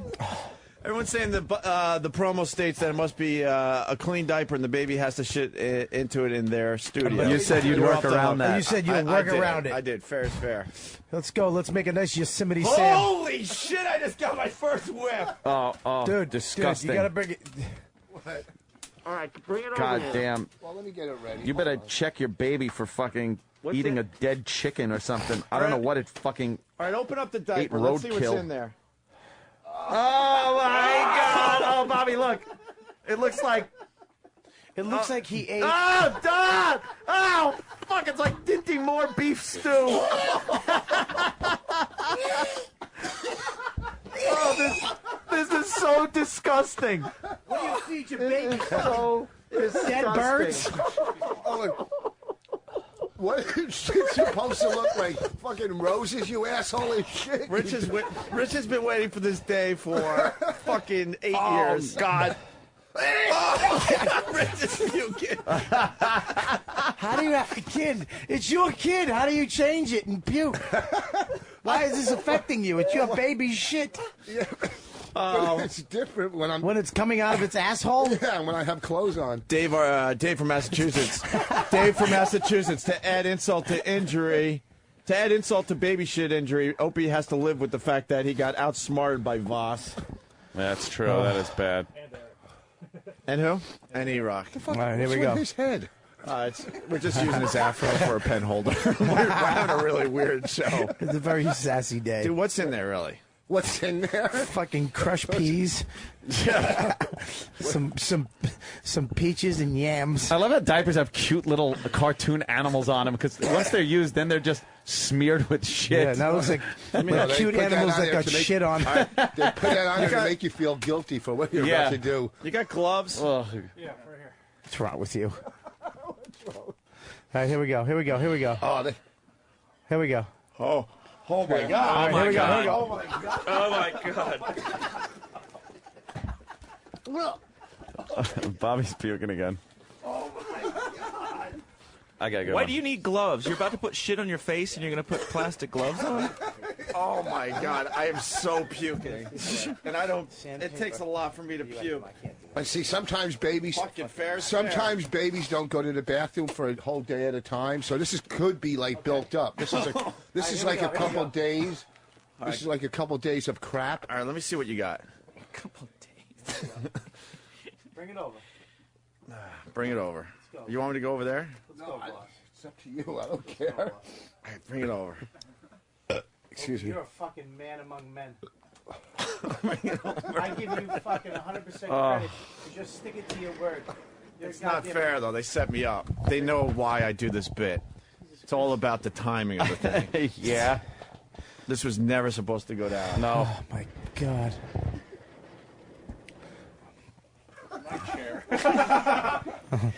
Just staring at shit, sitting in a chair on a newspaper. The quicker you do it, the quicker it's over. Do you have baby wipes right near you? Help. You need baby wipes. You can't just leave it on your face after that. Get him some wipes. Get him a bucket of acid to stick his face in. I'm hyperventilating. Do it. 1, 2, 3. Where is the diaper? It's on the chair. Is it in the chair? Here we All go. right, you got to face forward a little bit. Here we go. Hold There your we go. breath. Okay, there you Don't go. smell. There you are. Don't smell. It's not a big deal. It's like food, only, in the second stage. And it came out of Voss's Yeah, that's kid's called asshole. shit. Food in the second stage is called shit, Rich. What's the good part? What's the good part? The green part. You're not Bobby Kelly. He's on fire. You All got to right, give it that's to him. pretty But you good. know it's coming. He's going to bomb any second now. You know it's happening. How the fuck am I going to do this? You're going to stick your fingers in there and do it quick. Oh. It's a Sesame Street diaper. Oh, wow. Cookie Monster. Oh, my God. Well, Oh, my God. Well, it's supposed to be. God. What do you want on a diaper? Look at that part.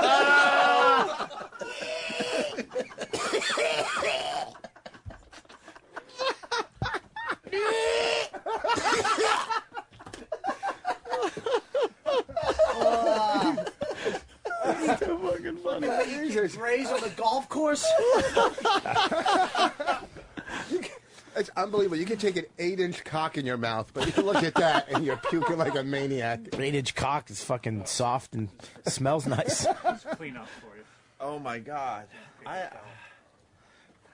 Wow. Okay, I saved you Okay, on that hurry up. joke. I got to get your diaper back. All right, what are we going for? I say a big wad on your finger. I didn't fucking shave today either. God damn it. Oh, you're gonna. Oh, man, it's going to be stuck in there. I gotta go. What do you got an audition for? I'm fucking. I don't care. Fucking it go. It's not. It's a callback. Cool. I know you never heard of one of those. Oh, shit. It's definitely not with a girl, is it? Yes, I knew it'd come. See, you bomb. You're really just you fucking greedy asshole. You really are. You and your fucking extra large polo shirt. Just do it, Op. Do it. Man up. Ready? Here we go. 2 fingers each side. Fucking nice little mustache. Oh, my God, no. This 1, is 2, 3. Ready? so fucking disgusting. 1, 2, 3. This is a new Do low. it! A new fucking Do low. it! Travis, move your head. Do it. Oh my God. Oh my God. Thank you, Travis. 1, 2. Ladies and gentlemen, this is called Baby Diaper Mustache. Oh, God. 1, 2, 3. Do 2 fingers Oh, at no. a time. Oh, no. Oh, God, he's got it on his finger. He's got some. He's smearing. He's got. Oh, no. Oh, I see YouTube sensation right now. This is going to be a YouTube sensation. Did you say RobertKellyLive.com right after you do it? That is fucking disgusting. All right, this is Oh, it called. stinks. Once again, this is called Baby Diaper Mustache. 1, 2, 3. 1, 2, 3. Oh. 1, 2, 3, dude. Opie! Oh, no! Oh, my God, no! Oh, no!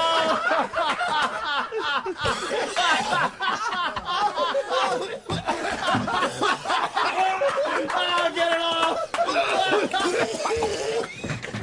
He fell on the floor!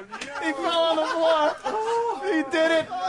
He took 2 fingers, wiped it right under his nose. Now he can't get the smell out of his head.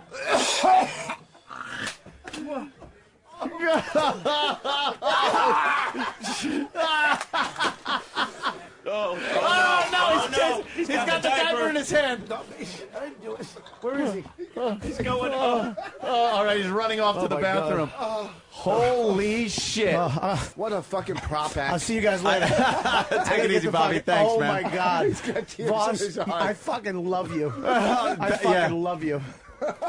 I really didn't think he'd do that. I fucking love Laz. I'll see you later. I this is did the not best, think Anthony, he would do this that. is the best show I've ever fucking done ever. This is. I'll see you guys. I'm gonna puke. Because Opie's rarely on the receiving end of any of that stuff. Literally that shit.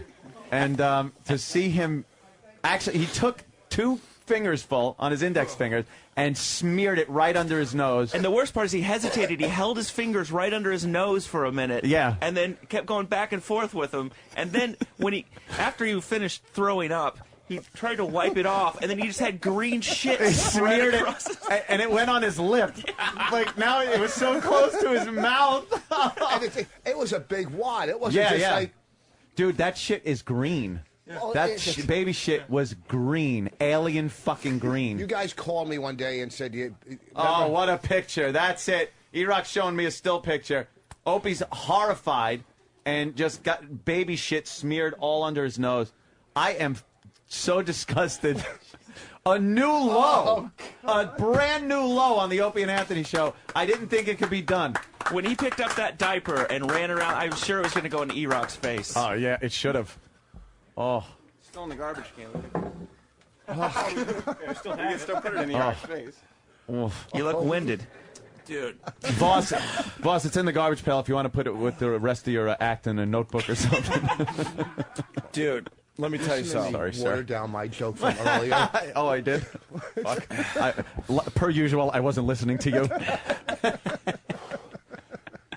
Wow, Voss comes through. Let me tell you something. All right, yeah, Opie, please describe it for the people. What's it like to smear baby shit under your nose for really nothing? Oh my God! Like people would do that for a $10,000 bet, maybe. Right, Dude. or ratings. Like you string it out over a few days over at K-Rock. Dude, 10 grand. You smear baby shit under your nose. Fuck you.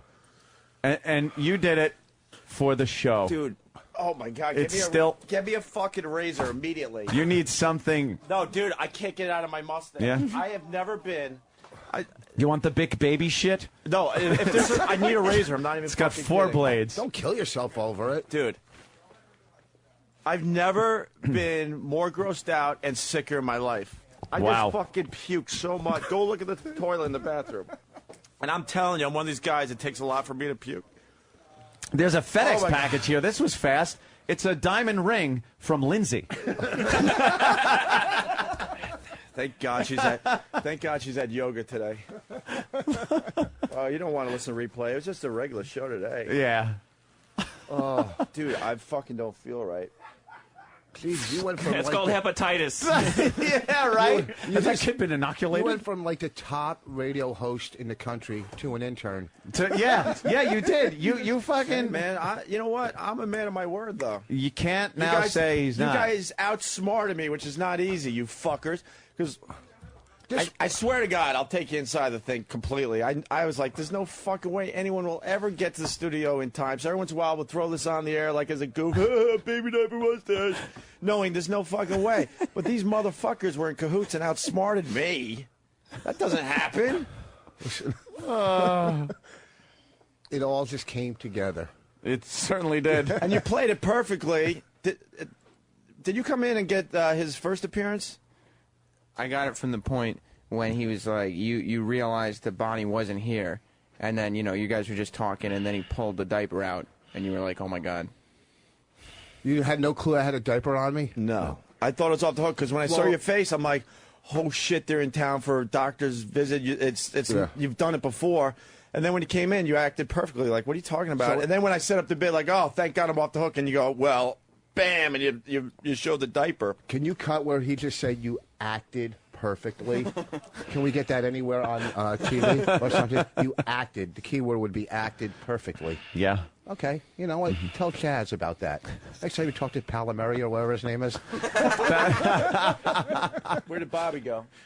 He left. He had to go to the thing. Yeah, he had to go to a little audition callback or something. But there's just something about Bobby vomiting That is the funniest fucking thing. I will always laugh my ass off when Bob Kelly pukes. It's the sound. It's what he's puking at. I used to think it was a bit, too, till you see it live. No. You can actually see him convulsing physically. It's his whole head turns beet red. You see how his audience feels? Can we take a break? I need to... Yeah, we'll take a break. You probably should scrub under there with maybe lemons or something. Dude, I'm getting sick all over again because it's in my mustache. Not that I have a mustache. I didn't shave You got the last like a 3 little days. stubble? It's even worse because it's easier to get caught in stubble than a mustache. You just wipe it out of a mustache. It's going to be great in Velcro. In a few days when he has chicken pox, all the baby diseases. You're going to have baby diseases, the mumps. You'll have all the baby diseases. Rubella. You have rubella. You have a little balloon following you. How did the video Wow, that was come an out? old one. Jesus Christ. Why don't you just go back to polio, you fucking fossil? Like when I can make old jokes. Well, 2 minutes ago, I was a king. Yeah, that's how this place works. 1 minute you're a king, the next you got baby shit under your nose. I don't even know what you guys said. I am so fucking out of it right now. Well, I guess you should. Because I got all hyped out, the adrenaline and everything. You know, if you and make then it dry sound- heaved, then puked in the bathroom. You make it sound too much like you got a buzz off of it. All the kids are going to be rubbing baby shit under their nose. By the way, Blotto from Blotto 98 Detroit. Patrice equals bluffing pusswad. Opie equals man of his word. What a difference a week makes. Yeah, because Patrice was supposed to take a fucking strap-on up the butt last week. Well, you know, I'm not saying baby shit under your nose is a treat by any stretch of the imagination. But Patrice getting fucked in the ass with a dildo and him backing out of that might... I could see a little justification. See, you got to there. just trick Patrice and tell him it's a cattle prod. Dude, what do I wipe under my nose? I really don't know what gets the smell of baby shit out of a man's mustache stubble. You should ask a few pedophiles. They can help you out. Adult shit. Cover it up. Doesn't Bob Kelly owe him $100 for that diaper? Yeah, Bob owes you $100. Dead Why's serious. that? He said if someone comes in, $100 guaranteed. Oh, that's right. $100 Good. cash, buddy. Fuck him. Oh, fuck. Dude, I need something for pretty my good, nose. I'm begging. I'm begging. I'm begging. I would think probably lemon. What do we got? I'm serious. See, you should have kept some ketchup. Sam in Jersey, what's up? Hey, what's up, boys? Hey. Radio Gold. Yeah. How Yeah, about that. I really didn't think you were going to do it. I would say Radio Green. Dude, I actually, when I looked at the diaper the first time, and then look, what really got me was when I put the gloves on, and then I like smear like you would baby, I can't even talk, like finger paint, and it was now a nice glob on each index finger. Yeah. I started getting lightheaded. I started to go to a safe place. Yeah, maybe, do we have take a cleaning break? product? Maybe like a dab, a little Lysol? No or joke, I something? gotta go do something. Yeah. Do whatever you gotta Put do. that in a paper I'll be towel back. and dab it in your whiskers. That's back to the Laszlo and Anthony show. Yeah, let me, Laszlo, I've had something to confess for quite a while. No, we'll take a break while Opie fucking tries to get baby shit out from under his nose. I can't believe you Leave did some that. breadcrumbs back to your dignity. We'll be right back. Ladies and gentlemen, this is called Baby Diaper Mustache. Baby Diaper Mustache. How the fuck am I gonna do this? You're gonna stick your fingers in there and do it quick. It's not a big deal. It's like food, only, in the second stage. Food in the second stage is called shit, Rich. Do it, man up! This is a new law. A new fucking law. Oh my God, no. Oh God.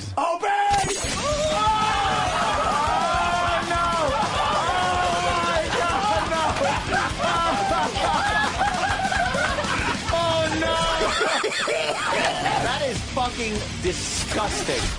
Hot wax on the nipples. A crying drunk homeless man. And creepy gay kid Sam singing. Happy birthday to you. Just some of the cringe moments you'll hear on Opie and Anthony's Worst of 2008. It's the worst of Opie and Anthony's 2008 cringiest moments. E-Rock, Primetime Sam Roberts joining you today while the guys are on vacation. Technically, we're on vacation, too. But we're never on vacation, E-Rock. There's something that people don't realize. Dedicated. There's E-Rock and Sam, and those two don't stop working. No. It's New Year's Day, and we're still chilling in a studio with you people listening to some of our favorite bits, the bits that have made us cringe the most in 2008. Well, you know, we're underlings right now. Yes. One day, E-Rock. We getting paid for this? No. Of course not. No. What do we have here? Wait a minute. Of course I know what we have here.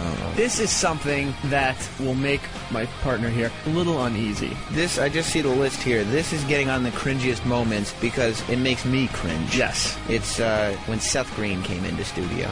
And the way this worked out is you're living a real-life Entourage scenario here. Mm-hmm. And it involves Seth Green, who is also on Entourage. Right. But you're doing the whole E versus Seth Green battling back and forth over a girl. Well, the thing is, my girlfriend had said she wanted to meet Seth Green, and she'd never come into studio to meet anybody. She's just not the type. Yeah. But I said, you know, come in, meet Seth Green, get a DVD signed, take a little picture and everything. Well, the powers that be thought it necessary to bring her in studio. Your girlfriend's cute. Well, thank you. Yeah. I guess. That's why they brought her in. It wasn't because of you. No, it wasn't. They think she's hot. They do. Everybody oogles her with her eyes. And they call her and text her and yes, pay way too much attention to her. Yes. But hey, it means they're nice to me when she's around. It's nice to have the host of 2 major radio shows flirting with your girlfriend. In a way. I see it as a career plus. All right, well, I mean, yeah, it's not hurting my career. Nope. Although there's certainly no breaking up with her. No. That would be detrimental to my career. Yes, because then nobody would focus any attention on you at all. No, why would they? But she focused her own attention on Seth Green, and this is it. It made me cringe. You'll probably just laugh at me. It's the worst of Opie and Anthony. I have pictures of your chick here I'll just look at while we're listening to that bit. Then you take it out. Opie and Anthony, 2008 cringiest moments. Sam and E-Rock will be right back. It's Opie and Anthony's worst of 2008 cringe moments. Yeah. A look back at some of the most uncomfortable yet hilarious portions of the show. 3, 2, Happy New Year! Happy New Year! Oh. It's Opie and Anthony's worst of 2008 cringe moments. Happy New Year. Hey, we got to put someone on the spot. Yes, Jess, you're coming in and asking a question. This is Sam's girlfriend. She never comes to work with Sam, ever, ever, ever. But today she did because she's a huge fan of Seth Green. Oh, I signed a DVD for him. Why don't you sit down over there? Okay. Just sit over there. You're a star. Don't worry. You don't have to hover over her. She'll be fine without you for a second. Now, you've never been in studio with us before.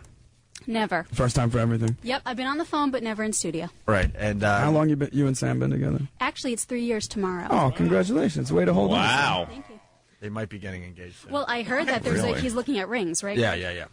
That's always the way you want to hear it too. On the radio, right? So you're a huge Seth Green fan? Yeah, I am. I've been a fan since forever. Oh, thanks. Can't Hardly Wait is my favorite movie. Oh, we just did a commentary for that because it's like 10 years now. For real? Mm-hmm. Sam, for our anniversary, I could take that. Merry Christmas. Well, I gotta be stupid. Can't Hardly Wait. What was it was that about? It was kind of the resurgence of like teen comedy movies. There was a point in time where they weren't making any movies like this, and this was a throwback to John Hughesy style movies. Nice. Yeah, it's the best. I got to have sex tonight. It sounds like you're in luck, Sam. So do you have a question for Seth Green? Well, I actually want to know, where were you born? In Philadelphia. Oh, really? But you were in the media and everything since day one. How did that happen? Well, not technically day one. I've actually been pretty fortunate to avoid the media for the most part. I find that tabloid media doesn't really care about comedians. You look at like Sacha Cohen or Ben Stiller, any of those guys. They don't really care. And since I don't have sex with anybody famous visibly, no one bothers me.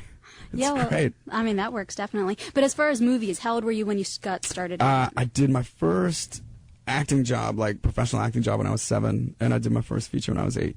Were you independently motivated, or was it something? Oh, that's very cool. I was lucky enough to have direction when I was very young. God, I'm sitting and just back. chased acting. I'm just going to sit back and not work. I like not this. the funniest of interviews. My favorite part so far is the way Jess said, so you were in the media spotlight since day one, and Seth said, no, I really haven't been much. And she went, okay, good. And then just continued. Day one. She already has follow-up questions and everything. I know. We usually are like humming Yeah, I just wanted to. It's point almost out- like this is what prep sounds like. I know.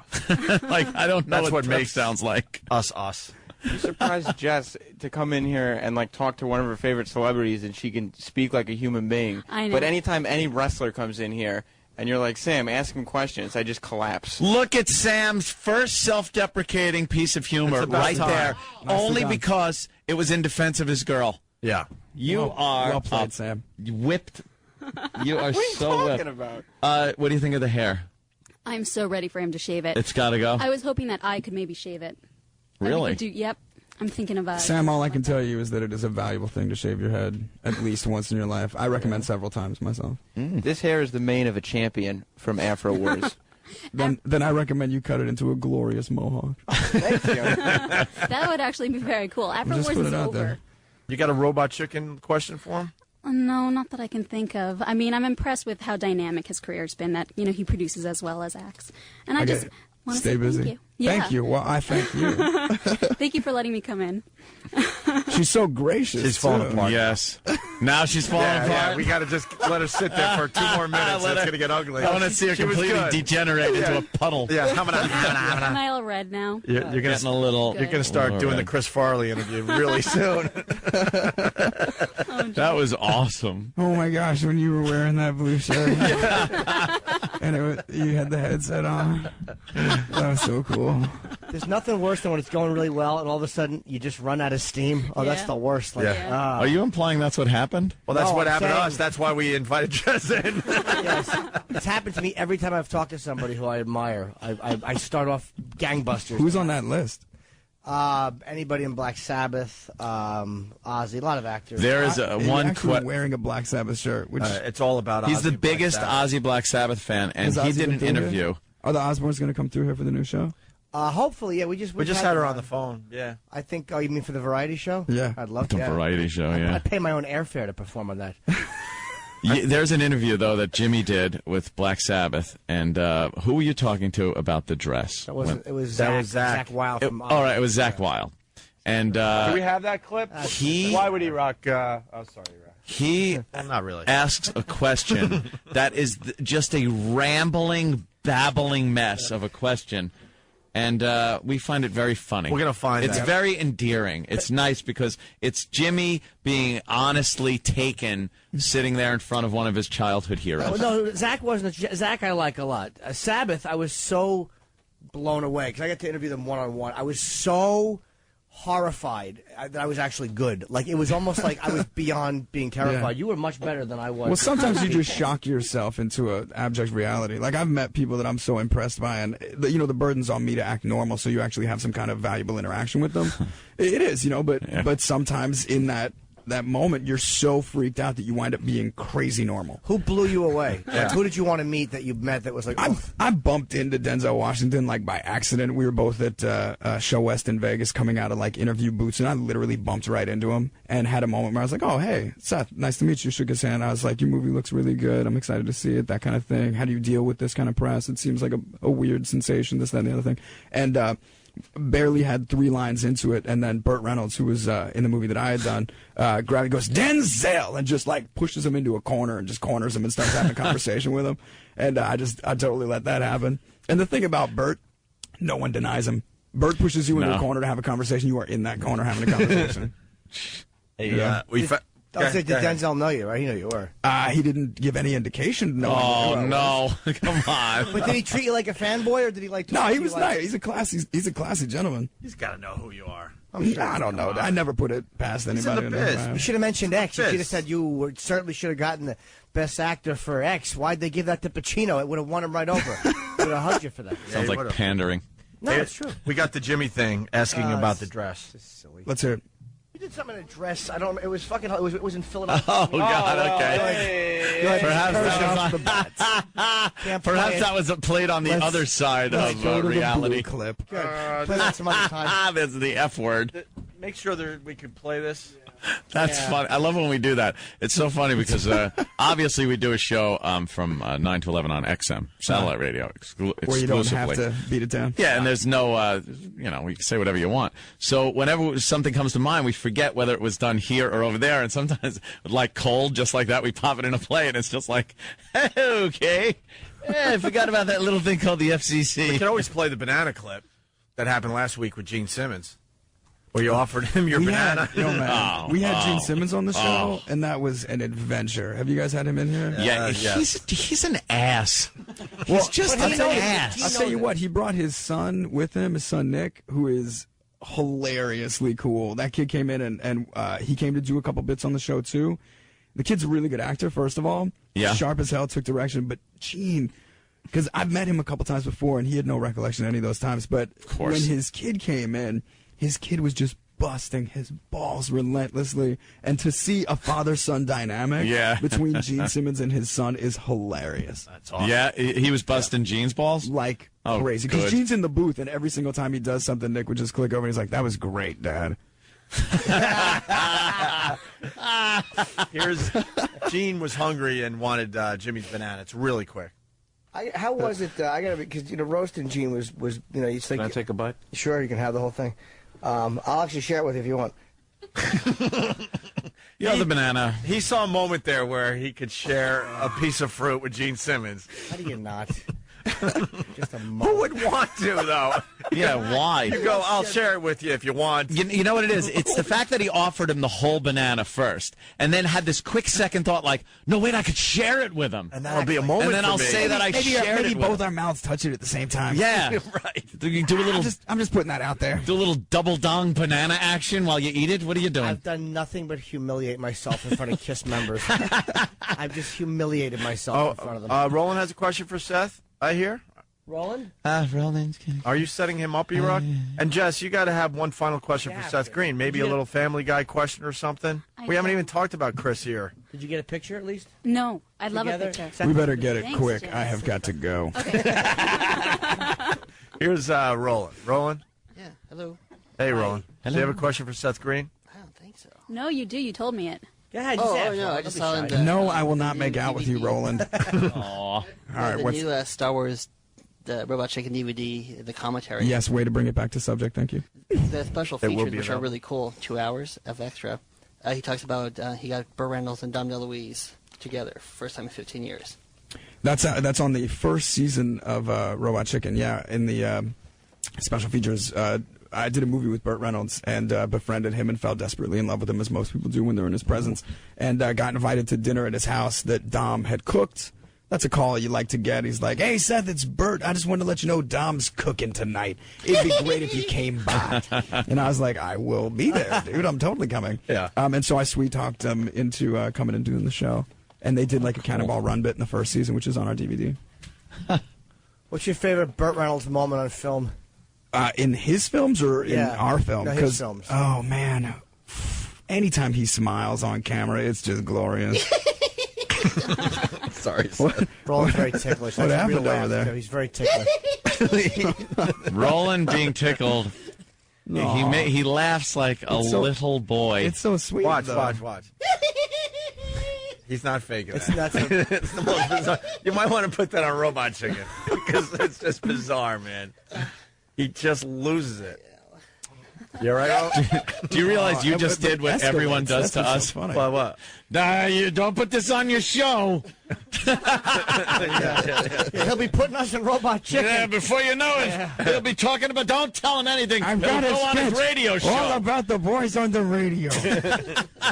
You love when people do that. It's my favorite. Yeah, don't talk in front of him. It'll end up on his show. Well, people pitch me sketches all the time. Really? Yeah, and people don't understand. But it's very interesting because you get to see exactly what people think the show is versus what it actually is. Oh, wow, that There is was like, good, here's the scene. Batman is really giving it to Strawberry Shortcake. Okay? And she's like, oh, my berries. And he says, I am the knight. Ha ha! And you're just like, there is no legal defensible parody in that joke whatsoever. Not to mention the fact that it is unbelievably unfunny.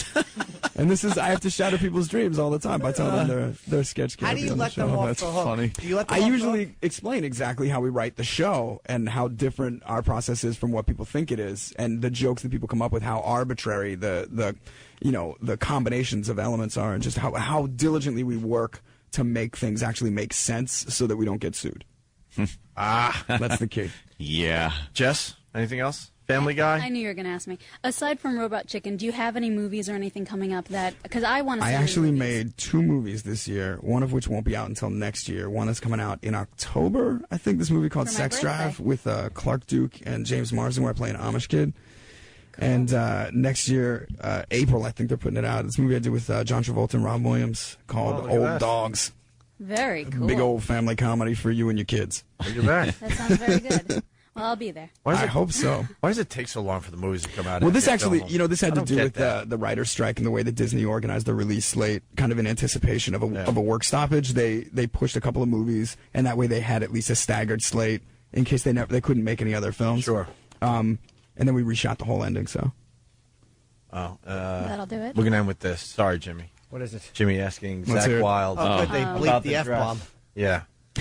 It's just stupid. I like the idea of a fan asking questions like that who's not used to it, because it's like a thrill. It's like you take for granted meeting people. Well, let's really get into this.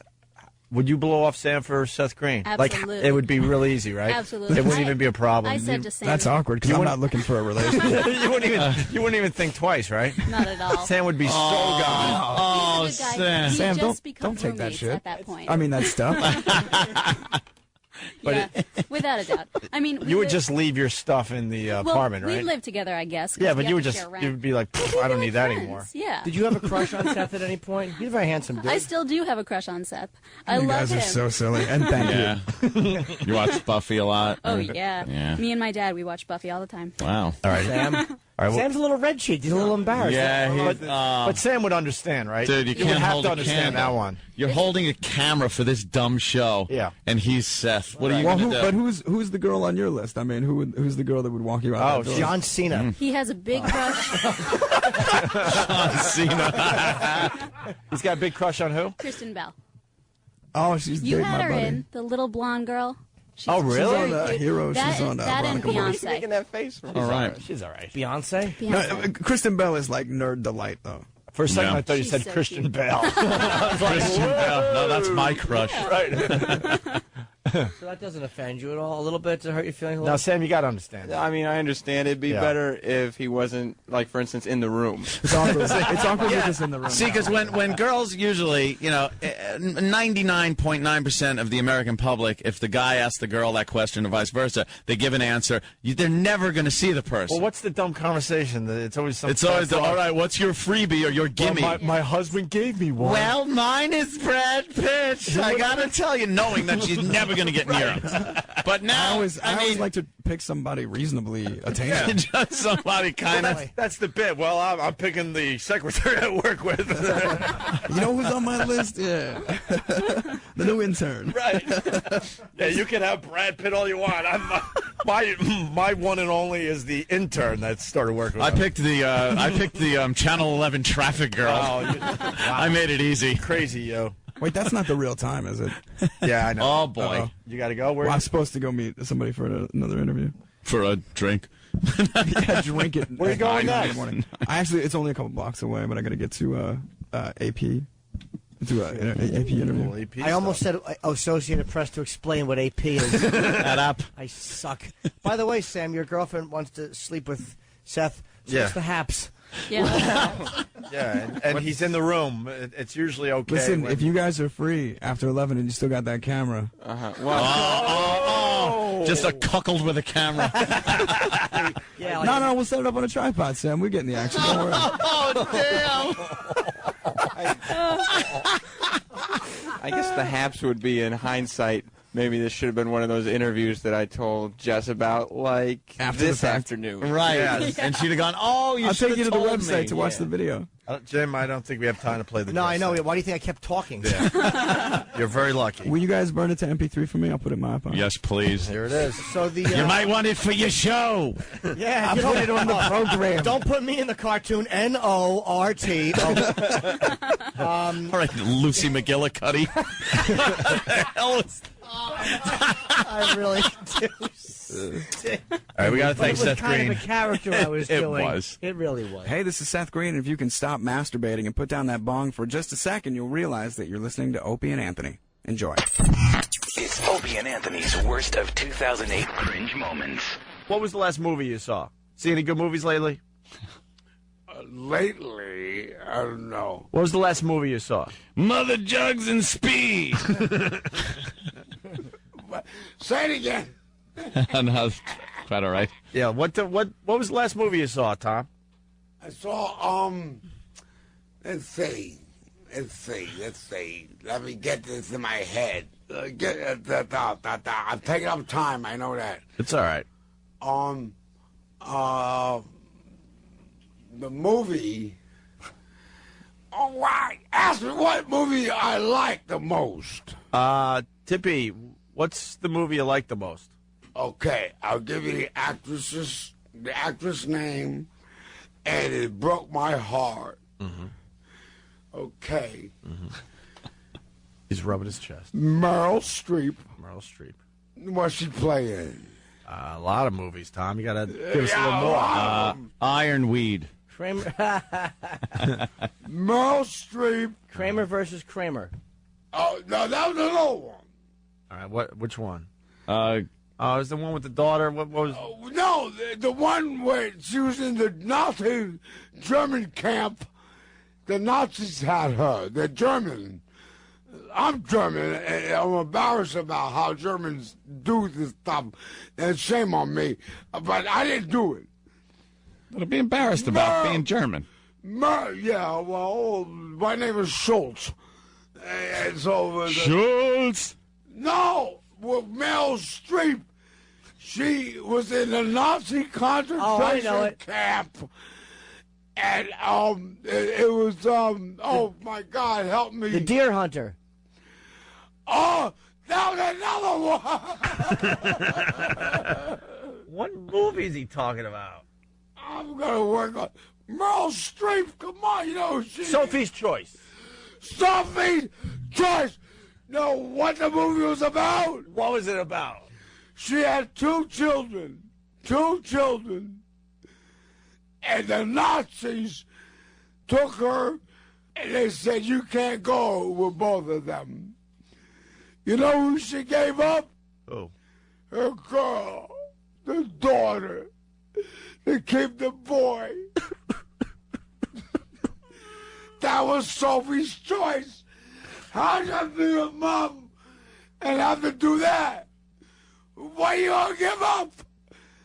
In Nazi Germany, that's how they were. You only have one kid. How emotional he's getting. Terrible thing. What happened to the other kid? I don't know. But what I know is that Sophie, Meryl Streep, gave up her daughter to save her son. Was she Jewish? Is that it? So I don't know if she's Jewish or not. She's German, and no, but that's what. So you don't like the Nazis, right? Oh, really? I love the Nazis. They're great. He's killing you. Yeah. Yeah, I really like them guys. Yeah, right. I can't wait to hang out with them. Get the fuck out of here. Oh, Jesus, Tom. Watch the words. Now, Tom, she had to give up her kid, which is a big... But didn't you, in a way, do the same thing? Not for the Nazis, but didn't you do the same thing when you kind of came to New York and you're drinking, you kind of gave up your kid? Tippy's choice. Yeah, Tippy's choice. Tippy's choice. You gave up your kid because you didn't want him to know that you were a little flaky, right? Yeah. Tom, you told us earlier. You had to give up a kid. Yeah. Yeah, but I made sure my kid was with his mother. Don't you wonder how he's doing in school or what is like sports he plays? Grandmother. I did the best I could. We were going through a divorce. What do? You go through a divorce, you come talk to me when you go through a divorce, and we'll discuss what's going on. But don't you call him? What are you going to do? Give him a call. So I give a kid the mother, and I pay child support. Oh, you did? Of course. What do you think, I'm not? I was just asking, Tippy. Right, he I was just asking. You I did? got money. I don't need nobody's money. You do? I come out here to just play. I got my own. You don't know who I know. Oh, really? So you got your own deal set up where you make money and stuff? Yeah. Okay. Okay. You ever hear of a guy named John Lehman? Ooh, the John Lehman? No, I didn't know him. Herbert Lehman? Who's he? I don't know. You just mentioned names. Herbert Lehman is John's father. I don't know who these people are, and you can't really implicate. You don't know Lehman Brothers? Of course, I've heard of the Lehman Brothers, but you don't have to curse us out. So you have some investments, I guess. You're damn right I do. Yeah. Child support. They open the envelope. It's a hubcap and some grass. Hey, Tom, sing us out of here. We got to go. That's it for us today. Give us a little song as we leave everybody today. Maybe something a little emotional. We went a little emotional there for a few minutes. All right. Give us something a little emotional. Let me hear a song. No, just something in your head, something emotional. Come on, feel it. Something slow and nice and tugs at the heartstrings. Take us out. I'm working on it right now. Take us out. Tippy Tom's going to sing us out with an emotional song. Say, hold on. Feel it, Hold on. There's so many of them. Ding, ding, ding, ding, ding, ding. Wishing you were here, my baby. Wishing you were here by me. Yes, I know. Yes, I know. Wishing you were here. Don't you know I love you so? Don't you know I care? Yes, I do. Yes, I do. Don't you know I care? That's all lyrics is it. That's it. But I got other ones. All right. Thank you, Tom. Thank you. That was very touching. That's a pretty song. That was good. Tippy Tom, everybody. I know who sang it.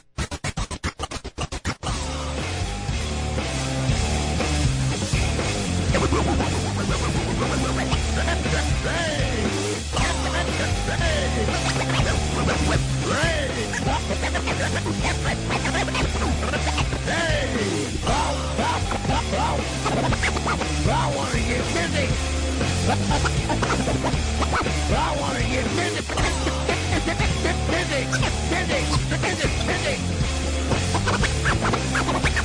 I want to get busy. Hey.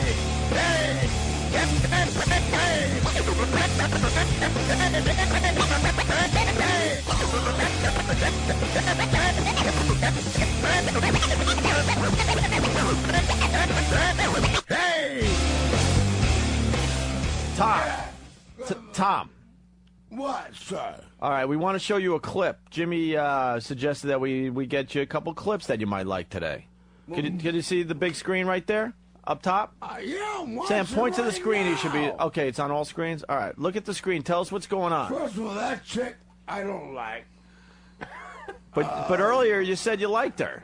Well, she's okay. Oh, God, the studio's filling up. Okay. We got Nazis here. Oh, what are you showing all this Nazi shit? And fucking Germans. Nazis. No, that's this is your favorite movie. No, it's Sophie's not. Choice. So Look. Well, no, Sophie's Choice is very different. No, look, see? It's Meryl Streep. It's the daughter. You're right. Here it is. Sound? Here's your movie. You're right. Look at that fine gentleman. All right, listen to the movie. No, he's a handsome man. Tom, listen to the movie. Here we go. Bist du ein Polak? Du, Bist du auch einer von diesen dreckigen Kommunisten? We're playing the scene that made him cry earlier on the show, where Meryl Streep has to give up one of her kids. Ich bin eine Polin. Bin in Krakau geboren. Ich bin keine Jüdin. Auch meine Kinder nicht. Sie sind auch nicht jüdisch. Sie sind beide rassenrein. Ich bin Christin. Ich bin streng katholisch. We're watching the version dubbed in German. This is not the English version. No, he's Come here! That Nazi son of a bitch. Look, I'm German. And I don't like what they did. What did they do, Tom? They Because killed no one people. speaks fucking German here. They kill people. I You might as well speak stop German. it. No one can understand it. I speak Spanish and German. Steve from Bayshore.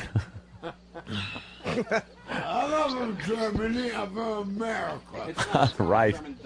This is the end of the movie. Like some of it's in English, some of it's in German, and this part happens to be in German. It's just that there's no subtitles on this particular clip. Uh-huh. I guess you're supposed to know what's going on, kind of a thing. And Danny's not happy now. The Germans were wrong. The Germans were wrong. What they did?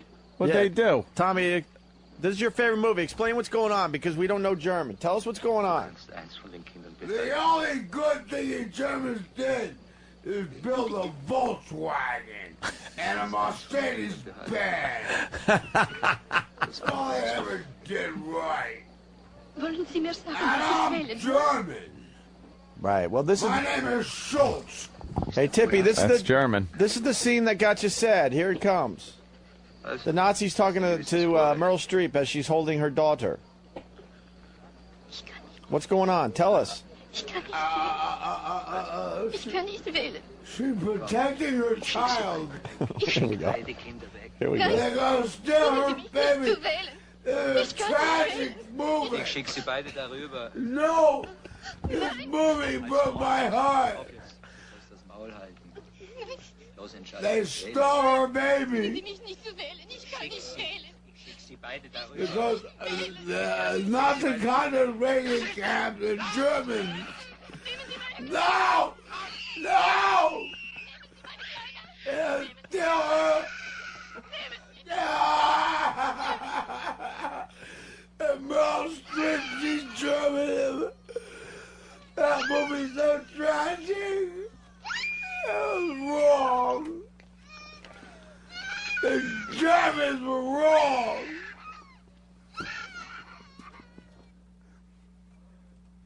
And I'm German.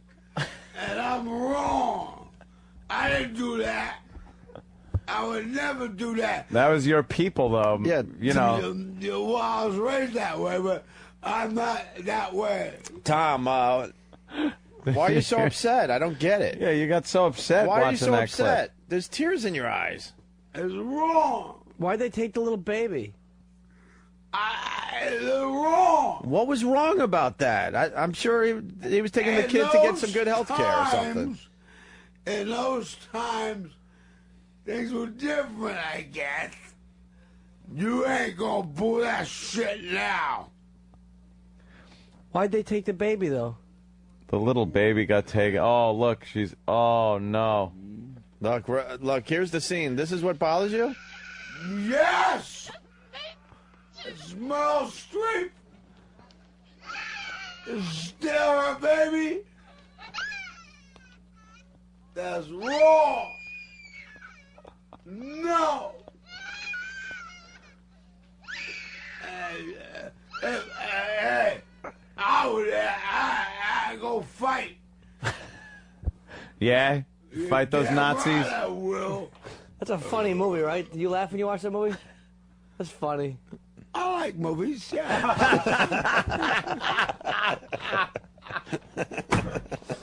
What a rebound. Wow. The Opie and Anthony Institute of Art and Literature is proud to present a collection of books on tape soulfully voiced by the homeless Tippy Tom. I can't do as good as the guy to do it, but, you know. Masterpieces like Herman Melville's Moby Dick. Call me Ismail. some years ago. Never mind how long precisely. And Dickens historically themed A Tale of Two Cities. It was the best of times. It was the worst of times. It was the age of wisdom. I'm doing a good job. Okay. You won't believe your ears as Tom mutters and fumbles his way through Mark Twain's classic, Huck Finn. Huck Finn's wealth and the fact that he was under the window Douglas's protection.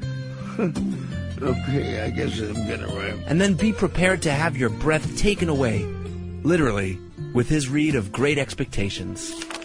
Heaven knows we'd never be ashamed of our tears, okay? Of course not. Anyway, I think I got sort of it right. And finally, you'll enjoy the classic for all ages, Dr. Seuss's Green Eggs and Ham. Great eggs and ham. No, green eggs and ham. See, I thought I can't see from my glasses. I am Sam. I am Sam. Sam, I am. Come on, man, I got my damn glasses on. Who even knew Tippy Tom had glasses? No. It's a collection of some of the finest literature ever written, and then read by a homeless drunk. Order Tippy Tom books on tape today.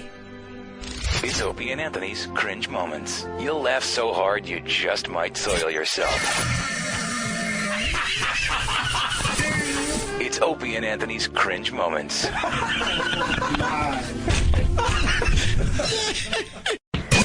Let's take a look back at Opie and Anthony's Cringe Moments. A selection of segments that'll make you stare at the radio and say, What the F was that? Holy crap, I'm done! Yes, you just heard what you thought you heard. It's Opie and Anthony's Cringe Moments. You got to supervise. You see, he's got the tongue scraper. That's going to get the goop off his tongue, but then you got to make sure the sample goes into that plastic spoon. All right? And Steve, it's a good thing that you're there because you'll be the first one, as punishment for not having the scraper. I feel that you should be the first one to take a little whiff. And then you got to heat up the spoon and inject it. No, I know that, but it wasn't. I felt it wasn't to your liking. It's not the process. 55. When you do it, make sure you stick your tongue right out because the stuff at the back's the more heinous. So you got to stick your tongue out. Go ahead. Iraq, get in there, Iraq. Make sure he does it right. This is how it's done. And tell him to open his mouth. Stick your tongue way out. Go like the scraper. Open your mouth. He knows. He's got it. Yeah, Iraq, you collect the sample. In the back. Oh my God! Now scrape. Iraq, don't move away. Don't lose it.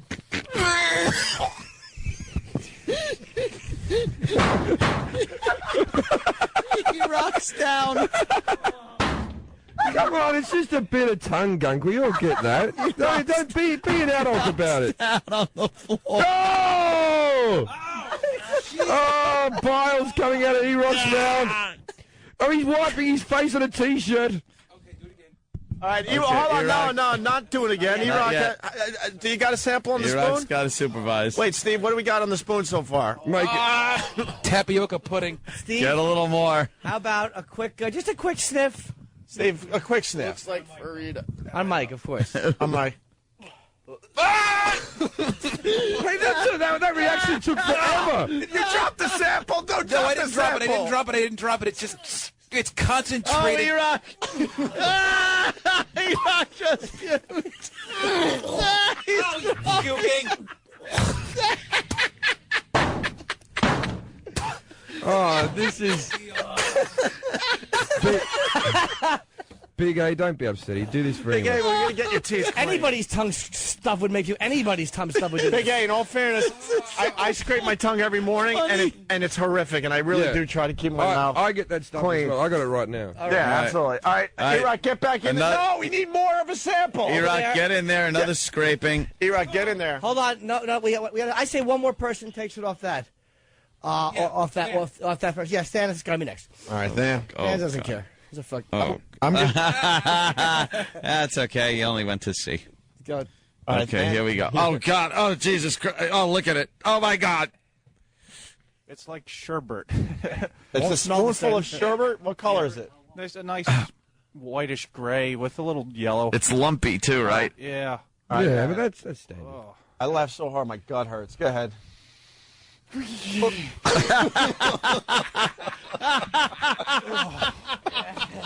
That's a good constitution. You know what? You got there. I'm going in for one. I have to. No. Jimmy, are you going to go in for one? Come on. Someone else has to go. All right, E-Rock, get another sample. Hold on, we got to get that. We'll have one more on this one. Can we get one more on this one? Let's get more. Okay. Just get more. There's Get more. plenty of. Get some fresh stuff. E-Rock, get in there. E-Rock, get in. Doing it. Good big scrape on the other Actually, side. from here, his tongue doesn't look that bad. Oh, that's not right.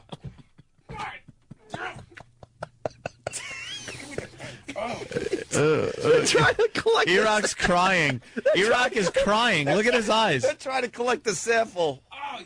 It's looked like they're... It's bleeding too? There's blood in it? Oh, no. It looks like blood porridge. Oh, it's like blood pudding. Don't lose the sample. Let me hold the camera for a Get second. that away from me. Sam, you got to go in for a sniff. Sam's next. Wait, Get a away mic. from me. Get a mic on Sam. Get him by the mic. I see it.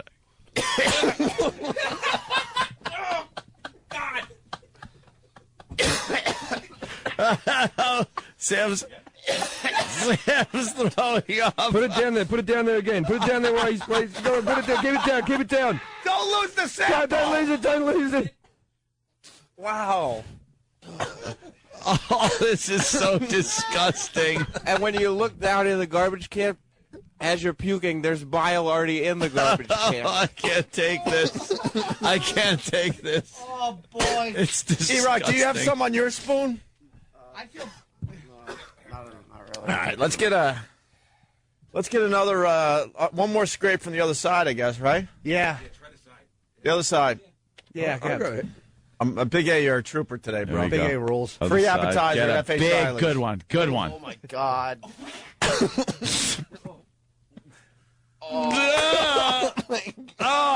He just on there. He just scraped out an oyster. Oh, God damn it.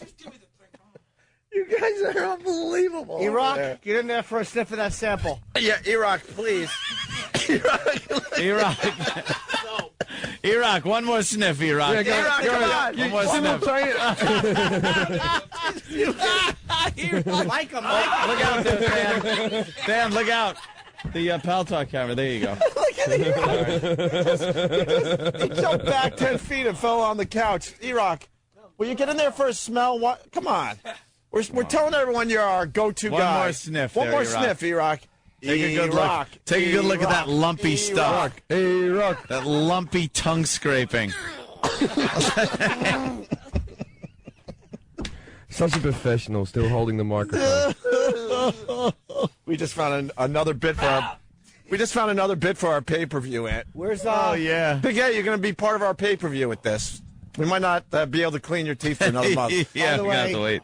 By the way, don't forget, we have What? 2 more naughty boys. Okay. Don't forget Danny and Travis. Where are those naughty boys? Kenny, you want in? What's this? Kenny, come on, Kenny. And If Roland. Kenny does it, I'll do it. Where's Roland? Where's Roland? Bring Roland I in. can't do it. Let's get one more scrape done. Yeah, I don't think it will. Jim Jeffries, would you go in for one? I'll go in for one, but I won't. I've got a pretty good constitution for stinky bread. Just you've been naughty in general. It's a general naughtiness. Wait, should we get another scrape off his tongue? How much is it? How much is in the spoon there, Steve? It's plenty. It looks like boogers in pudding. Oh. All right. I'd rather smell it than a banana. Good, Dad. All right, Danny's gonna brace Don't himself. shove it in my face. Yeah, you got. This is something you got to. Don't touch the spoon because we don't want to lose the sample. All right.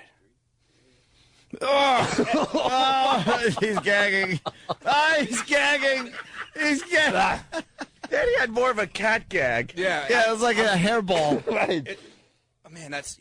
I know what that is though. It almost smells like when you're really really sick. Like you know that sick taste that you get in your mouth. Like if you ever had bronchitis or whatever. He's got that sick. taste that just doesn't He go smells away. like sick. Yeah, it's sick. It's like a sick smell. Holy crap! What's wrong? Good boy, Danny. Travis, Feel free.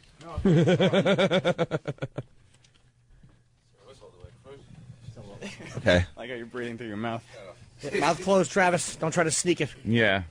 Right in the nose. Just smash it into his face. Not one person can stay up. Travis? All right. That's it? No. Oh, no, yeah, that's it. I don't need seconds. All right. Oh, look at Tim come in. Hey, Tim. All right. I don't like the spoon. You think he's going to smell the spoon? Everyone has the same reaction. Where's Roland? Yeah, Roland, come on. E-Rock. Have we got any girls in the building to smell it? No, unfortunately, no. At this stage in our careers, we don't know girls anymore. Big A, unfortunately. Big A, can we get another sample off the tongue? E-Rock, can you get one more sample off the tongue? One more, E-Rock, please. Do some work. Get a good one, Big A, please. There's no bad ones. They're all good ones. Get a good one. Get a good one. Yeah. Get a bit of tartar. No. It's on his shirt. Here. It's on his shirt. Scrape it off his shirt. Look at these guys. It's like they're handling like a sample of HIV. They don't want to get close to it. They're what? Oh, it's all lumpy. I just saw it. I got a good look at it. It's like Metallica's Load cover. All right, get rolling. Get intern Ron. Get intern Ron. Come here, stupid. Come on, young Ron. You can do it. Be a big boy. All right, young Ron. Does a great job for us. This is where you get... Give me that. Put it under your tongue. Go, keep going. We got to make him vomit. Go. Hey! Oh.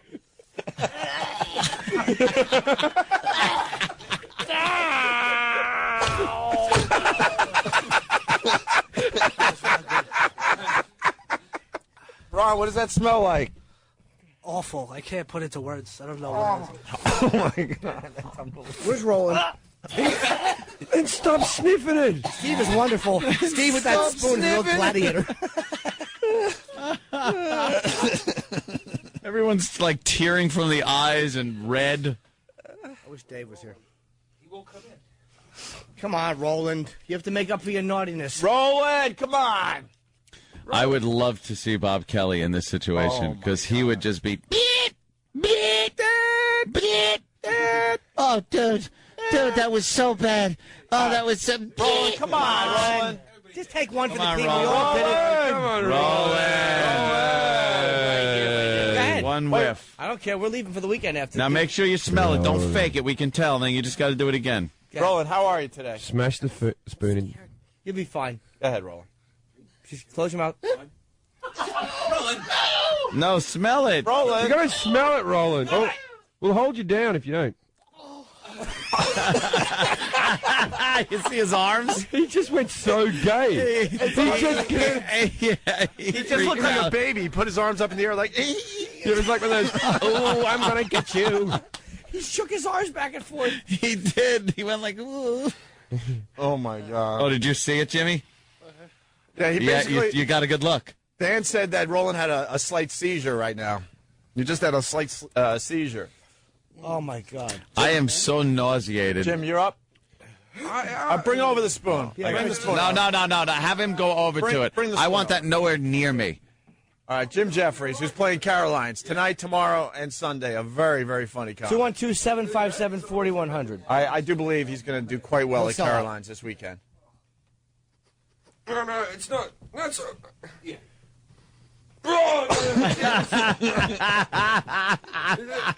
No, I know what it does. Oh, Jesus. You get a bit of a burn at the end. It's like wasabi. It's just not bad, but it's when it goes up the end towards the hairs and all that. It's powerful wasabi. Go on, Norton, have a go. No, can't do it. I've done some disgusting things. I can't do it. Opie, what do you think? Do me a favor. You going to go in? All right, get another good scraping. Get one more good scraping. I don't know. Get a good, hard, deep scrape. Right way back. Almost choke yourself. There you go. Ant, are you going to do it? Ant? Are you insane? Are you a mad person? That would be the great get. Look at it sliming off on this boat. I actually thought it was going to be worse. Although I do feel kind of ill now. Yeah. It's looking like cake batter. All right, E-Rock, bring it over. I'll give it a shot. What the hell?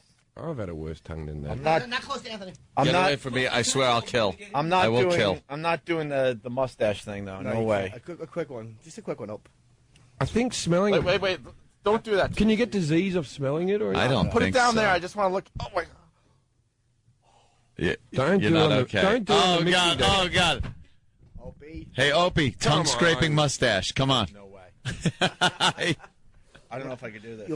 I did it. Go and do it. Take a good, deep breath through your nose. It's not that bad. It's kind of nice. Jimmy, if I do it, you do it? Can't do it. Come on. I've done a lot. How about we Can't do a tag team? I can't do that. Can't do it. Well, Kenny! I'll throw Me up. and Kenny. I'll throw up horribly. I already feel nauseous. Oh, my God. I can smell from here. Get a good one. The only reason I'm doing this is that because you sold 160 tickets in the last half hour. Wow. What are we up to? What? Yeah. Another 160 plus. So what are we up to? I don't know. A sellout is 1,800 for the Yeah, ONA Animation the Festival, people June are 5th. slowing down. Don't disappoint your radio heroes. Tickets Buy are on your sale. tickets. June on, 5th, Opie. Roseland Ballroom, ONA Animation Festival. Yeah, all right. Now let me smell this. Hamilton, Brandt, Kornfeld, All right, get a good one. Come on, Opie, do it. Do it. Kenny, we're going to do a tag team here. Ready? Oh, get it over there. You got to get right into it. The first one didn't really hurt me. Want me to go first? Yeah, you go first. Yeah, Big Kenny. Nothing phases him. No, Kenny is really... Oh.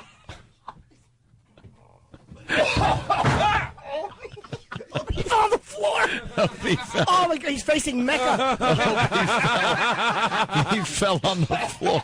Oh my God. Oh, come on, it wasn't that bad. Have another go. It might be better now. Look at my eyes. It's not that bad. His eyes are tearing. He's Holy crying. Jimmy, please do this. He's crying. Look at God. He's backed against the wall. One of the better reactions. It's the worst of Opie and Anthony's 2008 cringiest moments, and it's come to an end. I've been E-Rock. I've been Primetime Sam Roberts. Thank you for joining us. If you didn't hear one of your favorites, we play a hell of a lot of worst of on our channel here, so I'm sure it'll show up sometime. If you like what you heard, send us an email, eric@opieandanthony.com, sam@opieandanthony.com. And if you thought that show, if you liked what you heard on that show just now, that was 2008. Take a mental picture for a minute of how amazing 2009 is going to be on Sirius XM 202 197 The Virus. Nothing beats it. Yes, and if you didn't like the show, feel free to send cock pics and open bodily sores to steve@foundrymusic.com and show your disgust for this program. And even if you did like it, just send cock pics to steve@foundrymusic.com. So, Happy New Year! And also remember, Opie and Anthony are returning live January 5th from 6 to 12. Ron and Fez noon to 3. They're also back. And starting a brand new year of radio broadcasting on The Virus, XM 202, Sirius 197. Booyah. This concludes the worst of Opie and Anthony. Listen live from 6 a.m. to noon, Monday through Friday, with replays throughout the day. Want more? Go to opieandanthony.com or foundrymusic.com. Yay me! The Virus, XM 202.